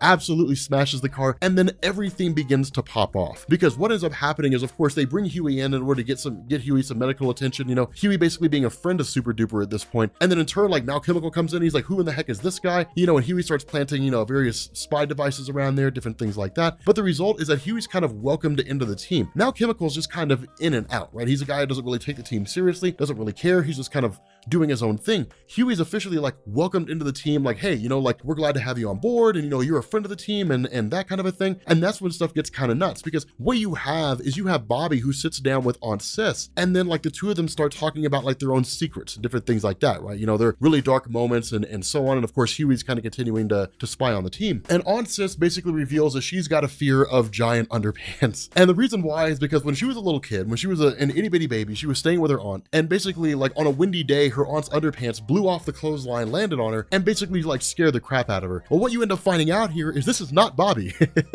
This is Malchemical masquerading as Bobby, who basically has the secrets of this chick. And so what ends up going down here is that when this whole thing sort of transpires, that basically like Aunt Cisco's walking into a room looking for Malchemical, and he's like a giant pair of underwear and like descends on this chick and just starts tormenting her like it's giant underwear, you know, just like tormenting the hell out of this woman. Everybody comes running, everybody comes screaming. He in turn starts tormenting the rest of the team, and then he basically lays it on the line and says, here's the deal, like here's what's going to happen from this point going forward. Like I'm doing my thing, like I'm doing my thing from this point on. You guys are going to do whatever I tell you to. None of you are going to call Vaughn American. None of you are going to tell anybody what's going on. If you don't, I'll just kill you guys, and we'll sweep it under the rug and call it a day, and we'll say you guys died in some accident, and nobody's going to care. You guys don't really make enough money for Vaughn American anyway, so they'll just replace you with somebody else, or whatever the case is. But lays down the hammer and immediately just like continues the path of tormenting them. Now, while all this goes on, this is a very important thing here. While all this goes on, Mother's Milk has been investigating the whole situation with like Huey and so on and so forth. And what he does is basically track down the main contact for the Seven with Vaughn American, and immediately corners him and is like, what's going on with Huey? Like, why did you put him in our group as like, you know, some kind of spy? And the response of Vaughn American, from what he says,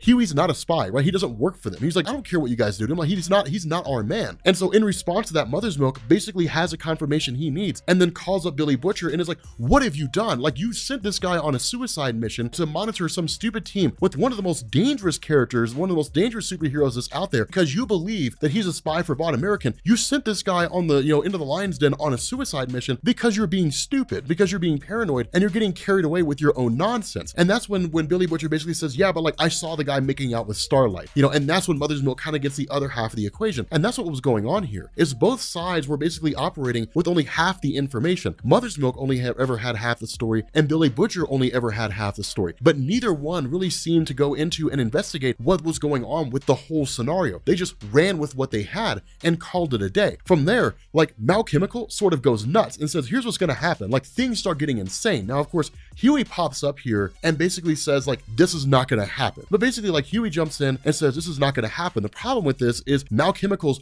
way above his league, right? Like Mal Chemical starts like shifting into a gaseous form and then turns his arms into like these super sharp tentacles and just starts like cutting Huey to shreds. Things are popping off fast, but this is the ingenuity of Billy Butcher. And this really shows the inexperience of Huey here, because Billy Butcher looks at this and says, okay, it sounds like Mother's Milk is right? Like Huey is not an agent working for Vought American. And so instead he basically walks in there and says, fine, like if Mal Chemical is gonna set himself into a gaseous form, then we'll just set it on fire. So he literally just lights a lighter to the guy and lights his up.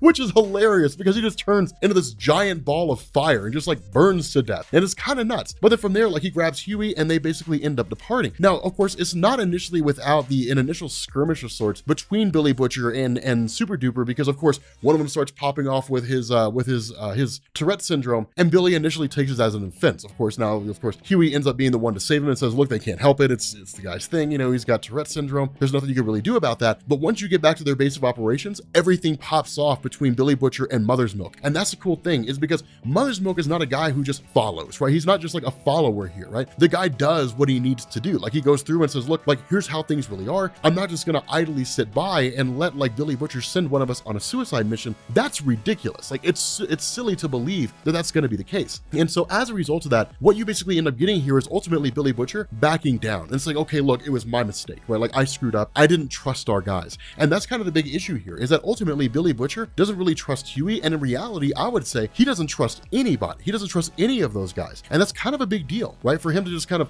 work alongside these guys and not really trust any of them, especially, you know, since he's known them that long. And so ultimately, like what he tells Mother's Milk is, okay, look, Huey can't know about this, right? Huey can't know that I basically sent him on a suicide mission because I thought he was a spy for Vought American, right? Because if Huey learned that, he would bail on the team. And if he did, who knows what information he could basically reveal to Vought American if he so chose. But the reality of this, and really, Billy Butcher isn't entirely wrong. Huey is kind of a liability, right? Like he's somewhat of a liability for the team. Insofar as, you know, with him being in a relationship with Starlight, she could sway him to the side. Like it could be that he's just revealing facts, not really paying attention to what he's saying. You know, things could slip out. There's a lot of stuff that could come from him associating with the superhero community in a romantic way that could ultimately sabotage everything the boys are doing. And so that's kind of the crazy thing, is because with that being the case, of course, Mother's Milk basically leaves and then it switches over to Homelander. And this is when Homelander really begins to snap here, right? Because kind of a back thing going on, sort of I guess a side plot taking place in this, is that over the course of time, that what we've seen with Homelander is he's become more and more extreme, where Homelander was really somewhat of a company man, right? Like kind of falling rank and file with what Vought American wanted him to do. As time has passed, he's really begun to kind of get carried away with his own power and really kind of come to the realization that Vought American can't really stop him, right? The Vought American can't really do anything to keep him from going on a warpath. And that's what he kind of realizes here. He sits down and he says, you know what I can do? I can do pretty much anything. And it's about time that I get started. And that's what you're going to start seeing going forward, is Homelander systematically losing his mind, going more and more crazy and doing all kinds of insane things, and ultimately getting to the point where he just sort of loses his mind and becomes really the answer to the question, what would happen if Superman just became this insane villain?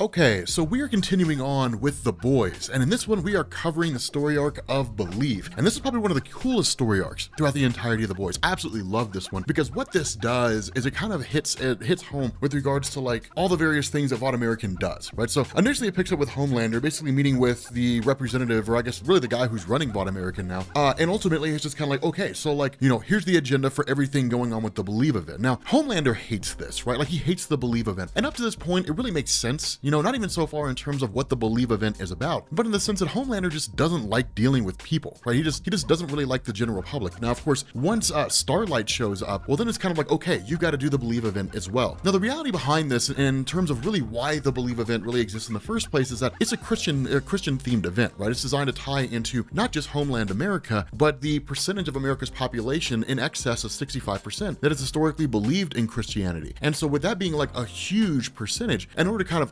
satisfy that audience base and ensure that the boat doesn't get rocked too much, and it can ensure those sales continue on. The Believe event is done to really basically say that, like, hey, the superheroes out there, they identify with God's ideology. And of course, that really sort of rallies the Christian fan base, which in turn leads to higher sales. So at the end of the day, it's always about making money. But with Starlight, given everything that she's experienced, right, and everything that's gone down here, she doesn't really want to be a part of it. And it's kind of interesting because what she says is like, I'm not really a person who identifies with Christianity anymore. Now, in terms of whether or not that's truly the case, I would doubt it. I think it's really more the fact that her faith has been shaken because of everything that she's experienced, right? Because Starlight, when she was first brought to us in the boys' comics, was really just kind of like this wide-eyed girl from Heartland America who didn't really see the world for what it was. I'd say she's really having more of a crisis of faith and probably a full-on existential crisis because she doesn't know where she fits into all of this. And so the result of that is she basically tells the Vought American rep, I'm not doing this. But again, at the end of the day, it's yes, you are. Like, this is going to happen. This guy basically pulls the strings and he knows he has the upper hand on the superheroes. They do what they're told because if they don't, they'll lose this lifestyle, right? The money will stop flowing. And so at the end of the day, it's one of these things where it's like, well, but I have to insist though. This is not really in question. It's not really a debatable point. If anything, you telling me that you're not going to do it is just grandstanding, right? Like, it's you following these higher moral principles or whatever you want to refer to it as, but like, you're going to do it, right? So like, let's just stop kidding ourselves and let's do this, right? And even Queen Maeve says the same thing, right? When it's one of these things, well, you know, like, is the Vought American contract under some kind of review? It's basically this guy's way of saying, if you don't do it, then we are going to pull the plug, right? But again, it's not in so many words. It's not this super heavy-handed approach. And Queen Maeve basically chimes in and says, essentially, he's going to pull the plug if you guys don't do this. So you guys are going to do it, you know? So it's like, it's one of these things where like, we know this is going to happen. And again, it's a pretty cool moment there. And so what this does is it switches over to this really sensitive moment when it comes to the Homelander, in the sense that like A-Train is just kind of making his way through the Seven's watchtower and just hears like some guy crying, right? And so like, once he, you know, goes and basically tracks it down, he ends up finding Homelander just kind of sitting in this hole, crying to himself. And the first thing A-Train does is bail, basically take off and act like he didn't see anything. Homelander is the most powerful of all the members of the Seven, right? And he's got a pretty short fuse. Not only that, it would be embarrassing if A-Train went running off and said, hey guys, you won't believe what I saw. Homelander was crying in this little hole because he feels like he's not in control of his own life and destiny and so on and so forth. It'd be largely humiliating, and then Homelander would probably kill A-Train, right? And so as a result, it's in A-Train's best interest to basically keep his mouth shut. And so from this point, we transition to a conversation between Huey and Annie. And this is actually a really, really cool conversation because one of the things to keep in mind here is up to this point, Annie doesn't really know the story of Robin, right? Like, she doesn't really know how deep this goes with regards to Huey. Now, also keep in mind, like, Starlight doesn't know what Huey does, right? She doesn't know he's part of the boys. He's basically just been telling her this entire time that like he works for an insurance company and he's basically sent all over the world and they're all sent all over to these different locations for insurance claims and different things like that and so on and so forth, which is just kind of a throwaway thing. Now, it's kind of ironic because the two of them have basically been lying to each other the entire time, right? Like, Huey lies about the fact that he's working for the boys and Annie lies about the fact that she's a superhero. And so it's kind of interesting because Annie pops up and really makes a statement. The last time you said you loved me was when we were at Penn Station. I told you I love you this morning and you never said anything back. And that's kind of a big deal. One of the things I've learned over the years is that for women, the notion of saying like, I love you is not really something that you just sort of throw away. When that stops happening, when a person stops saying, I love you, well, then it just starts sending up red flags, right? Oh my God, like this relationship's on its way out the door and all these different things, you know, and I think it's for men as well, you know, for people in general. It's one of these things where it's like, oh God, this relationship's coming to an end.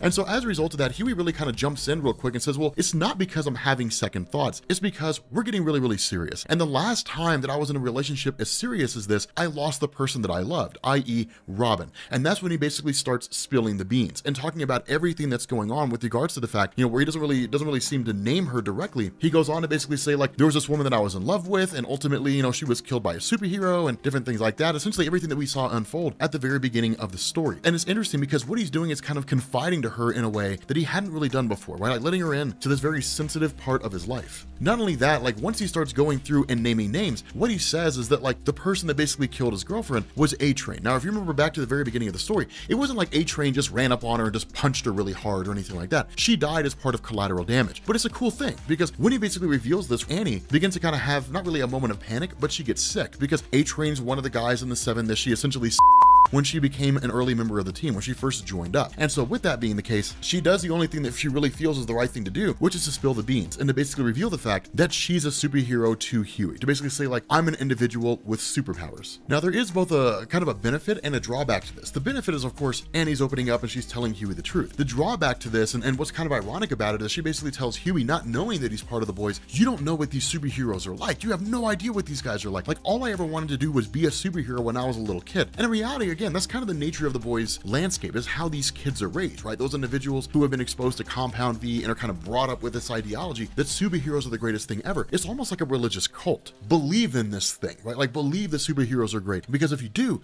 you could be one of them too, you know, that kind of a thing. And so it's always been a core part of her life. The result of this is that once she actually got into it, you know, as we said before, it proved to be totally different. The problem is that while she's going through all this and she's talking about her experiences with superheroes, and while she doesn't really name names as far as to say like Homelander's done this, Queen Maeve has done that, A-Train's done this, The Deep has done that, while she doesn't really go as far as to really run these things out and talk about these various things, what Huey's picturing in his mind is all the horrible things that he's seen with the superhero community. And ultimately it kind of bookends with this idea that the purpose of the boys is to either challenge these superheroes, or if it comes down to a knockdown, drag out fight, to kill them. And given the fact that he's killed various superheroes out there, the possibility exists, even if Huey's not really willing to recognize it, that things could pop off and he may end up having to fight Annie. And so in this moment of panic, he runs. He basically bails out. And so then you kind of get this little bit of a funny moment here, right? Where you've got the female who's hanging out with the Frenchie when they're at the Believe event, and they're really just there as spies, right? To kind of keep an eye on things and to see if they can somehow, you know, overhear a meeting of the various superheroes who were there, get some tidbit or factoid of information. And as the female's walking around, some kid just like snatches up her sucker, right? Because this kid's being raised by an absentee mom. And as a result of this, the female has like this vision where she goes on a warpath, right? Like tears the face off this kid, so she helps him to understand his place in the bigger picture, and then just goes on a warpath, destroys the whole city of New York, and is sitting on like this pile of bones, you know, and it's kind of hilarious because it's like, this kid stole my sucker, now everyone's gonna die. Which of course is funny, because which one of us have not experienced that moment, right? Like you're walking along and then you drop your ice cream cone and you're like, everyone's gonna die.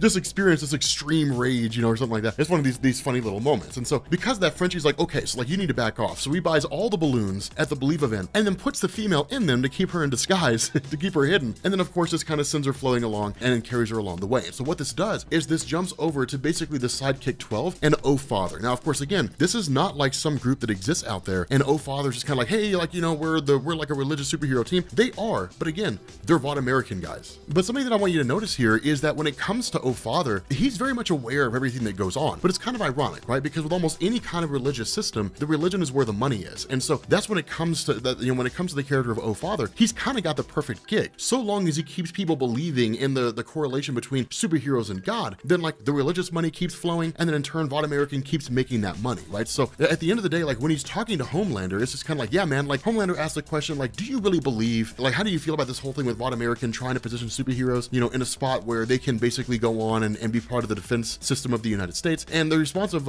Oh Father is like, you really believe that's gonna like, that's not gonna happen. That's never gonna happen, right? Like that's like literally like Vought American backed the wrong horse, right? Like appointing a goofball like Vic the Veep to be the one to carry out their goals and so on and so forth. They backed the wrong candidate, they backed the wrong horse. Vought American's going about it all the wrong way. This basically shows that Oh Father is just kind of like, I just do my job, right? Like that's really what it is, right? He's a guy that just clocks in at 8 a.m., clocks out at 4:30 p.m. and he's done. And that's basically it, right? Like his day is over. And that's essentially it. He doesn't really care about the politics of it all. He doesn't really care about Vought American. He just collects his check and goes home and plays his part just like everybody else. And it's kind of interesting. You know, it's kind of hard to explain, you know, in terms of how that feels in comparison to everything else. And maybe it's just the differences between the two. The differences between Homelander insofar as he's up there in the ivory tower as part of the Seven, and then you've got, you know, Oh Father who's down there on the ground with the various superheroes. Now it's also kind of ironic too, because given his ties to Vought American and given how Believe is kind of this centric event that takes place every year with regards to Christianity and superheroes, that Oh Father really kind of doesn't really have his hands in everything so much as he knows everybody. And that's really what Homelander asks, you know, like if an event quote unquote were to take place that would force the hand of the government to basically side with us, right? Like if things popped off more or less, how many people do you think we'd be able to get to our side? And it's kind of one of these things where it's like, are you talking about the idea of like rising up against the government or against the people, or like what is this, right? Because Homelander's being very, very cloak and dagger, right? He's not really spilling the beans here. And so, you know, Oh Father kind of picking up on what Homelander's laying down is like, well, I don't know, maybe like 60 or 65%. And from Homelander, it's like, those odds are good enough. So what he basically says is like, bring everybody together. You know, once this whole Believe event is done, gather all the people that you think will be on our side and bring them together, right? Like bring them to our cause and we can go from there. The other part of this is that once Annie actually gets up on stage and starts talking and really kind of espouses this ideology that like God is the only way, and almost kind of like this intolerance. Anything that's not a belief in God is inherently wrong. You know, this sort of intolerance tolerant perspective, begins to really kind of draw the attention of O-Father and Homelander insofar as O-Father asks, like, what's the deal with this chick? Like, what's going on with her? And Homelander's like, well, she's a believer. She believes in the idea of superheroes, and she believes in goodness and all that kind of good, all that kind of stuff. Like, she's really just wide-eyed and really kind of naive in a lot of different ways. At least she was. Of course, she's gained a lot of experience from everything that's going on here, but it's kind of interesting because one of the things they kind of agree on is she can't really be trusted, right? Like, Starlight can't really be trusted as a person who would rally to the side of the superhero community because she doesn't want to be part of the superhero community. And this really sort of hits home when you have her talking directly to Homelander. And it's kind of interesting because they sort of share this moment of solidarity, right? Like this moment of her basically confiding in him. And their common ground, of course, is in their disdain for Vought American, right? Because Vought American is the one who pulls the strings and the superheroes aren't really in control of their own lives. And it's kind of crazy because when that goes on, it's just kind of like Homelander saying, like, I can appreciate the way that you stood up to Vought American. And Starlight's like, well, I mean, it doesn't really matter because it ended, it resulted in me being here. But Homelander's like, that's not the point. The point isn't whether or not you had to do it. The point is that you basically showed Vought American, we're not here to do everything that you tell us to. We can say no sometimes. And that's kind of a funny thing there because the reality of these superheroes, given the power that they have, is that if they chose to conquer the United States, who's going to stop them, right? Like, the military is not going to be able to stop them. Vought American can't stop them, right? Like, nobody could stop them. They stop themselves. And that's basically it. But it's kind of funny because then Starlight basically says, well, I'm considering giving up on the Seven and basically quitting the superhero team and going about and doing my own thing. And then Homelander snaps back to being the dick that we all know he is. And he says, well, like, you're going to do that after all the hard work you put in getting onto the team in the first place? Which is kind of like, well, screw you then if that's how you're going to be. Which is kind of like, well, then you if that's how you're going to be. And she basically just storms off and leaves. And so it's just kind of like, well, damn, like, this guy's a dick.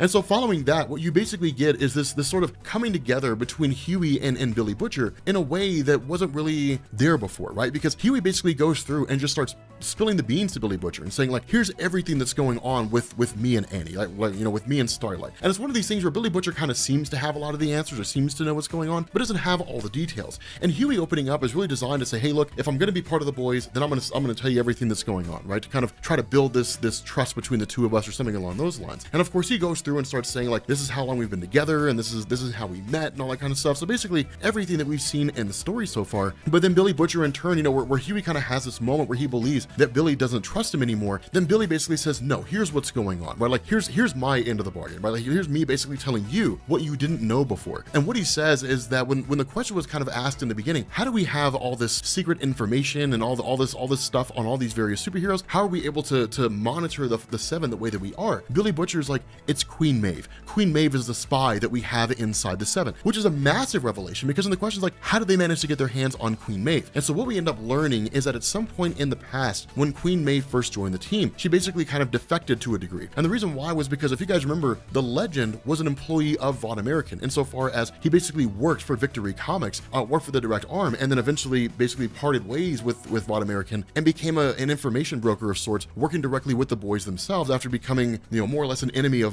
Vought American proper. And so because of that, Queen Maeve, having had a close tie to the Legend when he worked at Vought American as somebody she could confide in, basically came out and said, I want to see the Seven taken down. It wasn't done in so many words, right? It wasn't like she showed up with a bullhorn and was like, I want to kill Homelander and the Deep and A-Train, all these guys. It wasn't really anything like that. It was like just kind of looking at her, it was, okay, she wants these guys to suffer. But the real question wasn't really answered in terms of why. What happened that led her to want to take these guys out? And so as time progressed and as time began to pass, Billy Butcher, using his contacts, using his information that was given to him by the Legend, information given to him by Mallory, basically reveals that, like, at some point along the line, Queen Maeve ended up having sex, which we kind of knew, but basically these sexual escapades were captured in the form of photographs and then were like dispersed out for the guys of Vought American to see. And so because of that, she felt humiliated and felt embarrassed and wanted to enact her revenge accordingly. And so what ends up going on here is Billy Butcher basically sits Huey down and says, okay, man, like, I'm gonna go get some Chinese food, continue what you were doing, monitoring the tape, see if we can find any information or anything like that. And it's not really an innocuous thing, right? Like, it's a nefarious thing, because what Billy had done is he had sat Huey down to basically monitor the tape without Huey really knowing it at the time,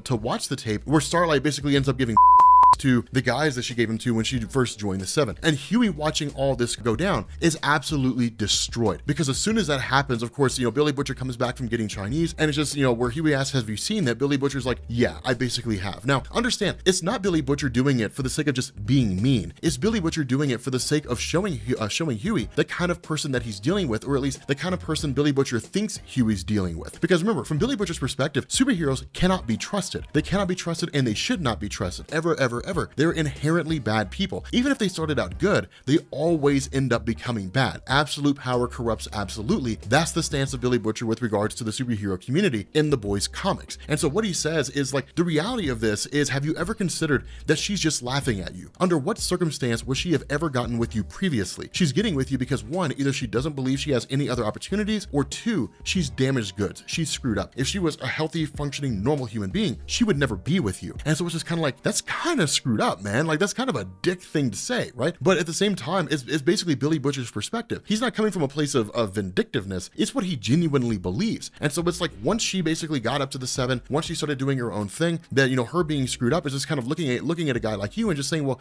you're just there, right? So her being with you is just satisfying some itch she needs to scratch. But that's basically it. Like, you're not really anything to her, and don't let yourself believe that you are. And so this really hits Huey home. Now, the reality is, it hits Huey hard because he's in a vulnerable position. And that's where things like that come into play, right? Is using that kind of line of logic, using that sort of distorted logic, and then using it on a person in a vulnerable position. Of course it's going to affect him. In any normal circumstance, he wouldn't really believe it, or he may incorporate it and then not necessarily run with it and apply it to everything else and then draw his own conclusions. But being in this emotionally crushed state, everything impacts him psychologically. And so because of that, Huey basically ends up running off to cry. And then when he comes back, you know, he's basically like, okay, I'm gonna go take off for a minute. Now, of course, Billy Butcher knows that Huey's gonna go confront Annie about it. Like, he knows he's gonna go confront Starlight about it. So what he tells him is, don't tell her how it was that we saw this. If Huey goes and confronts her about it and just starts popping off at the mouth, and then in turn Starlight gets angry, well, then the question becomes, how in the world did they know that this was going on? Then it raises the question of, are they watching us? And if they are watching us, then one, where are these cameras? Two, who planted them there? And three, how much do they know, right? So basically it would blow open the boys' ability to monitor the 7, because it would essentially destroy their intelligence gathering as it exists up to this point. It would ruin pretty much everything. And so as a result of that, you end up kind of jumping back to the end of the Believe event. And at the end of this event, it was basically this idea that there was going to be a raffle, and those individuals who won, or at least the particular family who won, would get dinner with Homelander. And so of course the family who won is the Mueller family from Larchmont, New York. I think is how you pronounce that. And so it's kind of like, yay, you know, these guys win. It's like, you know, hey everybody, thanks for coming out. This was an awesome Believe event, you know, thanks for being part of this. And so basically, like, you know, as they begin to take off, Frenchie begins to have this realization of what's going on here, that it's like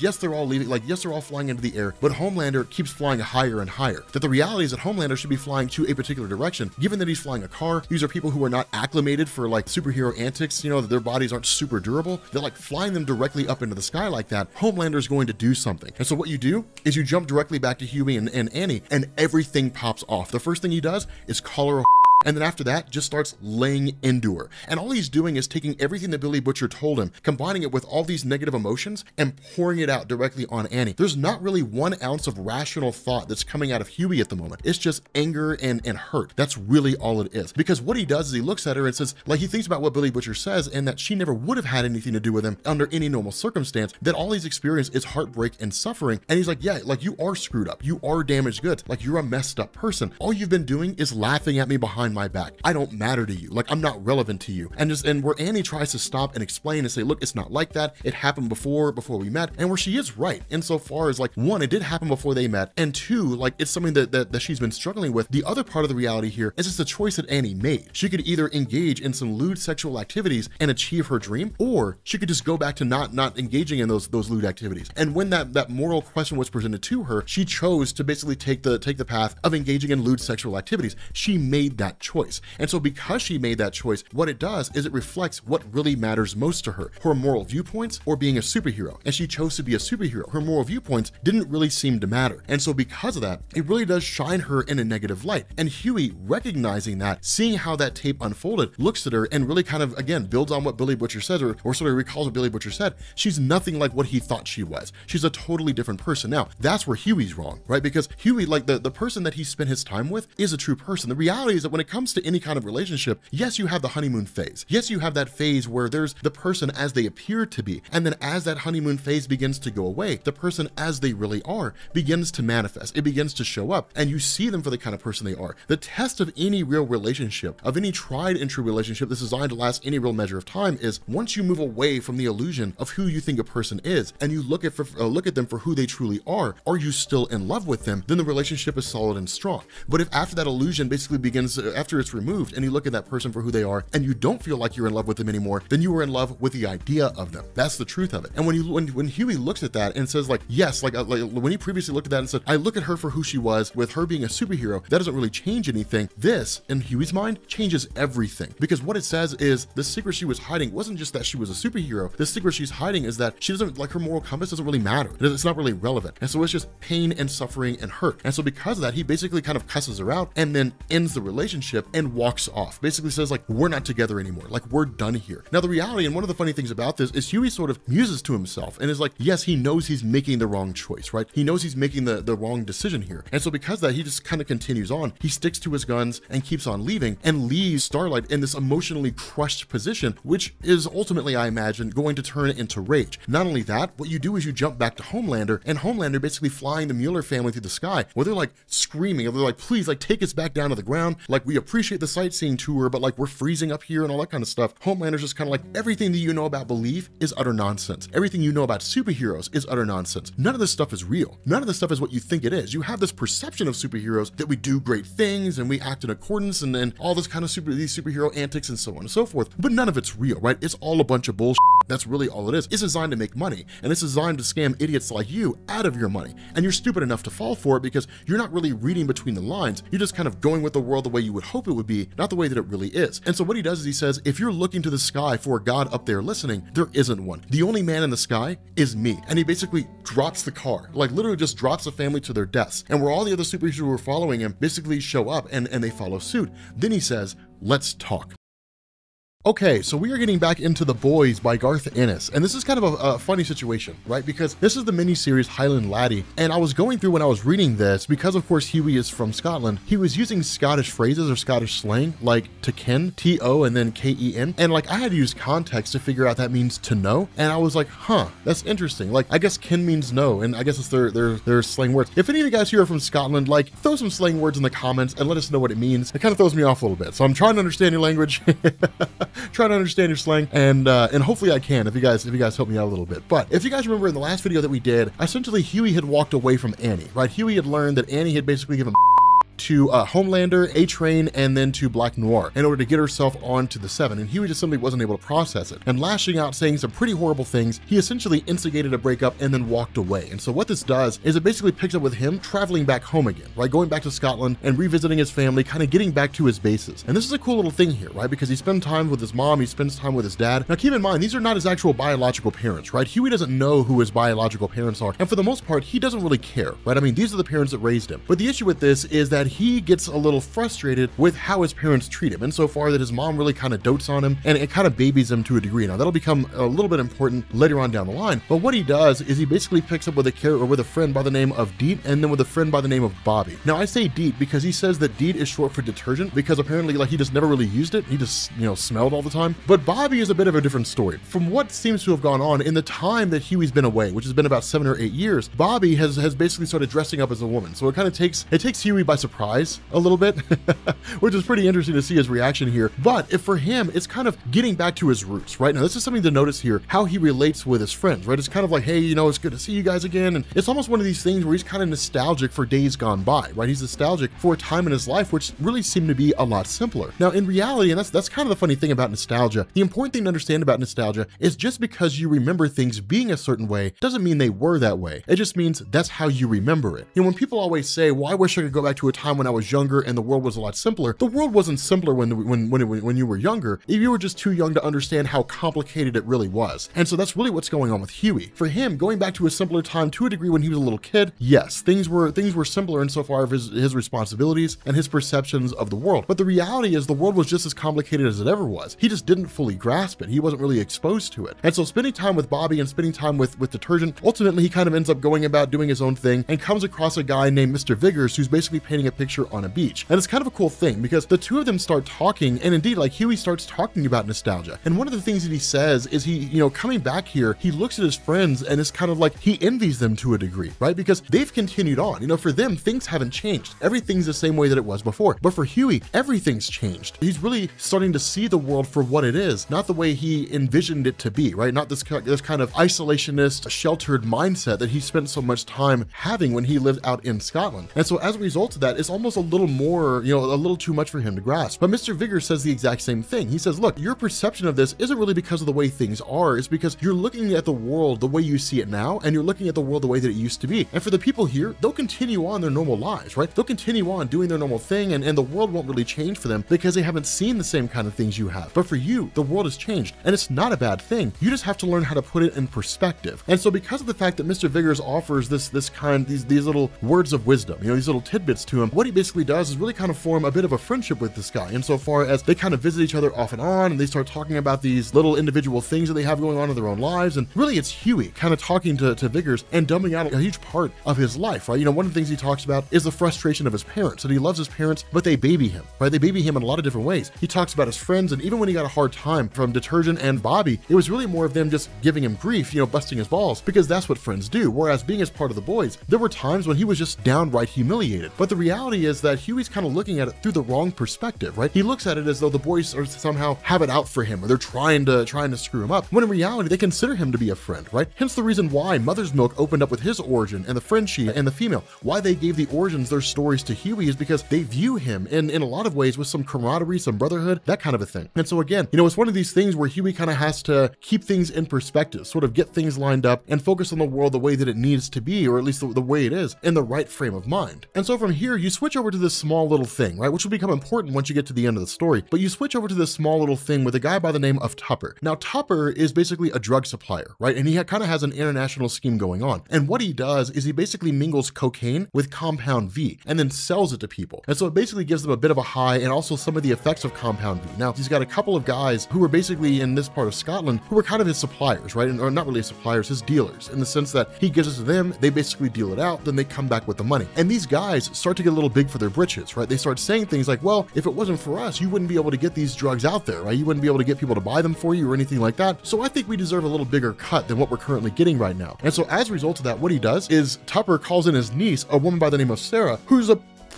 she's a pretty hefty size, right? She's a pretty big woman who's also got an enormous pair of shears. And puts him up to one of the henchmen and goes to start cutting off his face. And these guys come to their senses pretty fast and like, okay, so like, we'll keep on doing what we're doing. We'll take a pay cut even, you know, we'll keep on doing what we're doing. And yeah, like we'll call that a day, and that'll basically be it, right? They just kind of mind their own business from that point going forward. And so what it does is it switches over to this little bit of an origin about Huey. And what he does is he starts talking about his Aunt Mary. And what he says that his Aunt Mary was a small woman. She really seemed to show symptoms of like dementia or Alzheimer's or something like that, loss of appetite, things along those lines. But one night, Huey basically wakes up to like sudden screaming and some blood that's basically around different, you know, one of the rooms of the house. And so for the most part, like his mom and his dad are like, you know, stay quiet, don't wake up Huey, you're gonna scare the kid. Huey, already being awake, basically goes into the bathroom where there's all this blood. He looks into the toilet and he sees this 17-foot tapeworm. And so basically Aunt Mary had basically, you know, been suffering from a tapeworm. Now, things like dementia and Alzheimer's, I don't believe are the byproduct of tapeworms. It's usually things like loss of appetite, diarrhea, vomiting, things along those lines. But the reason why this is important is because it set the stage for Huey essentially being squeamish, not really being able to handle those things. And where he's talking to this guy Vigors about this story, you know, Huey's just kind of like, this is the reason why I've really always kind of had trouble with that kind of stuff. I've never really been a strong guy. That combined with the fact that he was always kind of babied by his parents meant that in reality, he was never really ready for the world. He was never really made to experience how tough life can really be sometimes. And so as a result of that, when he joined up on the boys, he basically ended up in this situation where it was a total 180, right? You had this sheltered kid from out in Scotland who always had his needs taken care of and never really had to worry about anything and had a couple girlfriends here and there, and that was basically it. To suddenly being in this world of violence, madness, and absolute chaos, which he was totally oblivious to up to that point in time. And so it was a huge shift, and one that he wasn't really ready for. And indeed, in a situation like that, you kind of have to be eased into it, right? You can't just be thrown into the deep end of the pool and expected to thrive there. It just doesn't work that way. And so of course, he basically lashes out at his mom. When he gets back home, he lashes out at his mom at the fact that she's kind of babying him a little bit. It really kind of drives him nuts. He goes to spend some more time with Detergent and Bobby, sort of hanging out with them. And then once he gets back home, he ends up finding out that Annie's there, that Annie basically tracked him down to his home in Scotland and came to visit him. And from there, things get really, really cool, because what you get here is this origin of Starlight, right? You get this origin of Annie. One of the things that had kind of gone on there in that huge fight between her and Huey is a lot of it was one-sided, right? It was Annie asking him, please stop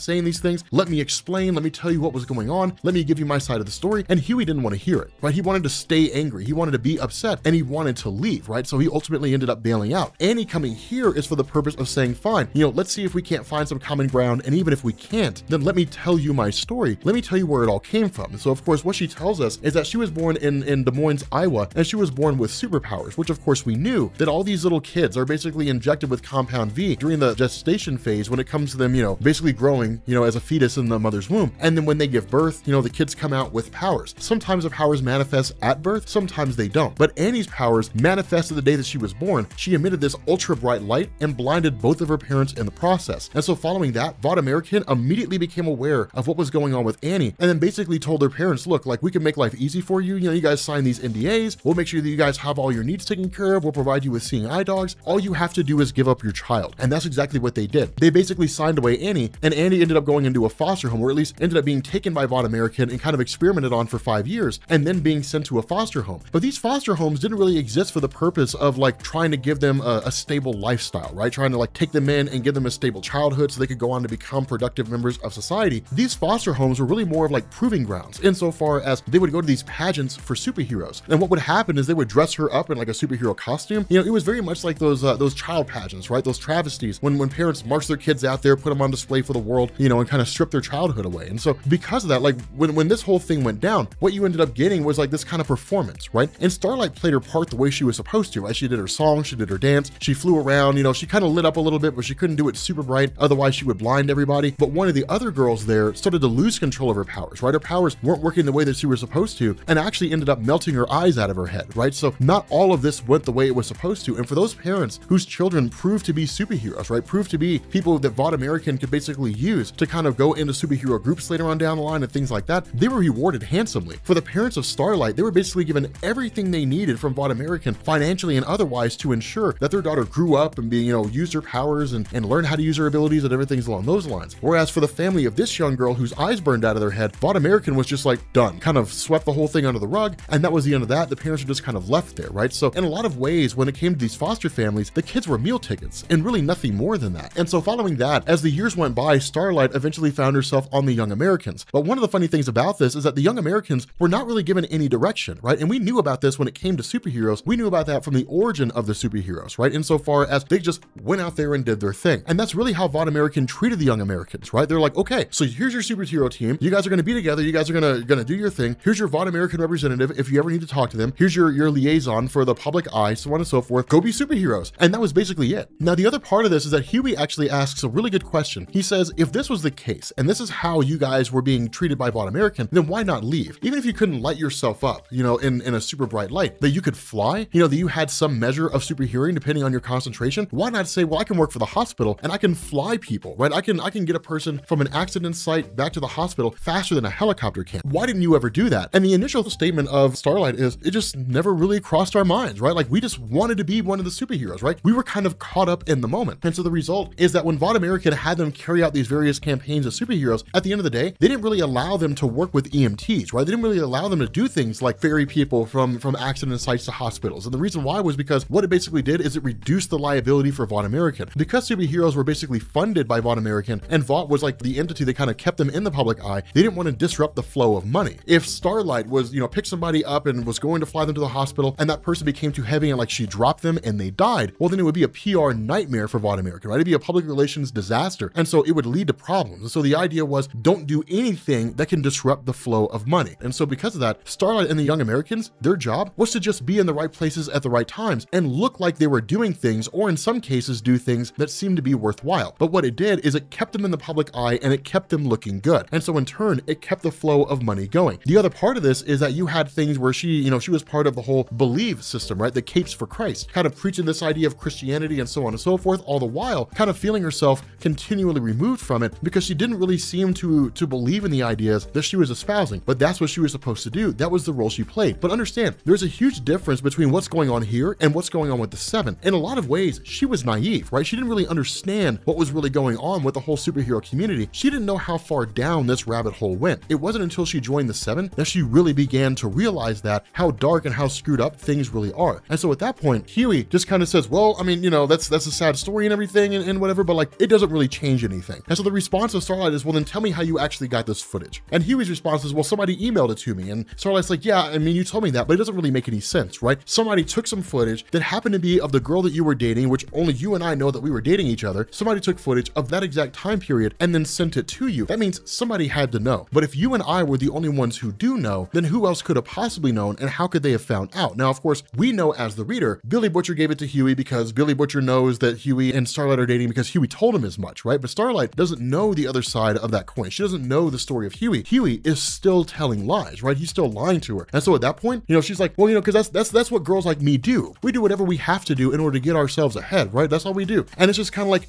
damn, like, I mean, she absolutely lays into this guy, you know, and at that point, Huey, the idea of him really kind of starts to fall apart, right? This stance, this hard line stance that he took of, no, you know, we're over, we're done, that kind of thing. It all starts to fall to pieces, right? It all starts to go away. And it's one of these things where he basically apologizes and says, I never really meant to say any of that. I never should have said any of it. And Starlight says, I know, those aren't things that you would really say. Somebody fed you that, right? Somebody told you, or somebody put those thoughts in your head. Those aren't thoughts that you came to of your own accord. Somebody showed you this, or somebody told you a thing, and in your desperation and in your sadness, you believed it, and now you're just parroting what somebody else told you. And so it's kind of cool, because at that point, like, that's the truth of the reality, right? The truth of the scenario is that Billy Butcher put the idea in Huey's head. No woman like that would ever date you, because look how hot she is, and look how reasonably attractive you are, right? Like, what could you possibly have to offer her? She could have anybody. Why would she have you? Just so she can spend time, quote unquote, with the commoners, so she could say, well, I did that too, you know, I slummed it up with the regular guys too once, right? You know, that's why she did all that. Billy Butcher is the one that gave him that footage and said, here you go, you know, and put him in that vulnerable state in the first place, and then capitalized on it to kind of turn Huey, right? But it wasn't really done from a place of being vindictive. It was done from Billy Butcher's perspective of, you have to understand what superheroes are like, right? Billy Butcher does not believe in good superheroes. As far as he's aware, if a superhero goes the rest of their life without turning into a villain, it's because they just didn't live long enough. That's Billy Butcher's entire stance. And so following that, while Huey and Starlight are somewhat on better terms, in the sense that she allowed herself to kind of get all that frustration and all that anger that she felt, and to be allowed to tell her story, there's a kind of coldness there on behalf of Huey, insofar that she crashes in the guest bedroom, but when she gets up in the morning, Huey's there, and she's like, well, I need to change and everything, and Huey's like, okay, I'll leave you to it. He treats her more like a friend as opposed to somebody he's romantically connected with. And so because of that, when he gets, you know, back out of the house, and, you know, he's talking to his dad, and Annie's talking to his dad and that kind of thing, and, you know, his dad's like, well, hey, you should take Annie around town and show her what's going on. When that happens, Huey basically ends up taking her out and says, look, I've thought about everything that you said yesterday, and I've thought about the things that I said, and here's the deal. I get that everything that you did in terms of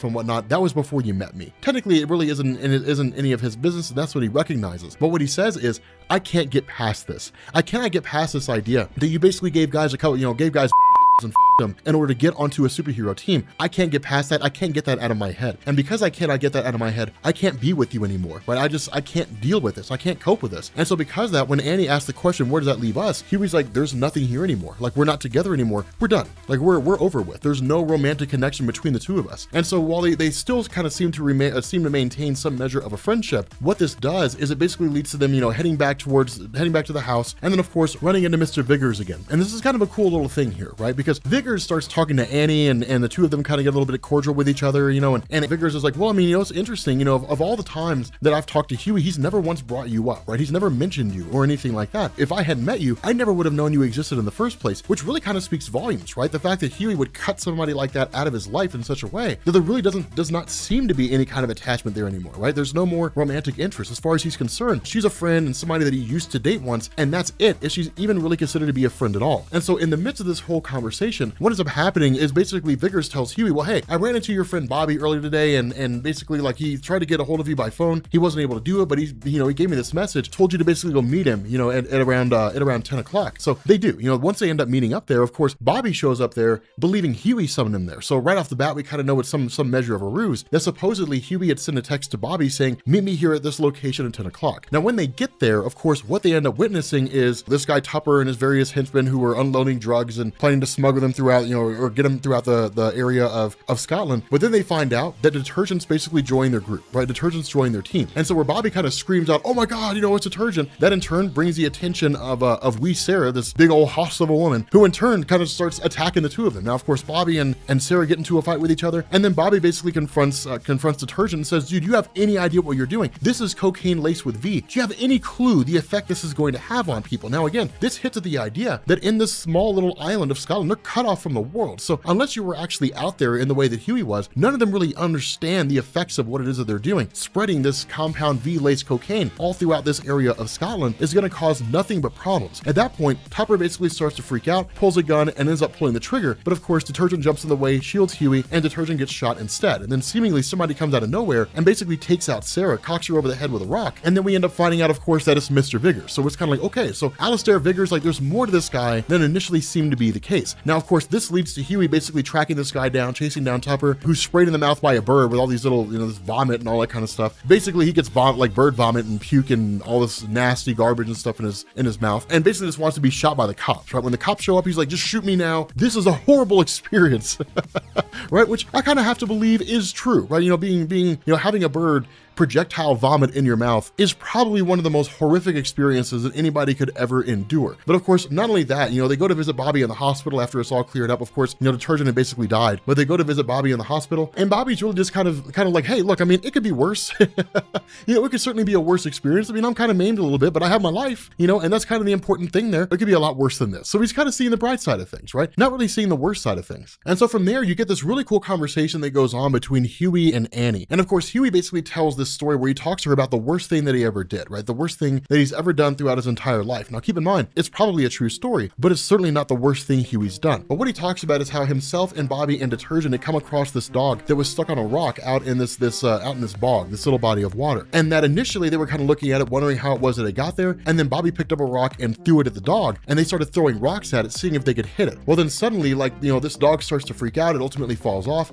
starts to get carried away by the water, or at least, starts to kind of drown in the water. Huey runs, grabs it, picks it up, and then basically takes it back to the original owner. Now, we don't really see who the owner is. We just see that Huey basically gives the dog to the owner, and the owner gives him a bit of coin. And then Annie starts to laugh at him. She's like, if that's the worst thing you've ever done, then you have to understand, Huey, this idea of being this super hard ass, being cold to the world, not really caring about anybody or anything, and just kind of doing things your own way, that's not really a source of strength. If you believe it is, and somebody lied to your ass, is basically what she says. She's like, that's not really the case. Like being kind to people, letting people in, letting them understand you, how could you ever hope to have a truly intimate relationship if you never really let people see who you really are? At the end of the day, if you keep that part of yourself hidden away from everybody, well, then you and your entire relationship is predicated on fear. You're afraid they're going to leave, so you basically never give them a reason to leave, at least as far as you're concerned. But the reality is, not letting them see who you really are means you don't trust them. And if you don't trust them, then they're going to leave. So you're essentially setting yourself up for failure. And then all the while, you're going to point the finger at the fact that they left as a reason why they can't be trusted when you were the cause of the problem in the first place. And so it's interesting because Huey kind of has to come to grips with this fact that what Annie is asking of him in terms of having a real tried and true relationship, what she needs from him is something more than he seems to have been able to give before. That yes, she gave guys and a couple of guys in order to get herself on a superhero team, but that was before Huey met her, right? So unless Huey's looking to date a woman who's never been intimate with another guy before, good luck, right? He's gonna have to go find some girl who's had a life as sheltered as he has, and who's like a virgin in order to find that. There's a little bit of reality that has to come into play there, and so ultimately Huey has to kind of come to grips with this. And so as a result, when he gets back home, what he ends up doing is talking to his parents, and they say, of course, well, that guy Alistair Viggers stopped by for you, said he wasn't able to get a hold of you, but he went ahead and left this message for you, and basically it's a piece of paper with a phone number and the name Mallory. Now, for those of you guys who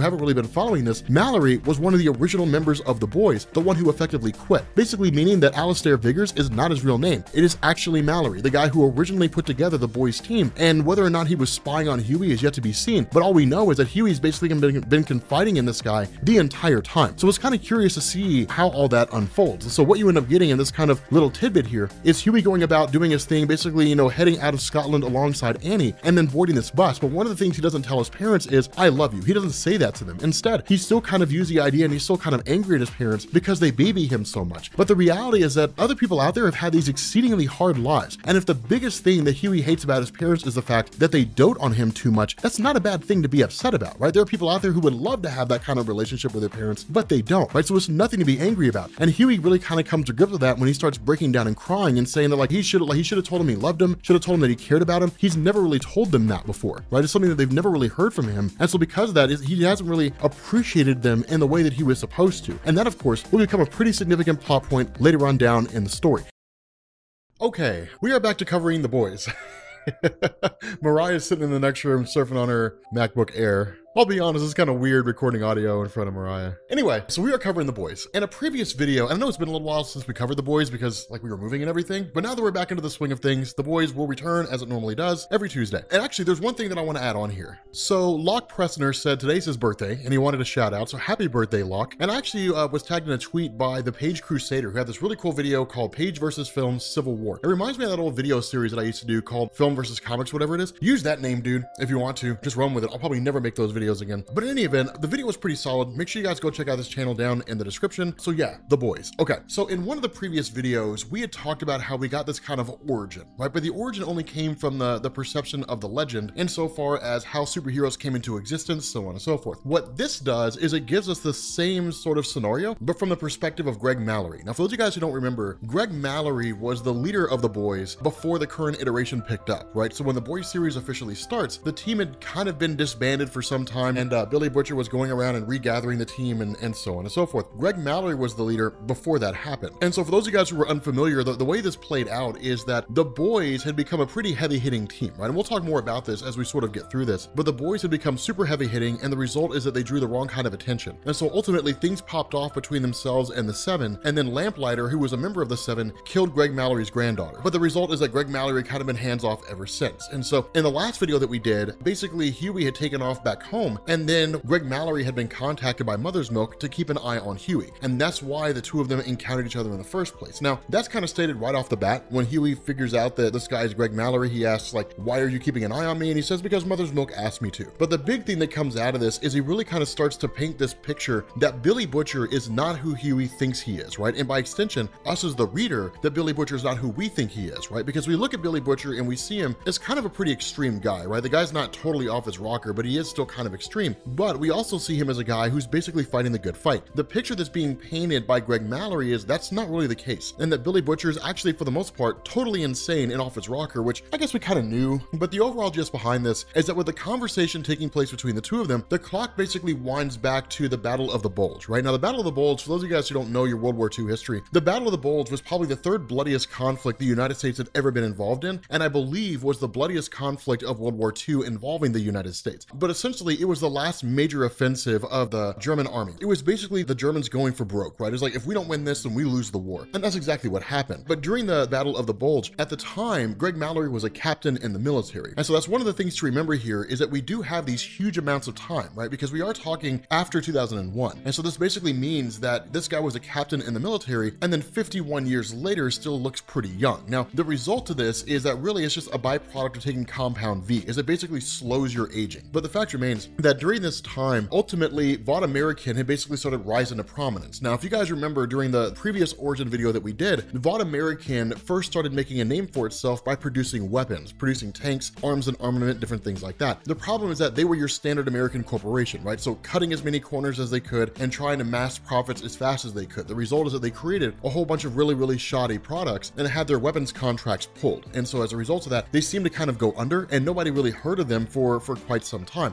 This is when they basically resurface and suddenly like they have superheroes out there. Now, what they do here is they present a group that's basically referred to as the Avenging Squad, right? Now, you would look at that and you would say, based on the name, they're more akin to the Avengers, and to a degree they kind of are, but given the time period, they're really more akin to the Invaders, right? So Namor the Submariner, Captain America, the original Human Torch, Jim Hammond, and Bucky Barnes is really kind of more of what they are, with a couple of Avengers concepts peppered in, right? Like the Crimson Countess, basically the Scarlet Witch. But nonetheless, the team is brought in for the purpose of saying, hey, look, this is the next stage in warfare. And Vought American has shown up here on the field, basically saying, we've got these superpowered individuals, right? They can run really fast, they're really strong, so on and so forth. So much so that a couple of them actually managed to lift up the back of a tank. Now, the funny thing about this is that where Greg Mallory looks at this, he says, okay, so like from like a face-on perspective, right? For like a surface view, yes, it looks cool, right? They look strong, they look capable, they look like they can do all kinds of stuff. Here's the real question here. Are they bulletproof? Can they withstand all kinds of different bombardment from artillery and so on and so forth? And while it is cool they're lifting one of our tanks, other tanks, German tanks, can weigh twice as much as these, right? So like if they're kind of struggling and it's all they can do to really lift up this one, as impressive as it is, what chance are they going to stand against Germans? And so as a result of that, what you also get is really the first indication that none of these guys are trained. Unlike Homelander, who was the first homegrown superhero, no pun intended, insofar that he was basically given compound V in the womb and then became the most powerful superhero on Earth. These individuals were basically injected. Now, it wasn't as though the injections worked right off the bat. That's one of the things that we've seen that Von American would go through and they would inject 200 humans with Compound V. And those who didn't go through these heinous and terrible side effects, they went on to become superheroes basically, or at least superheroes as they're being managed and essentially paid for by Von American. And so because these guys aren't really trained, what ends up happening is a couple of them basically decide to fly recon. And while it is kind of impressive they can fly, the big takeaway from this is you guys probably screwed up. And when the question is asked why, it's because if you guys just jumped into the air and then took off and did some recon work and basically looked for the Germans and then found them, then what makes you think the Germans didn't see you and say, what in the hell is that? There's people flying in the air. Let's see where they came from. And then leading them back here to this entire assortment of soldiers who at the moment are not prepared for conflict. And so if the Germans come showing up on their doorstep and they're ready to march and they're ready to fight and they open fire, these guys are going to get caught with their pants down. And that's exactly what happens. Then the Germans sitting in the bushes immediately open fire. And what you get is this bloodbath that for all the glitz and glamour of the avenging squad and what they can do and how powerful and capable they are, they get shot all to pieces, right? One of them flies into the air, gets hit by the propeller of a plane, gets chopped to pieces. Another guy gets run over by a tank. I mean, it's an absolute massacre, right? Not only that, because these guys were caught unawares, they're all basically slaughtered, right? So Greg Mallory is the only survivor left, right? He's the only one left alive. And so the result of that is that when he's there and one of the guys has really been cut in half and asks for help, Greg Mallory takes out a grenade, throws it at the guy and walks away. And it's just kind of like, you guys are more of a problem than you're worth. And that's where Greg Mallory's hatred of superheroes began. I wouldn't really say hatred so much as his distrust and dislike of superheroes began, because what he did is he kept one of the pieces of evidence that somebody said, you know, Von American consolidated, showing that Von American had ties to the Battle of the Bulge. The issue is that in the aftermath of this, Von American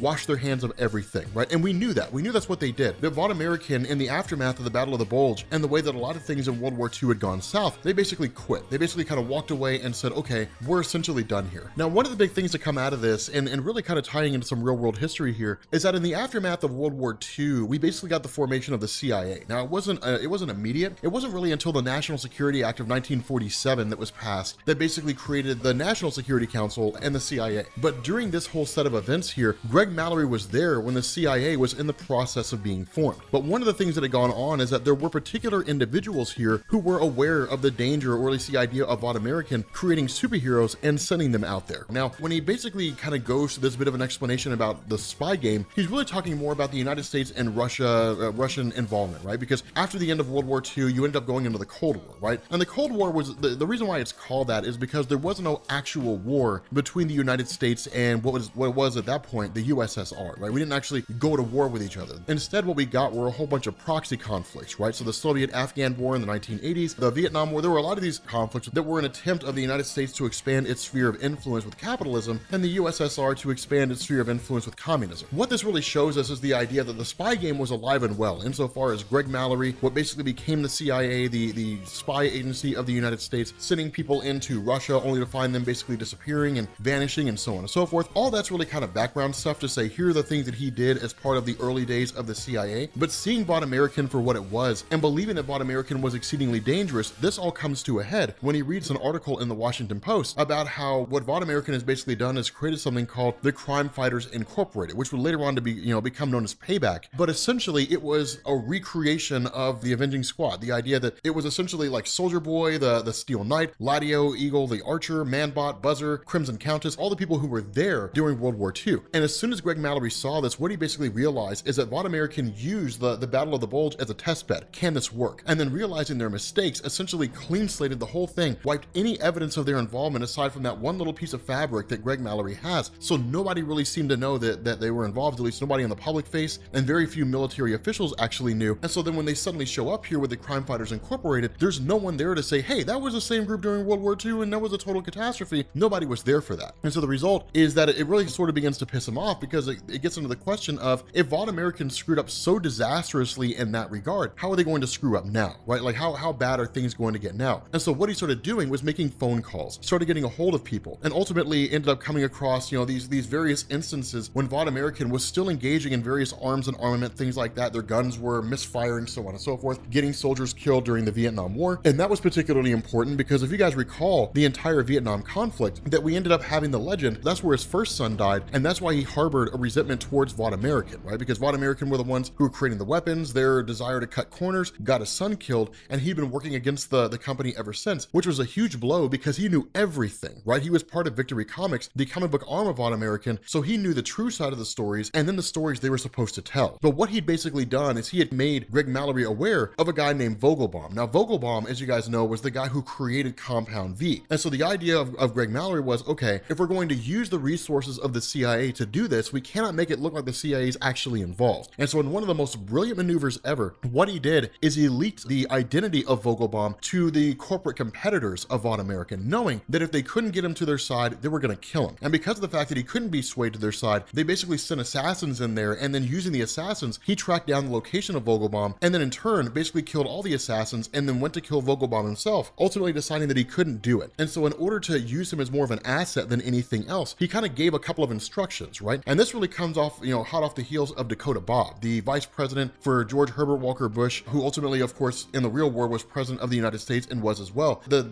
difference is that I believe Dan Quayle was the vice president under George H.W. Bush, but I'm not going to swear to that. But Dakota Bob ended up being vice president instead. And Dakota Bob, of course, ended up winning the presidency. But as the vice president, he was the one that essentially sanctioned all this stuff, right? Because nobody really looks at what the vice president's doing. Nobody really cares, right? The vice president, he's just an in-case guy, right? Like, in case something happens to the president, then the vice president will do some things. And like, he can basically sway the vote in Congress. And like, aside from that, nobody really cares what the vice president can or cannot do. But what this did is it allowed Greg Mallory to kind of operate to a degree of his own accord. And so working alongside Vogelbaum, what he said was, you're alive, the CIA knows you're alive, the government's going to try to use you. So make Compound V, do whatever it is you have to do in order for us to kind of continue this whole scheme going on. But when you make your Compound V, make sure it takes like 7 to 8 years to make one batch of it, and then make it just like ridiculously expensive, right? Like hundreds and hundreds of millions of dollars, if not in the billions, so the government simply just cannot afford it, right? Because the one thing that Greg Mallory wanted to avoid was the federal government launching its own version of what Vaught American was doing. And so because of that, what ends up happening is with Vogelbaum working alongside him, he ultimately ends up taking an injection of Compound V, which of course is how he gets his initial dose, and then it goes directly into Billy Butcher's origin. And Billy Butcher is kind of given to us as,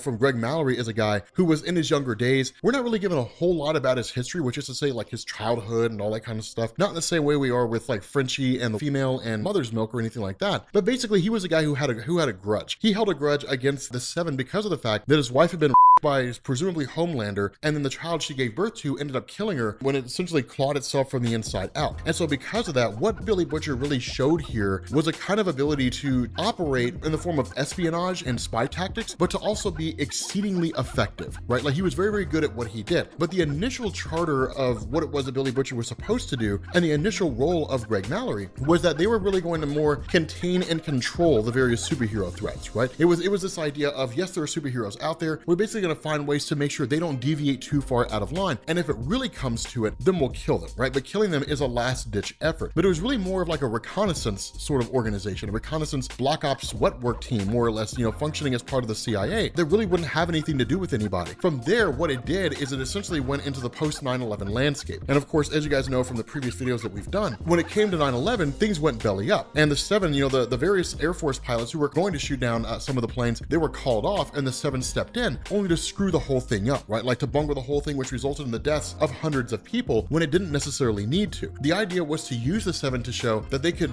intervene in a time like this, in a crisis like this, and then kind of bring things to a peaceful solution insofar as grabbing the plane, bringing it back down to the ground, getting everybody evacuated, killing those individuals who were on board that were intending to inflict harm, and then call it a day. To demonstrate they could be as much a tried and true, credible threat to those individuals who are functioning against the interests of the United States, more or less, to bad guys, and then in turn also be like humanitarians. Because it didn't really work out, the dangers of the Seven were put in full force in showing that Vaught American doesn't really care who they harm or how those individuals get harmed, so long as their own mission ends up continuing on. At the same time, because of Billy Butcher's animosity towards the Seven, building on top of what he'd seen the Seven engaging in, and the kind of recklessness that Vaught American really seemed to display, kind of pushed Billy Butcher more and more to the edge, where Billy Butcher was really kind of recruiting the rest of the boys, and then the team itself began to evolve in such a way where it was, we're waging a war on the various superheroes who are out there. We'll kill them, if we can get away with it. Otherwise, we'll use them for information. But the boys team as it exists now is not what it was originally envisioned to be. And that's really the way Greg Mallory kind of laments and regrets the whole thing. That in his mind, what he did is exactly what the CIA has historically done, right? The CIA has usually created its own enemies, right? Osama bin Laden and the Soviet-Afghan War of the 1980s is a perfect example, right? Backing the Mujahideen, holy warriors, teaching them how to shoot, how to fight, giving them weapons, things like that. And then when the Soviet-Afghan War ended, then it turned into, okay, all these people that we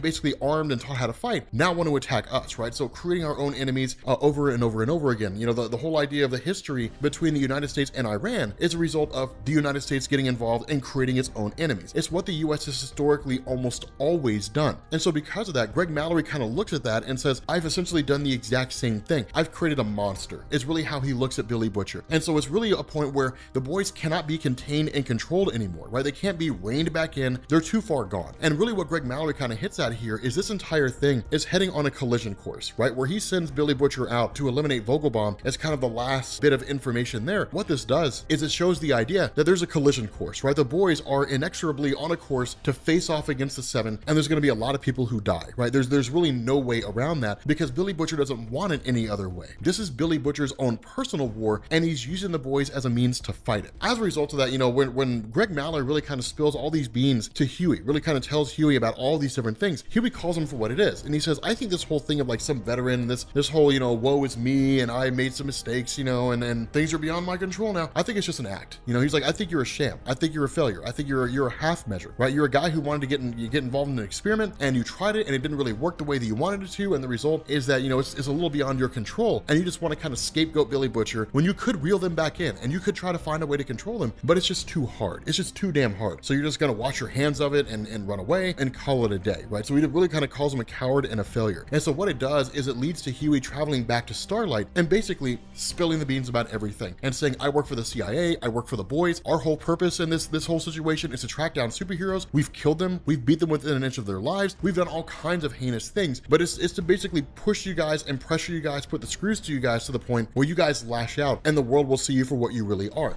But the problem is that with this being the case, when you corner a rabid animal like that, it gets violent. And that's exactly what's going to happen here, right? That's Huey's biggest fear, as a full-scale war is going to break out between the superheroes and humanity. That the superheroes are going to ally themselves with Homelander, and then in turn, because Homelander is going to see the boys as an extension of humanity, that Homelander is going to wage war against humanity, right? So it's going to be this massive global war between the superheroes and the militaries of the world, and everything is going to go to pot. And so the stance is we have to kind of basically try to find a way to stop that from happening. And so it's kind of interesting because it's the first time that you really get into like an actual directional plot for the story. The overall plot has been superheroes are bad and we have to contain them, you know, and that's basically been it. But now we have a forward direction, which is pretty legit. Okay, so we are covering The Boys, the new chapter of The Boys, and this is one of those issues, or I guess one of those parts of the story where it's as much about character development as it is about things sort of coming to a head, right? Because that's really what this has been. A lot of what we've seen with The Boys up to this point has been, here are the boys, here's what they're about, now they're on a collision course to eventually face off against the superheroes, right? It's kind of been one of these things that has sort of been building up to, or at least that seemed to be the case. And so what this does is it initially picks up with a guy by the name of Jack from Jupiter. Now, what you have here is you have Billy Butcher and you have Huey, who are basically just kind of, you know, going over these things. But Jack from Jupiter is a member of the Seven, right? He's one of these guys who almost looks something akin to Martian Manhunter. And what this does is it kind of introduces the idea that somewhere along the line, a transvestite prostitute had been beaten to death, right? And all indications point to it being Jack from Jupiter. And the reason why is because where you follow Huey and you follow Billy Butcher, what you end up doing is getting to the location of a guy by the name of Dr. Peculiar. Now, Dr. Peculiar is one of these characters where he's part and parcel to superheroes, and he does have powers himself. But again, it kind of expands about how screwed up and twisted, and to be honest, how f***ed up this whole superhero community is. And the reason why is because what Dr. Peculiar does is he gets superheroes the kind of things they're looking for. He's kind of a Swiss Army knife, kind of a one-stop shop for all the various things people are looking for. But in particular, Dr. Peculiar basically runs a brothel of transvestites. And the idea is that different superheroes show up there to basically satisfy their needs. And that's why Billy Butcher and Huey are here, or, you know, is essentially to investigate. But then you end up jumping to Jack from Jupiter himself, right? And he's really kind of in front of the Seven themselves, really pleading his case, more or less saying he's not the one that did all this. And so the indication seems to be the same information that was given to Billy Butcher and Huey and them and the boys has also seems to have been disseminated to the Seven, right? So they seem to be aware of this as well. And Jack from Jupiter is really the only member of their ranks who seems to have been frequenting Dr. Peculiar's establishment, right? You know, and so because of this, of course, he's the person that everybody's sort of looking at and saying, saying you're the one that did all this. And at the end of the day, he's kind of like, I'm not the one that did any of this stuff, right? I mean, he even goes as far as to tell Homelander, you can put me in front of a lie detector, right? Like, I'm not the one that did this, right? I'm not the one that did any of this stuff. But at the end of the day, nobody really seems to believe him. And that's one of the things that really sort of drives him up the wall, is he's literally kind of a guy in a corner by himself. And then on top of all that, you have like A-Train and other members of the Seven who are giving him shit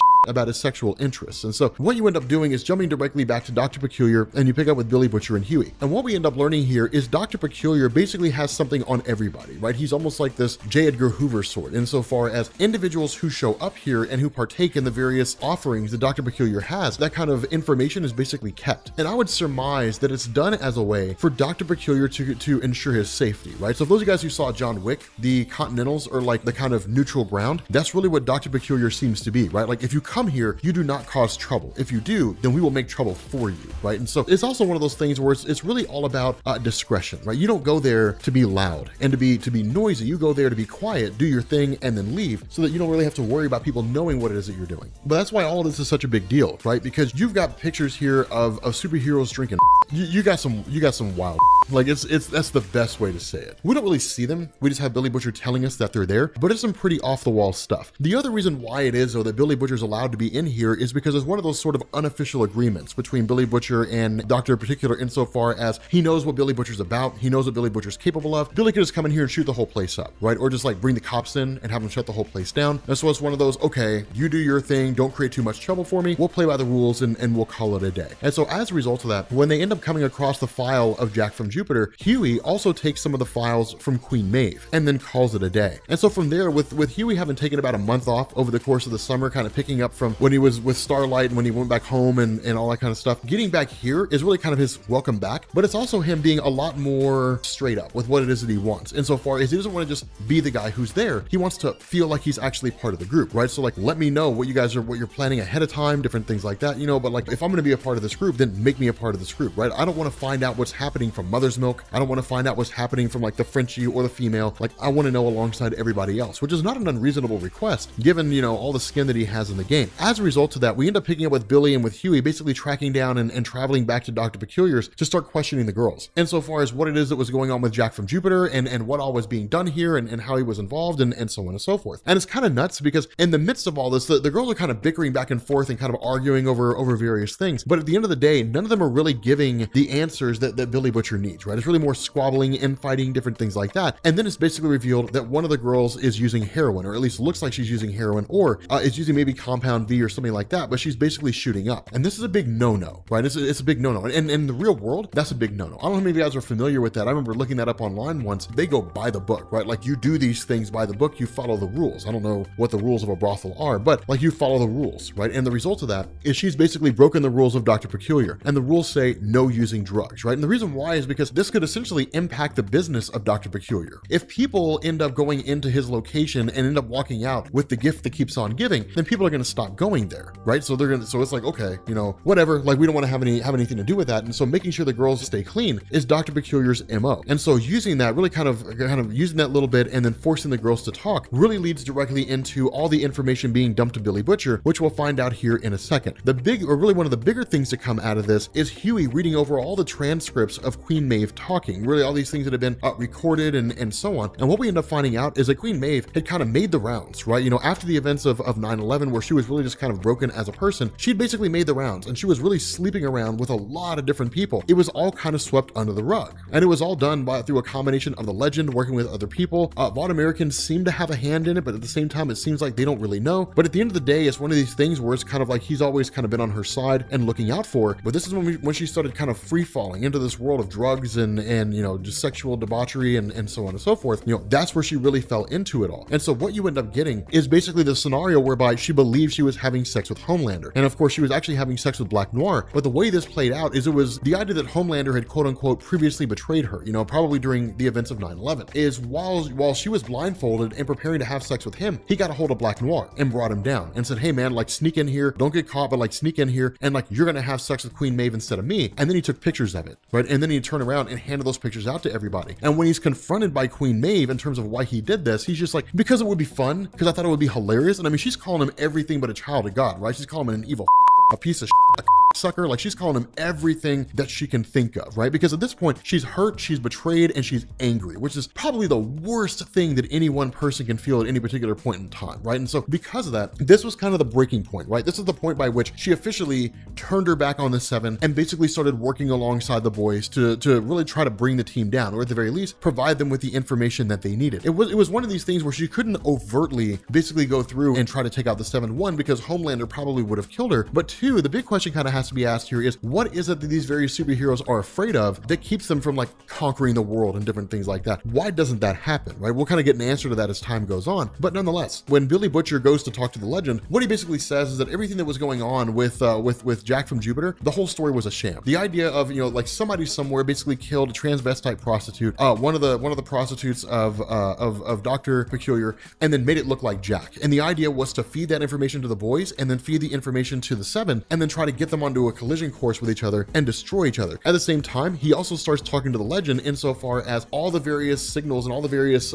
video footage they had from the Seven's headquarters is all gone now. Somebody's turned against them, right? Like somebody's basically turned against them and dropped all that stuff out of there. Now, the reality is it was Queen Maeve, right? Like Queen Maeve basically took all the various spy devices that the boys had within the entire Seven's base of operations and got rid of them all. And so because of that, you know, she seems to be turncoating against the boys and going back to the Seven again. We're not entirely sure, but he basically tells the Legend, like, what's going on here is you've gotten soft. Queen Maeve looks like she's the one who's done this. She's the one that helped us get them in. She's probably the one who took them out. And where the Legend kind of responds and say, no, it's not like that. You know, she's still got to be on our side. At the end of the day, the response of Billy Butcher is, you've gone soft. And that's kind of a huge insult here. When Legend kind of brought together Mallory and then Billy Butcher and sort of organized the boys to a degree, the idea here was never get soft, right? Like never ever get soft, never be weak, never see the superheroes as anything other than a credible threat. But Legend really kind of seems, or at least the picture that Billy Butcher's painting, the Legend's gone that route, right? The Legend has become a weak guy. And so as a result of that, somebody somewhere basically dumps the footage of Jack from Jupiter having sex with all these transvestites. And there's no sweeping this under the rug, right? There's no way for Vought American to clean this up. Multiple professionals have said this is actual footage. This has not been doctored, not been edited in any way. Public opinion is now of Jack from Jupiter is engaging in sexual acts with transvestites. And while that in and of itself is not a problem, the problem comes in the form of how the Seven have been depicted by Vought American, that they would never engage in different acts like this, right? Well, then when one of them comes along and is shown to be engaging in acts like this, suddenly it flies in the face of everything that Vought American has built in terms of the public image that the various superheroes have. And so as a result of this, you initially have Jack from Jupiter, who almost kind of goes on a warpath, right? He just says Carpo, basically activates his seemingly invulnerability power, and then Homelander steps in. And that's when Jack from Jupiter steps down, because if Homelander decided to intervene, he'd kill him. And that's another one of these indications that Homelander is far above everybody else here, right? Like nobody here is on par with the power that Homelander has. He's just way beyond pretty much all of them, right? So they all really kind of seem to back down. And so the response of Homelander is ultimately you're going to be exiled, where you have Jack from Jupiter basically saying there has to be a way to make this work to allow me to stay in the group, especially when he makes reference to what it is that Homelander's planning, which Homelander says, don't bring that up, don't talk about that. You know, the idea seems to be that Homelander's basically intending to launch an attack or an insurrection against the US government. It's one of these things where there's got to be a way for me to be able to stay on. And so what this does is it basically leads to a meeting between Billy Butcher and the Seven. And when they both arrive there, it's not an immediate, like, we're going to go to blows and we're going to start fighting, but essentially the war has basically begun. This is an opening shot, right? That's really what it is. Now, who fired this opening shot is something that we haven't found out yet, but somebody fired this opening shot to basically, you know, pit these two teams against each other. Now, instead of just immediately going to blows, they actually kind of start talking it out. And it's a smarter move, right? Because neither wants to fight the other. If these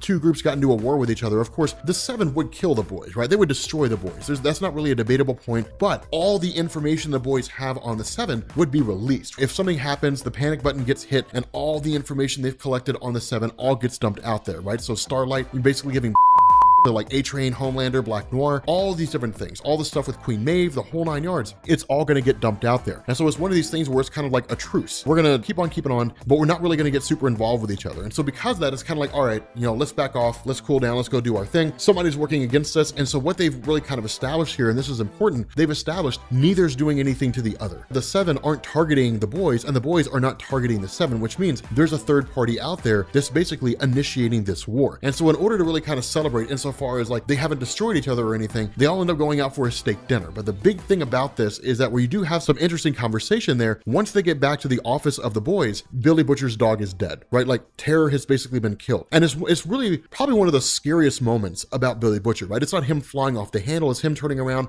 with a straight face and he says, "Excuse me, boys." And like where he goes to leave, he's like, "I've got to go see a man about a dog." Immediately Huey picks up on the fact that he thinks Jack from Jupiter is the one that did it, because Jack from Jupiter said like, "You guys aren't going to get away with this. I'm going to kill you." You know, when Homelander basically told Jack from Jupiter, "You're out. Like you're out of the 7, you're gone, you're done." This seems to be Jack's revenge on Billy Butcher and company, when he adamantly believed that Billy Butcher and them were the ones who did it, when Billy Butcher and Huey and them were all established as having not been the ones to release that footage of Jack. And so where Huey basically goes to say, "Hey man, you can't do this, like you can't go after him," the response of Mother's Milk is, "Shut the up," because that's the smart thing, right? Like there's no talking Billy Butcher out of this, right? And he's probably at his most dangerous. You know, like if you try to convince him not to do it, he's gonna kill you, right? So like shut the hell up. Like the guy lost his dog, shut the up and let him go do his thing, right, wrong, or otherwise. It's not for you to make that decision. You just do your thing. And so what we end up doing is we end up transitioning over to the individual who seems to have been the one that released this information. And this comes from what really amounts to a kind of new hire. And the reason why is because the way that this went down is, if you guys recall, the previous head of Vought American had basically died. And in response, the individual that we'd seen traveling around, meeting with the 7, so on and so forth, he's the one that took the place of the head of Vought. And so what he did is he kind of brought in his replacement. And where he kind of told his replacement, "Your job is to basically go out there and to do exactly what I was doing." What she wanted to do was take a gamble. She wanted to see if it was possible to initiate a conflict between the 7 and the boys, and then in turn have the 7 destroy the boys, because then Vought American could have spun it almost any way they wanted to and said, well, these were their arch nemesis, right? They came out of nowhere, they wanted to attack the superheroes, but they won, guys. They saved the world from these terrible guys, and that would have been it. But what ended up happening is she overplayed her hand, and releasing so much footage so fast and doing the kind of things that she did, she ultimately ended up torpedoing her own plan. It didn't play out the way that she expected it to. And where you would look at that and you would think that Vought American would see that as a catastrophic failure and then ultimately say, "You screwed up in the worst way, you're fired, or even worse, have her killed." The response is, "You actually did a great job," right? I mean, you should have backed off as soon as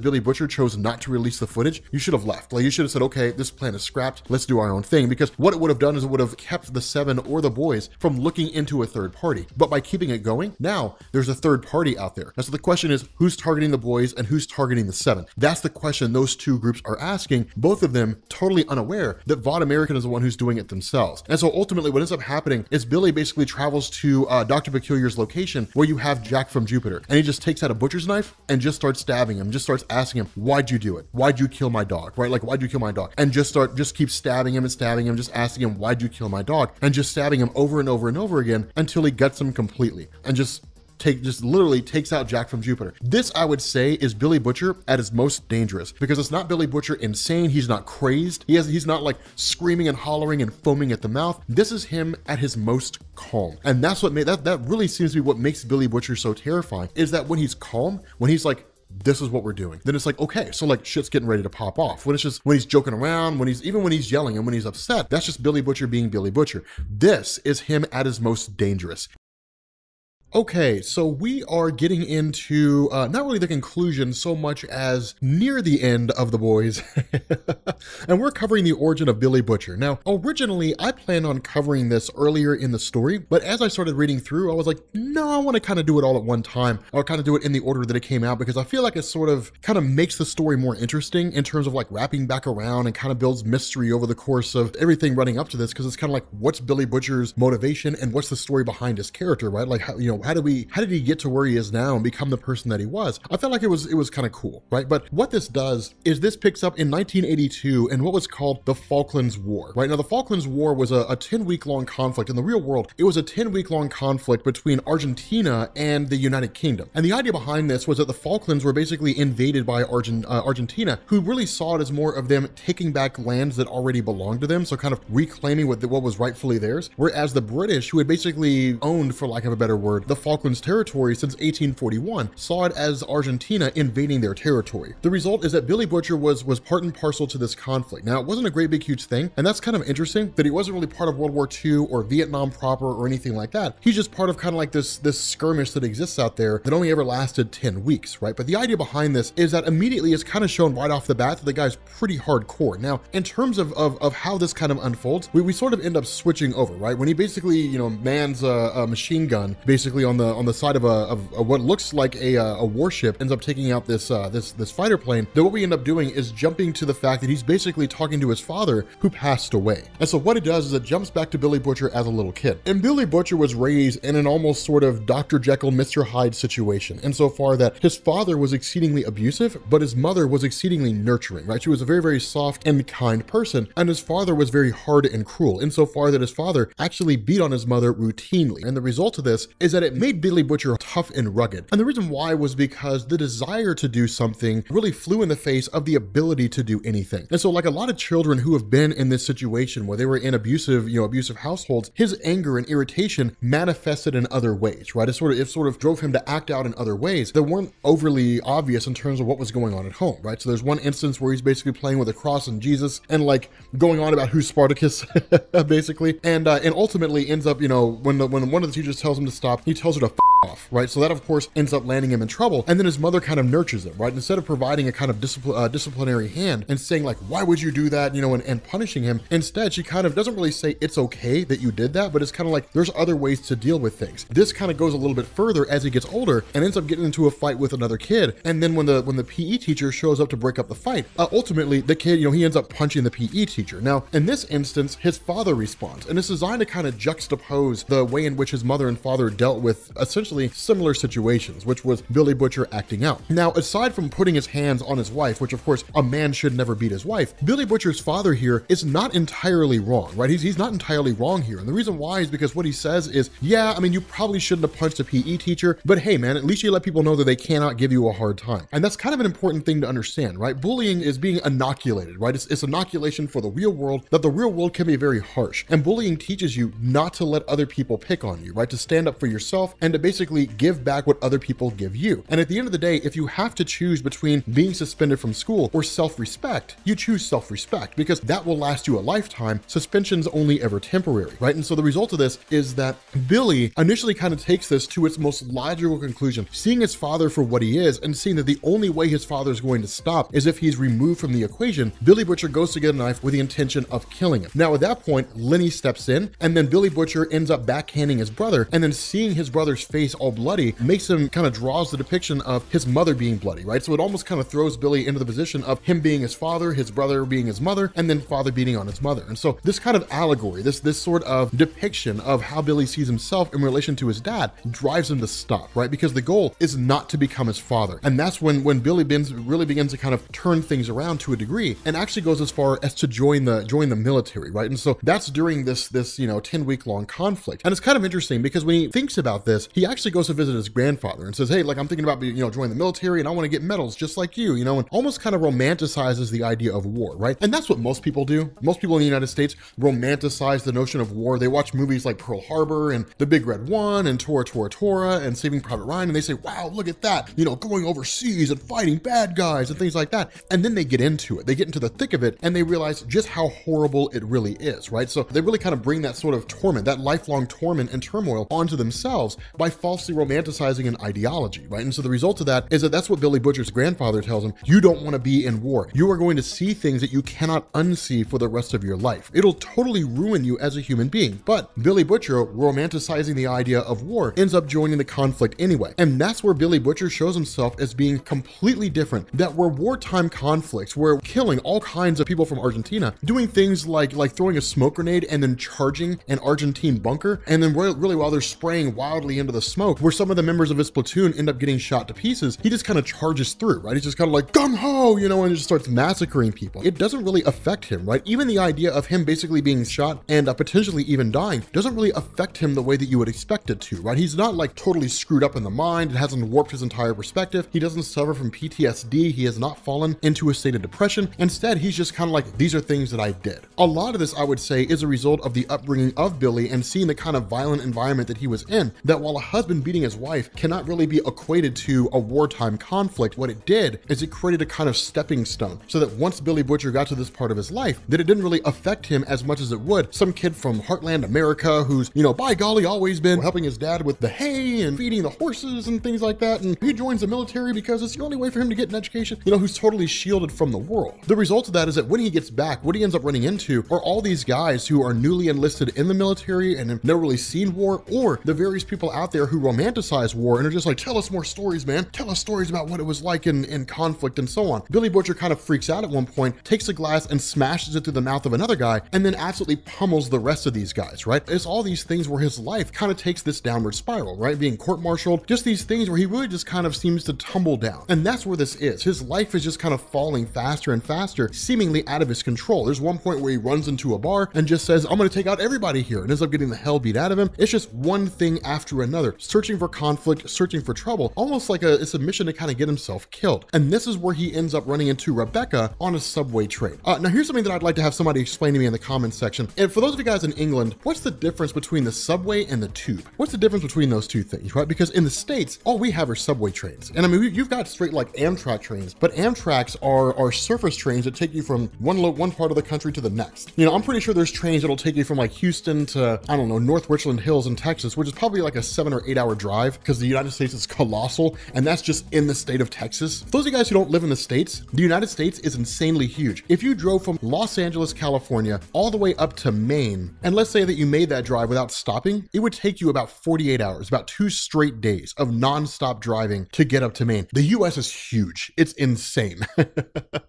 But if you drove from Seattle all the way down to Key West, Florida, it would take you about 51 hours, right? So it's kind of nuts. So somebody explain that to me. But he ends up coming across Rebecca. And Rebecca is this woman that comes to him at this point in his life when he is at his lowest point, or seemingly at his lowest point. She's kind of like this bright shining star, right? That's really kind of what she is at the moment. And it's a way for him to kind of be brought back from this path of self-destruction, because that's where he is, right? For example, one of these instances, he basically ends up getting a beer with her. The two of them kind of talk and so on, and really seem to hit it off. And he says, well, I'm gonna go get some more alcohol, and then I'm gonna beat the hell out of these guys and tell them to be quiet so we can talk. And the response of Rebecca is, no, like don't do that, just chill. And there's one point where he goes to get some more alcohol, and she says, no, you shouldn't drink anymore. And when he asks why, she says, well, you just told me about this lifestyle you've been living where you've been getting into fights, things like that. You know, you've really kind of turned to the drink, and then you start telling me about how your father was essentially the same way. It sounds to me like you're becoming your dad. And she really kind of has the kind of expertise to draw these conclusions, right? Because she works as a social worker, so she sees this kind of thing all the time. But she's one of these women where she really is better for him, right? She's inherently good for him because she really kind of helps to make him and bring him back, but make him into his best self. And in reality, Billy Butcher starts to fall in love. And we start to see this really kind of soft, tender version of Butcher that we haven't seen before. There's one point where it's him and it's Lenny and it's his mother and it's Rebecca, and they're all gathered around the dinner table, and they're having these conversations. They're talking about Rebecca and so on and so forth. And it's kind of interesting, right? Because the father of Billy Butcher has suffered from a couple strokes up to this point, right? So he's not really dead yet, but he's certainly knocking on death's door, and he's not really able to kind of beat his wife in the way that he has before. But Rebecca really chimes in and says that this man that you see, right, where you suffer from this kind of victim's mentality, right, where you're not really able to bring yourself to leave for whatever reason, at the end of the day, the man that you fell in love with is gone. Like, he's not there anymore. There's no romance between the two of you. There's nothing for you to say. You're basically trying to catch smoke with your hands. It's not possible. The only smart thing for you to do here is to leave. And that's a huge moment, because neither Billy nor Lenny were able to get his mother out of there. But at the end of the day, it was one of these things where what she needed was kind of an outside factor, right? She needed somebody else to kind of come in there and to basically steer her in the right direction. You know, somebody to say, you are not of sound mind. You're not capable of rational thought on your own, because if you were, you wouldn't stay here. Because you cannot consciously make these decisions on your own, you need someone to steer you towards the right decision. And so at the end of the day, that's exactly what Rebecca does. And that really kind of goes towards the idea that she's an incredible woman. From there, you end up actually having Billy and Lenny and Billy's mother, and then Rebecca showing up on the doorstep of their apartment, and her basically saying, I'm leaving, right? You know, the mother of Billy basically saying, I'm leaving. And the father goes to kind of taunt them for a little while, refers to Billy's mother as a different things like that. And Billy goes to initially launch the attack, but of course Rebecca steps in and says, he's not worth it, don't become him. Again, one of those instances where she sort of pulls him back from the brink. And so it's kind of interesting, right? Because it's one of these things where she says, you're a great man capable of great things. All you have to do is kind of move away from this person that you have been and try to become the best version of yourself, which is what she's been helping him do. And so ultimately, the two of them end up getting married. And it's a beautiful moment, because with Billy Butcher finding happiness for the first real time in his life, it's at the same time yanked away way by the death of Lenny. And while it is kind of a hard-hitting thing, he does have Rebecca to kind of rely on and to sort of coach him. Now, the reason why I really push and really kind of rely on Rebecca so much and really talk so much about her is that there comes a point where Billy and Rebecca end up going to Miami. And that's when essentially Rebecca, and Billy come across superheroes for the first real time, right? I mean, we can largely assume they've heard of them, they've seen them on TV, different things like that. But to see a live in-person view of the Seven is something that hasn't really happened up to this point. And so the result of that is people are, of course, enamored, they're excited, they're like, yeah,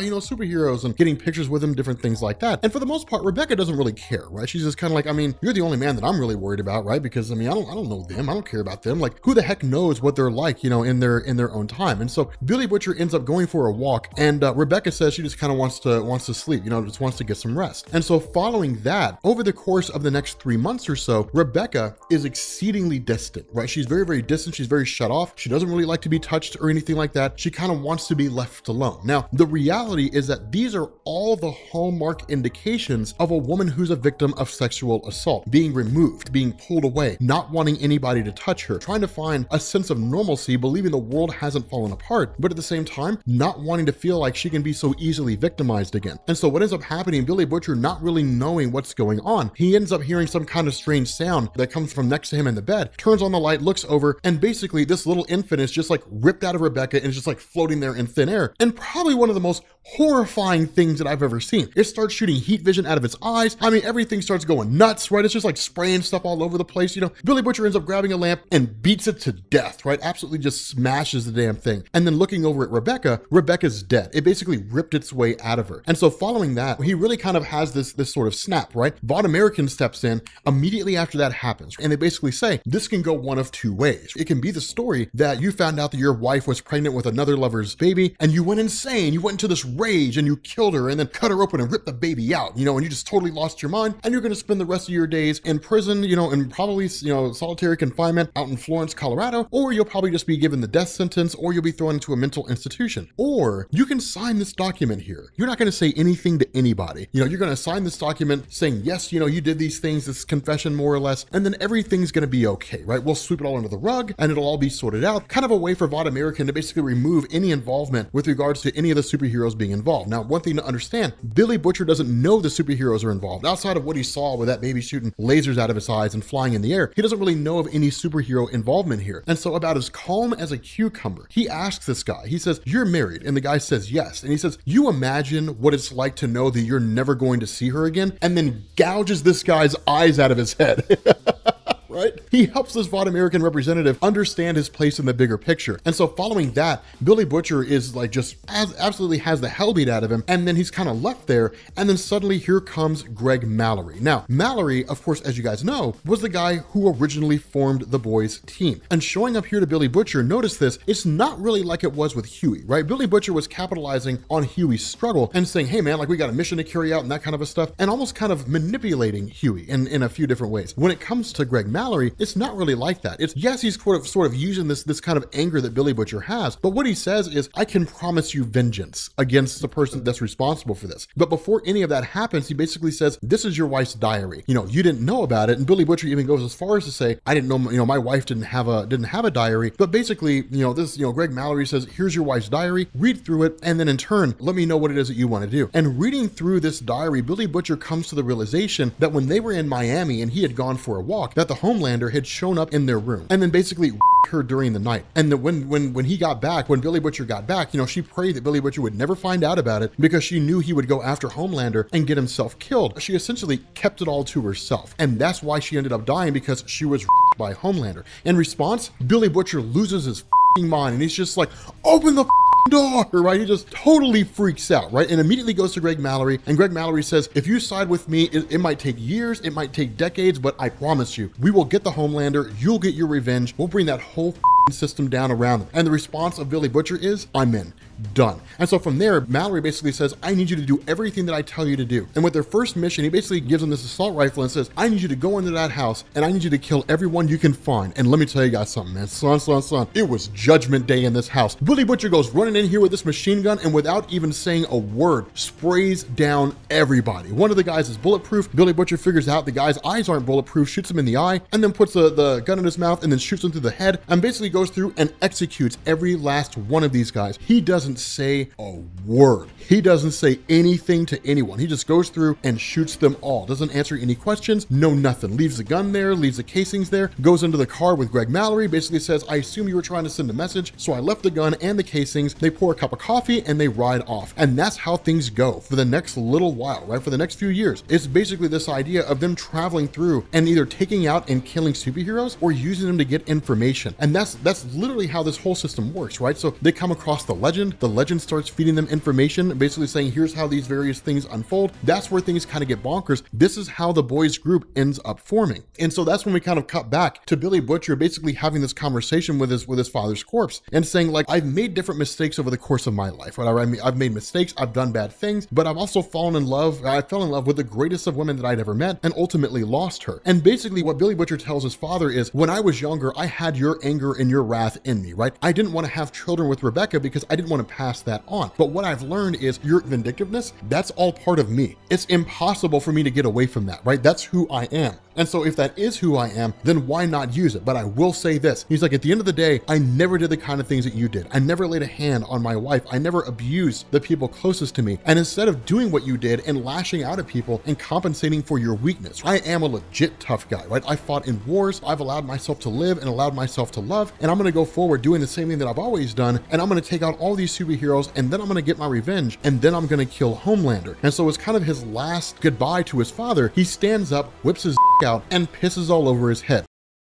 Members of the Rob Corps, how's everybody doing? How you guys doing today? Hope you guys are enjoying this. As always, if you guys want to see the uncensored versions of these videos, and actually after we're done with the boys, all the uncensored videos are going to be left off of YouTube and we're going to do them strictly on Patreon. But if you guys want to see those, it costs you like $1. The next one we're doing is Punisher Max, which if any of you guys ever read that, it's intense. It's pretty extreme, like it's especially when you get to the one about the slavers. But dude, this story of the boys is legit. Dude, it's crazy. You know, here's one of the funny things. Whenever I make videos and I get super excited, I love reading through the comments because you guys are like, when Rob gets excited, I get excited. It's really, really cool. But what this does is this picks up with the President of the United States, right? Because what we've talked about in the last couple videos or so is that essentially the war between the superheroes and humans is essentially starting, right? Like the superhuman war is basically kicking off, right? The first shot was fired in the last video that we did. In this one, everything pops off, right? So like initially we pick up with the President of the United States. Now remember, when it comes to Vought American and when it comes to the president, Vought American does not like Dakota Bob, right? They don't like him because he's the one that's basically preventing Vought American from getting their hands in the cookie jar, so to speak. Vought American wants to basically take superheroes and put them into the military industrial complex, right? Become the sole provider of superheroes for the US military and gain that exceedingly lucrative contract. Dakota Bob has stood in their way. The guy who's the current vice president, he's the one that was put in there by Vought American should anything ever happen to the president. And in order to ensure that nothing like that plays out, the Secret Service is constantly rotated by the president's office in order to ensure that if Vought American were to put somebody in place, that they're rotated out immediately, right? They never really have to worry about Vought American getting in there and kind of screwing everything up, right? Potentially taking out the president. And so as a result of that, the president essentially kind of has a meeting going on, or at least a kind of meet and greet with these various kids, right? Some of whom are special needs and some of whom are just interesting in their own way, but they're showing off like they're animals and different things like that, which is kind of cool. And then the president comes across a Wolverine. And Wolverines are little vicious things. They're small, but they're vicious as hell, right? It's kind of crazy. And so as a response to that, one of the guys basically crouches down, or I guess really Vic the Veep crouches down and kind of, you know, messes with the container and then opens it up. And when that happens, that Wolverine immediately goes after the president and kills him. Just like that, the president of the United States dies. And the crazy thing about this is that you would expect if the president was going to be taken out in the boys comic, then it would be some great big huge grandiose thing. And I like how Ennis kind of turns it on his head and sort of pulls the rug out from under us. And he's like, no, he basically just dies in a freak accident. But what this does is it opens the door for Vought American, right? It opens everything up. What we end up doing is kind of picking up with Vought American, sort of having this discussion, and it's interesting. Normally we would skim over this, we would kind of skip it and just move on to bigger things. This is kind of intriguing. Vought American seizes the opportunity, but and at first we would kind of look at that and say, well, maybe Vought American were the ones that kind of engineered it, right? They used Compound V to somehow do something to this Wolverine and send it after the president, but that was never the case. Instead, it was just luck of the draw. And Vought American, where they kind of look at that and say, well, you know, we kind of feel a little bit cheated. You know, we were the ones that were sort of planning things out. But hey, I'm not going to look a gift horse in the mouth. It's their chance now to get Vic the Veep, the vice president, into the office of the president based on the natural chain of succession when it comes to any scenario whereby the president cannot perform his actions, and then in turn get them to a position where it's what they want. The other half of this is the various members of the Seven are kind of asking what next, right? Because the biggest concern that all these members of the Seven have is that with Vought American basically achieving what it was that they were looking for, there's the concern of being replaced, right? There's a concern that Vought American would basically just eliminate them. So it's really them just kind of figuring out what they're going to do, whether or not now is a good time to leave, that sort of thing. And so of course, what ends up happening is you basically end up having a group called Titania, I think it is, or Titanic, or whatever it is. It's some small time group. And basically they've been tasked by Vought American to protect, of course, the head of Vought, as well as his second in command, the woman who's going to go forward and lead Vought American, you know, if something were to happen to him, whether he retired or died or whatever the case is. They're not a great big huge focal point at the moment. They're there just kind of as a means of protection, and that's essentially it, right? They're just kind of be bodyguards and keep an eye on those folks, and that's really all there is to it. And so following this, you kind of have this initial discussion between Billy Butcher and Huey, where Huey basically says he doesn't want to have anything to do with violence anymore. I'm tired of engaging in all this violence. I'll plant bugs, I'll do whatever you need me to do in terms of espionage and stealth tactics and spying and whatnot, but I'm not going to kill anybody anymore. And so the response of Billy Butcher is, okay, like, but just come with me before you do. The issue is that before they leave, suddenly here comes Paralactic, like this kind of joke of a superhero team that comes like barging in there. And the initial look of the boys is like, what in the hell is this? And then it's like, let's take them out. And that's exactly what happens. These guys are taken out like that, quick, fast, and in a hurry. And that's when you really begin to realize that with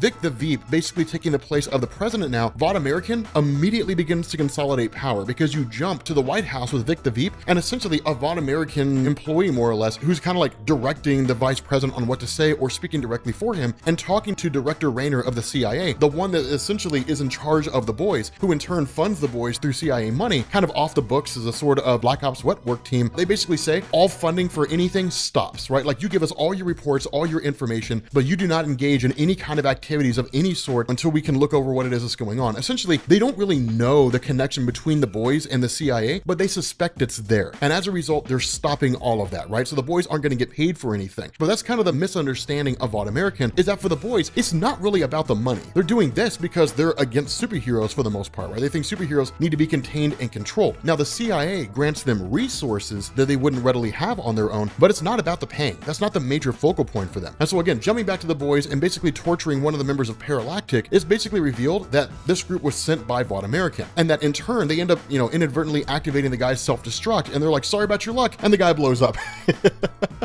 And that's basically the end of that. And so from there, there's this small piece of information that Huey has that he basically reveals. And this is one of the things that we had talked about, right? When we covered the story of Herogasm, where you basically had the giant all the superheroes, which you'll get the uncensored version of that on Patreon. But when you had like the whole like of superheroes basically, and like some of the craziest and most lewd acts that I think I've ever seen, that during that point in time, there was a point where Huey ran into Black Noir, and Black Noir had actually just kind of like literally shoved his up Huey's.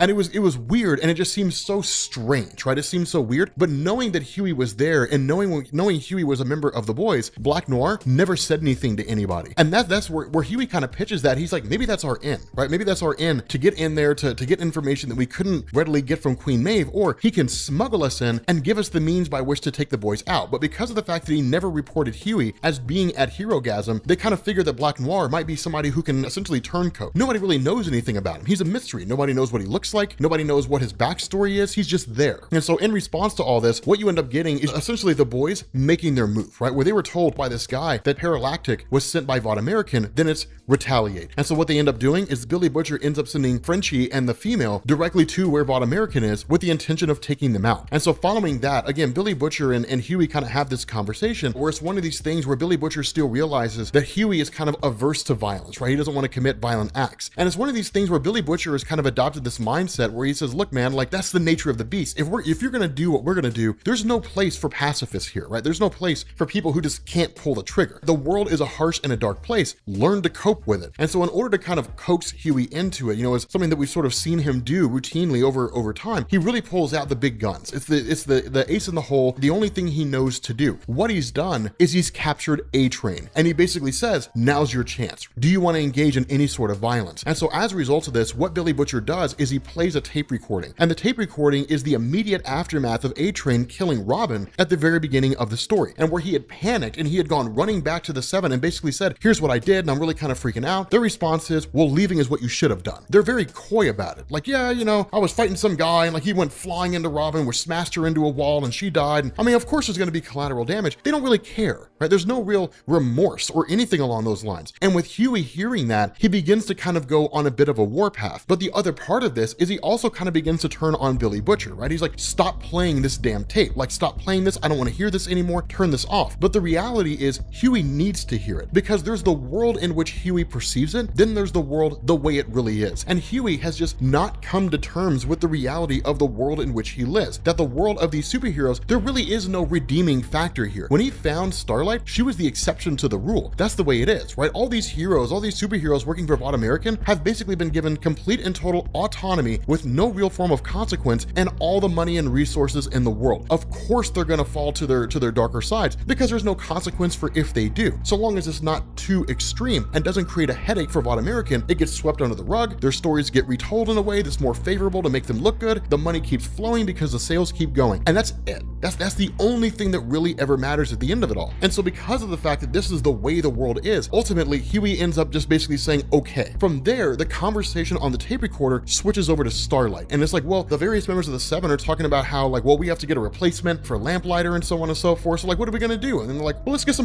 in here, right? Let's get some chicks in here. And so then it turns into, well, there's this girl named Starlight, like she's young, you know, she's inexperienced, she's naive. We can definitely get her, man. Like we can definitely bring her on board. And who knows what she'll be willing to do to be part of the Seven, right? She's always idolized the Seven. She'll do anything to be on the team, right? The young girl who goes to Hollywood to make a name for herself. That's basically what this is, right? She's taken advantage of by terrible people. And hearing this played in the tape recorder, hearing how people are treated like toys, treated like pawns, something for the amusement of the members of the Seven, immediately sends Huey on a warpath, and enough is enough. And so the result is that he kicks off the head of A-Train and kills him, and that's the end of him. And so from here, we jump back to Frenchie and the female basically going on a warpath and taking out Team Titanic, and this team is eliminated quite readily. I mean, you do have Frenchie who loses an arm in the process, and the female's kind of injured to a degree, but nothing really severe for the two of them, right? I mean, I guess losing an arm is kind of severe, but basically Team Titanic is taken down quick, fast, and in a hurry. And that's the capability of the boys, right? That's what makes them so dangerous, is that you only have two of them here. Now, granted, the female is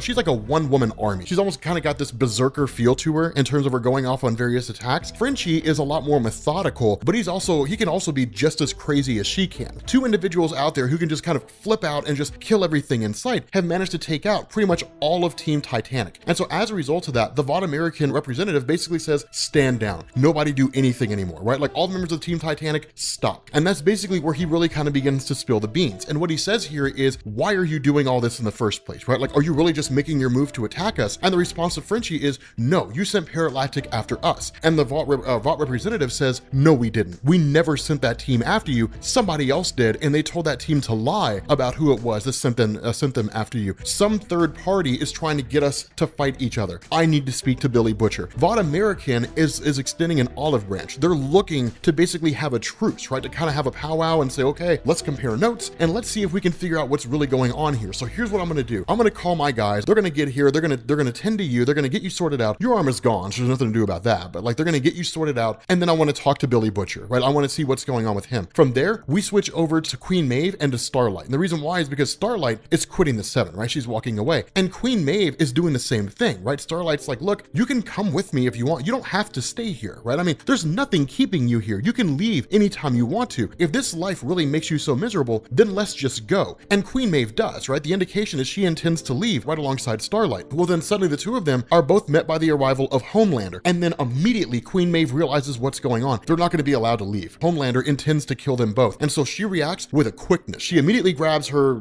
guy, you know, her manservant guy, who's just like, I'll do anything to, you know, try to touch them.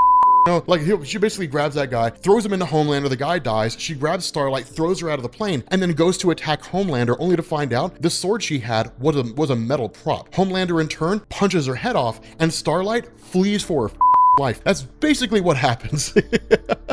It's kind of amazing, right? Like it's super cool. But the result of this is that with the Vought American rep, who basically reveals his name to be James Stillwell, where he starts communicating with Billy Butcher, what he basically says is there's some third party in here trying to get us to fight each other so they can go forward with their agenda. It looks like it's Homelander, right? Like Homelander is essentially inciting the two of us to go to war with each other so that he can do whatever it is that he's intending to do. So I say we pull our resources together, I say we pull our information together, and we go from there. And the response of Billy Butcher is, okay, but like if Frenchie and the female are not back here in an hour, then like I'm gonna you up. Like I'm gonna kill you. And so it's kind of nuts because what you end up finding out is that in response to all this stuff, the fact that Vought American, you know, James Stillwell has essentially been picking up on what it is that Homelander's been doing. What's been happening is the military has been organizing itself in response to a potential superhuman threat, because everybody in the military is kind of picking up on what's going on, that the superheroes appear to be going rogue, right? So in response to that, they basically organize themselves in such a way. That and the fact that all these superheroes basically appeared above the Pentagon, which is really kind of cause for concern because they were never asked to be there, right? So it looks like the superheroes are engaging in battle formations, which is kind of a cool thing. And so as a result of that, of course, you end up having Billy Butcher, who shows up on the scene. He's given total control over this. I don't know what the nomenclature is, what the term is for like a group,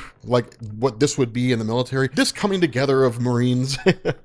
Billy Butcher's given control over them. And initially there's kind of responses about, hey, what's going on at the Pentagon, because they're currently sitting at the White House. And the response of Billy is the guys in the Pentagon are going to have to hold out as best they can. We have to focus our efforts here, right? We have to stay here. We kind of have to keep an eye on what's going on. And then Billy Butcher basically tells Huey, you're to run this place in my stead. I'm going to go into the White House and I'm going to figure out what's going on with regards to the Homelander basically taking up the Oval Office. And that's when Mother's Milk chimes in. And Mother's Milk was essentially tasked by Billy Butcher to previously look into Black Noir, like look into all the members of the Seven, see if there was information that they missed. And Mother's Milk found information about Black Noir that they didn't know before. And when he calls up Huey, he's like, no, you have to keep Billy Butcher from going in there, because if he does, he's going to find something way worse than Homeland.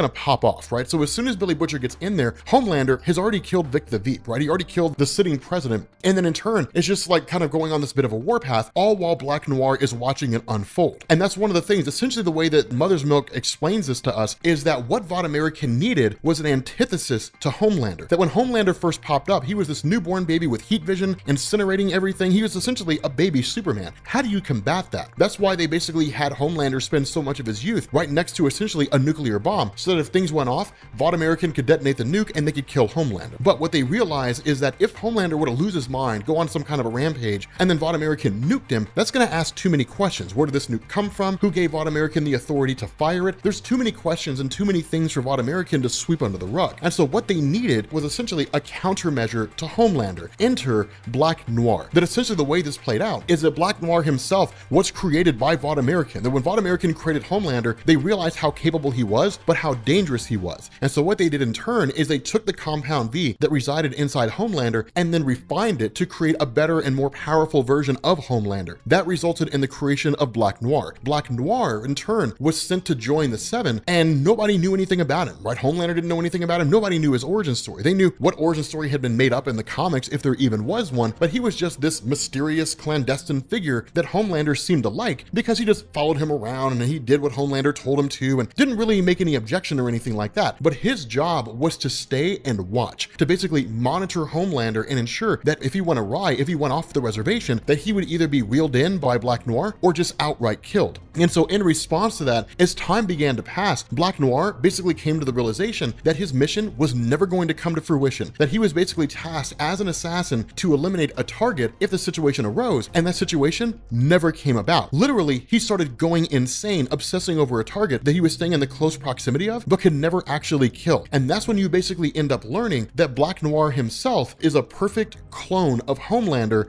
but more powerful. When he removes the mask, that's when you learn what it is. Not only that, because Black Noir had been going insane, all the things that had been done over the course of Homelander's career as a superhero, where it was like cannibalizing children and it was wife of Billy Butcher, where it was all believed to have been done by Homelander. It was all actually done by Black Noir, who put on the suit of Homelander and then committed these various acts, right? So Homelander is indeed an innocent guy, right? Like, he's never actually done anything bad. He's never really done anything wrong, which is wildly crazy, because what Black Noir wanted to do was essentially complete his mission. And so going through and committing all these heinous acts and then blaming Homelander for it, and then taking that information and sending it to Billy Butcher, the source that they didn't know where all that stuff was coming from. By doing that, the hope was that in turn, Vought American, by Billy Butcher and them releasing that information to Vought, that Vought would in turn call for the removal of Homelander, and finally the mission of Black Noir could be complete. That's the entire goal behind everything that seems to have happened so far. It's all the result of what Black Noir has been doing. He basically just ended up going crazy. Not only that, when the Air Force is basically tasked with responding to all the various superheroes above the White House, when they come flying in, weapons hot, all the superheroes who were kind of gathered there are just like, we're superheroes, man, we don't need to worry about them. Why do we care about the Air Force? But in turn, the Air Force starts launching all these modified weapons with like armor-piercing missiles and all that kind of stuff designed explicitly to neutralize superheroes, and all these superheroes are completely eradicated. And that was the failure of the superheroes, believing that they were essentially invincible. They're taken out readily. I mean, this is not like a lengthy conflict. No. It was Judgment Day.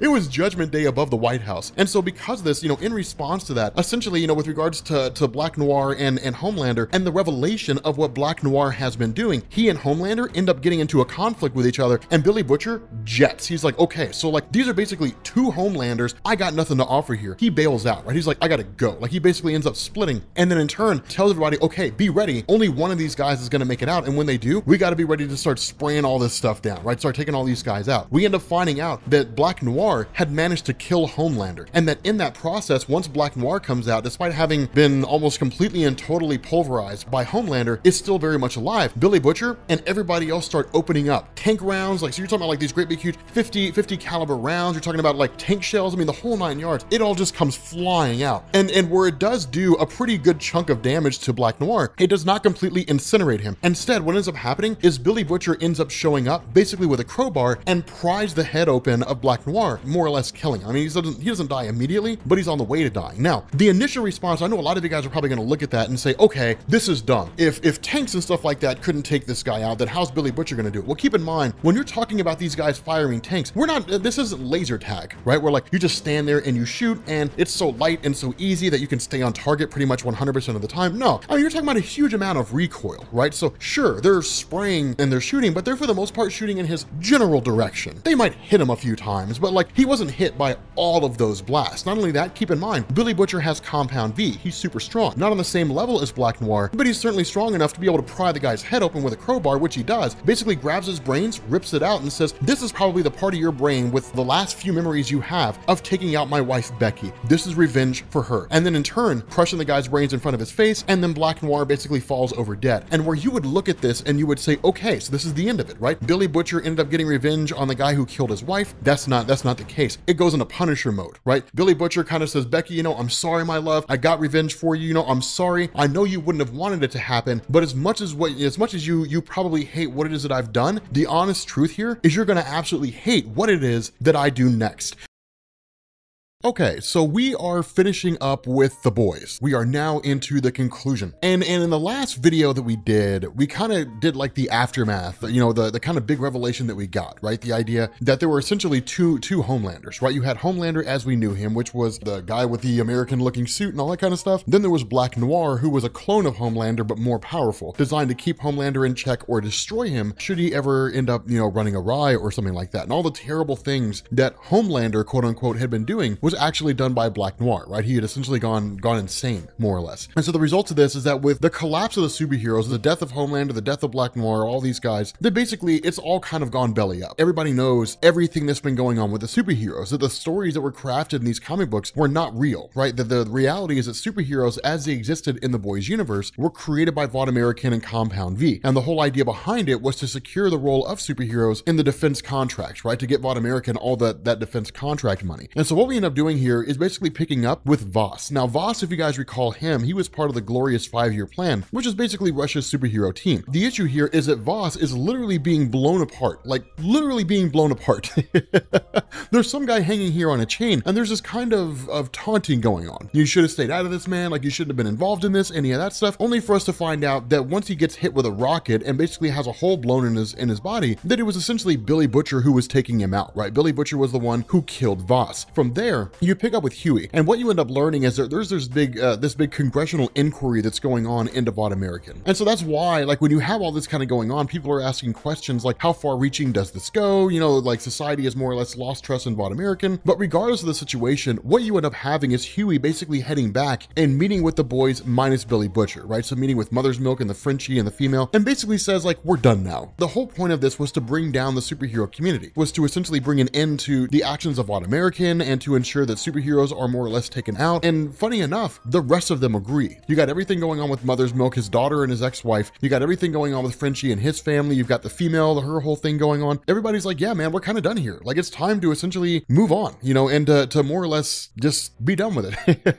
And so at that point, Billy Butcher, of course, shows up and then tells Huey, like he's not really aware of the conversation going on with everybody wanting to leave. Instead, he kind of walks in. For him, it's kind of business as usual. And this is, hey, by the way, Huey, I'm going to make you second in command just like you asked. And initially, this seems kind of innocuous. Initially, he's just kind of like, okay, so like, whatever. Like, Huey's going to be second in command of a group that doesn't really have any actual hierarchy aside from Billy Butcher leading it. Whatever. But what this does is it actually starts to split the team. And there's a reason why Billy Butcher did this, right? But essentially, it creates a rift. Now, for the most part, when it came to Huey, he wasn't really the weakest member of the team, but it was one of these things where it was obvious he never really had the heart for it. He never really had the stomach for like killing people, torturing people, things like that. So he was never really officially part of the boys. You have Mother's Milk, who's been there really since the beginning. The same thing with like the Frenchie and with the female, like they've been around much longer than Huey has. And so as a result of that, Huey being made second in command makes them kind of look at him funny. And if anything, it drives even more of a rift between the team where they all kind of split off and they all go do, you know, all end up going and doing their own thing, sort of leaving Billy Butcher to do whatever it is that he feels like doing. At the same time, you end up having Starlight, who basically bails, right? She's like, with everything going on in the superheroes, the fact that everybody's hunting for us, I'm gonna go lie low, right? Like, I'm gonna go lay low, I'm gonna go do my thing, I'll see you when I see you. And the reality is that this was a long time coming. They'd been on the rocks for a really, really, really long time, and there really didn't seem to be any kind of reconciliation that could be made there, right? And so Huey ends up going to visit the Legend and starts kind of asking questions, you know, like, hey man, I got this text from Voss, like, do we know what's going on with Voss? And the reality is that nobody really knows, right? Voss has just kind of been an MIA for quite some time. Now, we know it's because Voss is dead, and that's when the Legend comes clean, that basically Voss has been killed by somebody. You know, they don't really know who it is, but he was essentially kind of blown to pieces. Not only that, with Huey looking at his text message, what it says is T34 at Lennon, basically. And this is kind of like, okay, so like with it being that way, he doesn't know how to make heads or tails of it. But one of the funny things is that you end up having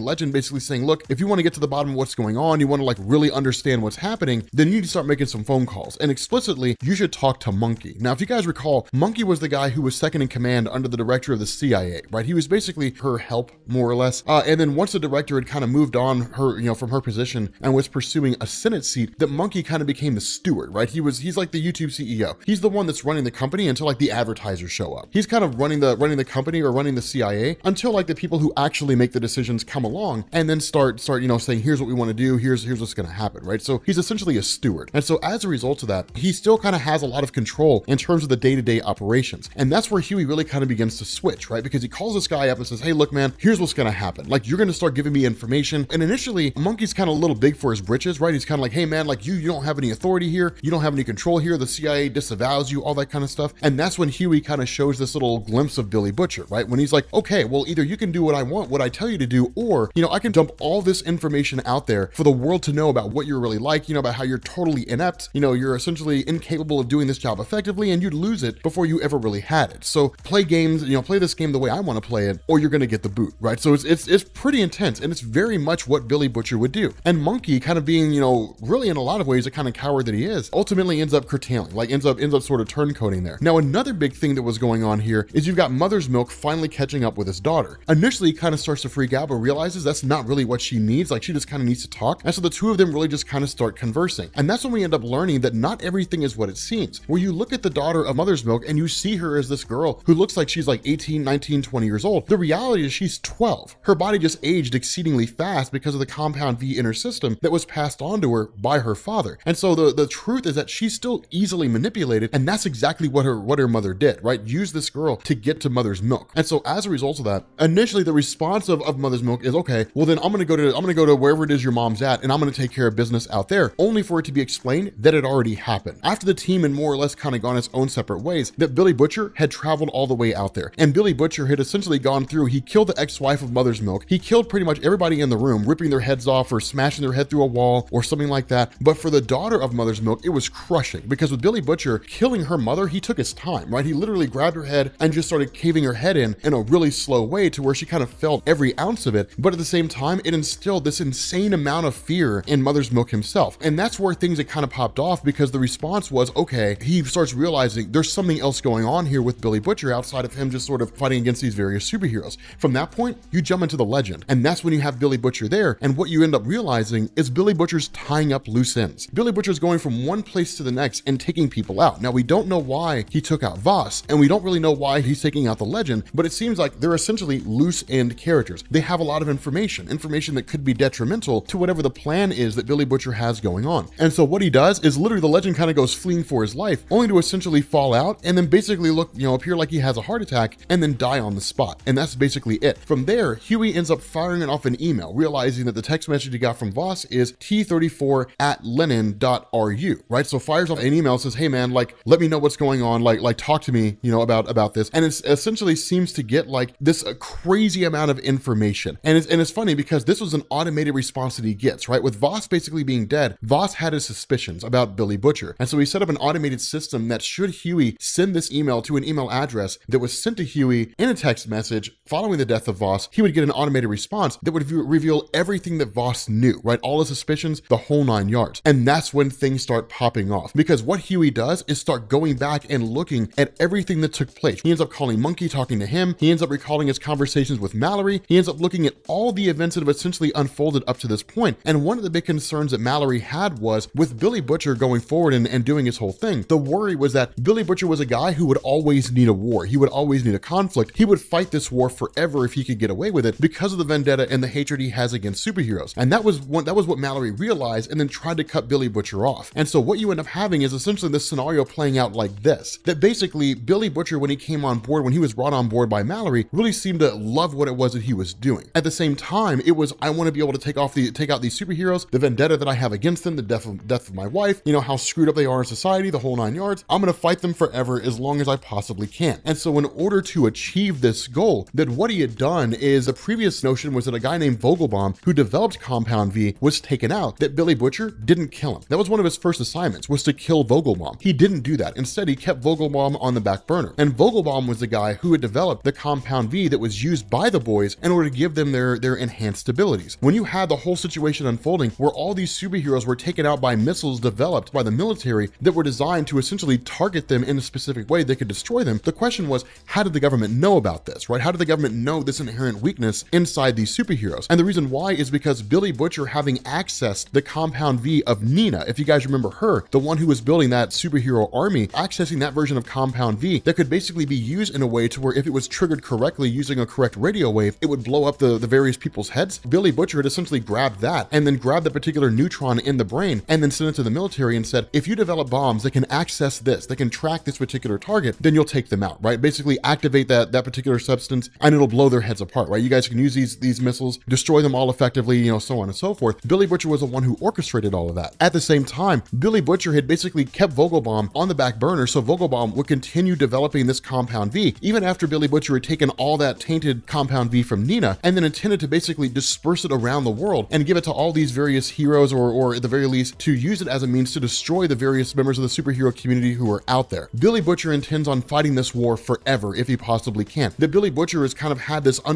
sort of ongoing campaign that's been taking place this entire time, and has been trying to essentially remove anybody who knows about it, right? Voss had figured out what was going on. Voss had went to go track a guy who was essentially just using all these trucks and so on and so forth and moving this Compound V around. Voss had tracked this guy down. Ultimately, Billy Butcher realized what Voss was up to and took out both of them. The Legend was taken out because Legend was the one who was going to give information to Huey that would have led him to this path anyway. Essentially, it was him, nipping in the bud anybody that could get in the way of his plan. It's actually pretty ingenious if you think about it, because what it does is it leads to Mother's Milk essentially confronting Billy Butcher. Now, it's not as though he's confronting Billy Butcher based on this information, but he confronts Billy Butcher because of the fact that everything his daughter had told him, that Billy was there, Billy killed his ex-wife, so on and so forth. And with this revelation that Billy intends to fight this fight forever, Mother's Milk's like, do you really plan on doing this? The response responsibility is yes. And that's where you kind of run into the moral quagmire of the boys. That when you look at the entire superhero community, yes, there are really screwed up superheroes out there who engage in some pretty heinous activities. But for the most part, most superheroes out there just want to live their lives, right? They weren't really aware of what Vought American was doing. All they knew was that they were individuals who had superpowers and Vought American was working with them, and they would give them stories and they would say, go here and take up residence in this place. A lot of the superheroes were just good people doing what they thought were good things. And because of that, Billy Butcher doesn't really see a differentiation. If you're a hero, you're a bad guy. If you have powers, you're a bad guy. If you don't have powers, you're probably a good guy. Whatever, who cares what you're doing? With the other people here, it's kind of like, but it's not that black and white. It's nuanced, right? You can't just kill everybody with superpowers because of some vendetta that you have. This ultimately leads to a fight between Mother's Milk and Billy Butcher, and it's not super lengthy. Mother's Milk gets the upper hand initially, but Billy Butcher is able to outmaneuver him. And Billy Butcher, realizing what it is that Mother's Milk planned on doing, ends up taking a grenade, putting it in his face, and then blowing it up, right? And so it basically blows his face apart, you know, because of the fact he's still alive, you know, with Compound V and everything. After that, suffocates him, and that's the end of Mother's Milk, right? He ends up being killed by Billy Butcher. And it's kind of nuts here, right? Because Billy Butcher's killing his own guys. Huey ends up talking with the Frenchman. The Frenchman basically reveals, hey man, Mother's Milk's been killed by Billy Butcher. It's another one down. And it's kind of like, okay, so we got to keep going after these guys, right? We got to keep taking these individual guys out. From there, Huey, following these various leads that he had picked up, the trucks that were being used to transport the Compound V that was moved by Billy Butcher in order to disperse it across the country by basically granting people powers and then going after them for having powers, kind of creating his own war. You know, Huey ends up managing to track down Vogelbaum only to find out that he's actually dead now. Vogelbaum served his purpose. At that point, he gets a call from Billy Butcher, and Billy Butcher is just kind of like, hey man, like you're kind of fading in and out. Are you down in the lab? You know, all this kind of stuff, but knows exactly where Huey is. And this is probably one of the most important parts, because when the two of them are talking and the two of them are kind of going back and forth, that you would eventually have this instance whereby Billy Butcher asks Huey, he says, hey man, like, how do I know where you are? And Huey's like, well, because you're talking to me over the phone. He says, no. How do I know that you're at that house? How do I know that you're at the place where Compound V was previously stored before I had it moved? Where I had Vogelbaum creating Compound V for me? How do I know that you're there? And that's where Huey begins to kind of get scared and sort of panic. And the reason why that's important is because for the character of Huey, he's always kind of been fearful of Billy Butcher, right? Billy Butcher represents a kind of chaos that Huey's not used to. No one knows what Billy Butcher's going to do. And this plays out insofar as the Frenchie and the female, in the sense that you basically have Huey, you know, and the Frenchie talking back and forth, and it's like, okay, you know, that conversation ends pretty quickly. And then you have Huey basically talking with the female, and the two of them kind of going over their whole thing, and him really musing over whether or not he actually made the life of the female better. The issue is that in the middle of all this, they hear a kind of sound going off, a kind of activation. And as they start sorting through the apartment, they end up realizing there's a whole huge case of C4 with a timer at 2 seconds. And that's the end of the Frenchie and the female. The whole place is blown up. It's the end of them. Billy Butcher is systematically going through and killing off each and every member of his team. He's taken out Mother's Milk, he's taken out the Frenchie and the female, and the next person is to go after Huey. Because what this does is it leads to a conflict between Billy Butcher and Huey. And the reason why is because Huey was notified by Monkey that essentially Billy Butcher had walked into the Empire State Building and had basically said there's going to be a terrorist attack here, everybody has to leave, right? So he essentially evacuated the building. Now he kind of has the authority to do that because he's still somebody with some authority in the CIA, albeit not really on a level that anybody of any significance cares about. But if you're a couple of cops, you know, you're some security guards, you're some, you know, rent-a-cops or whatever, and like some guy comes walking in, you know, and says, hey, like NYPD, here's the CIA badge, there's going to be a terrorist attack, everybody's got to evacuate. Of course they're going to do what you tell them to. That's what they're supposed to do. They follow orders. They don't really ask questions or anything. And so because of that, Huey essentially kind of comes to this realization that it's going to end up being a kind of one-on-one fight between himself and Billy Butcher. And it's a cool moment because Huey gets there and immediately starts crapping his pants, right? Because Billy Butcher is kind of imposing, right? It's one of these things where when he speaks, people listen, right? He just kind of has that commanding voice that radiates authority, you know? And so because of that, you know, Huey kind of looks at that and is just sort of terrified by this prospect, right? Because here's this guy that could just overwhelm him with extreme force. But at the end of the day, Huey ends up nutting up and gets into an initial fight with Billy, and then in turn, you know, ends up flying through one of the window shards, and the two of them go crashing down below. Huey lands on one of the spikes, which how he landed in that way is kind of strange, and Billy Butcher's paralyzed from the neck down after landing the way that he did. And so as a response to that, there really isn't a great big huge skirmish here. There isn't really a great big huge conflict. The fight is 2 or 3 pages long, and it's not even really a fist fight. And that's what's kind of crazy about it, is you would expect this to sort of coalesce with a great big huge conflict between Billy Butcher and Huey, right? This great big huge battle all over the building and like throwing each other into pillars and all that kind of stuff, you know, and maybe even like thrown out of the building and falling like 200 feet or something along those lines. Whatever the case is, like you would expect it to be this great big huge grandiose thing, but it's not. not. Instead, Huey had basically found a way to kind of spill the beans to ensure that the authorities would arrive here within a certain amount of time. The other part of this was the question about Vought American, right? What kind of response would Vought American end up dealing with here? And that's when you basically end up learning that when it came to Jasper Stillwell, I think is what this guy's name was, when it came to Mr. Stillwell, more or less, that when he was meeting with this younger woman, right? When he was meeting with this woman and he was having conversations with her and the two of them were really getting to know each other, that what this was designed to do was essentially create a fall guy. That when he was grooming this woman and basically saying like, you're an intricate member of Vought American now, you're going to be overtaking my operations, the things that I was doing, I'm moving higher up in the company. It was designed to create a fall guy, presenting her with information, her the one that kind of carried out a lot of the campaigns, because essentially everything that had gone on really in the last 3 or 4 videos that we've done was really kind of orchestrated by her in terms of the actions of Vought American. This guy had basically kind of removed himself from the equation and then turned around and turned state's witness, with regards to the congressional inquiry, said, oh my God, guys, here's all this information on what Vought American's been doing. How crazy is it? It was all done by her, and so because of that, she's the only one left hanging, right? She's the one there that's facing the firing squad. And as much as it sucks, it's the smartest move this guy possibly could have made to get himself out. And that's what's so significant about this, is this guy was so removed from everybody, right? He didn't care about anybody or anything, just constantly saving his own backside. And so as a result, this woman kind of had to know, but at the same time, she was sort of caught up with the idea of moving upwards in the company that she couldn't see the forest for the trees. And the result was that she ended up getting caught up. It kind of sucks. From her perspective, it was, okay, we can both make it out of this with our hands clean. She was literally fighting on his behalf and her behalf, only for her to be sold out, hung out to dry, and so it's rough. It kind of blows, but I guess I don't work in the corporate scene. Maybe that's what it's like out there. I have no clue. If it is, I don't want to be a part of that scene. That's a little more than I can handle, right? Like, I'm not in the business of leaving folks out to dry. But nonetheless, with Billy Butcher basically, being stuck back here on Empire State Building, completely paralyzed from the neck down, he's going to be caught by the cops. He's going to be thrown in prison, and that's going to be the end of him. And so in order to kind of goad Huey, the thing that he's realized that Huey would always sort of engage in a violent action if he's pushed in the right direction and if he's led to believe that there's a justification for it. Billy Butcher comes out and says, I murdered your foster family. Like, I killed everybody back home. And Huey just immediately flies into a rage. And the reason why is because that's just kind of what he wanted, right? Like, Huey wanted to kill Billy Butcher anyway, and Billy Butcher knew it, but Huey just couldn't really bring himself to do it because he's never been able to, right? He's never been the guy who could just look at someone and say, you're an asshole, time to die, and that's it, right? I mean, he's never really been able to do that, right? And so because of that, Billy Butcher kind of pushed him in that direction, because the alternative for Billy is to spend his life in prison, paralyzed from the neck down, a shadow of his former self, and so with Huey killing Billy Butcher, he in turn calls up his family only to realize they're alive and well, that everything's fine, that the last laugh of Billy Butcher was to manipulate Huey into sparing Billy the worst fate, right? With him kind of going to prison, which is what Huey planned on, that he didn't want to be controlled by Billy Butcher anymore, he didn't want to be manipulated by him anymore. At the end of the day, the final joke is, but like you still were, and you did that in order to kill me because I got you to do it, right? So again,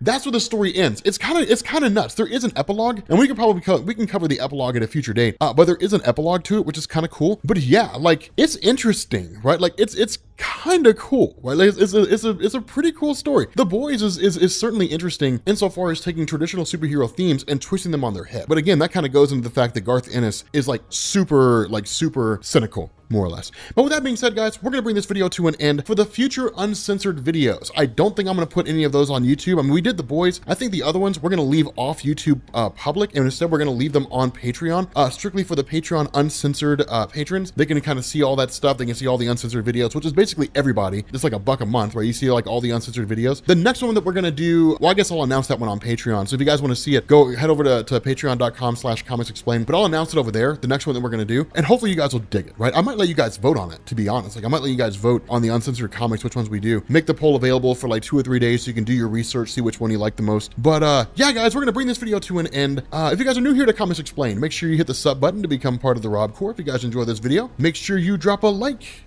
and I will catch you all later. Peace.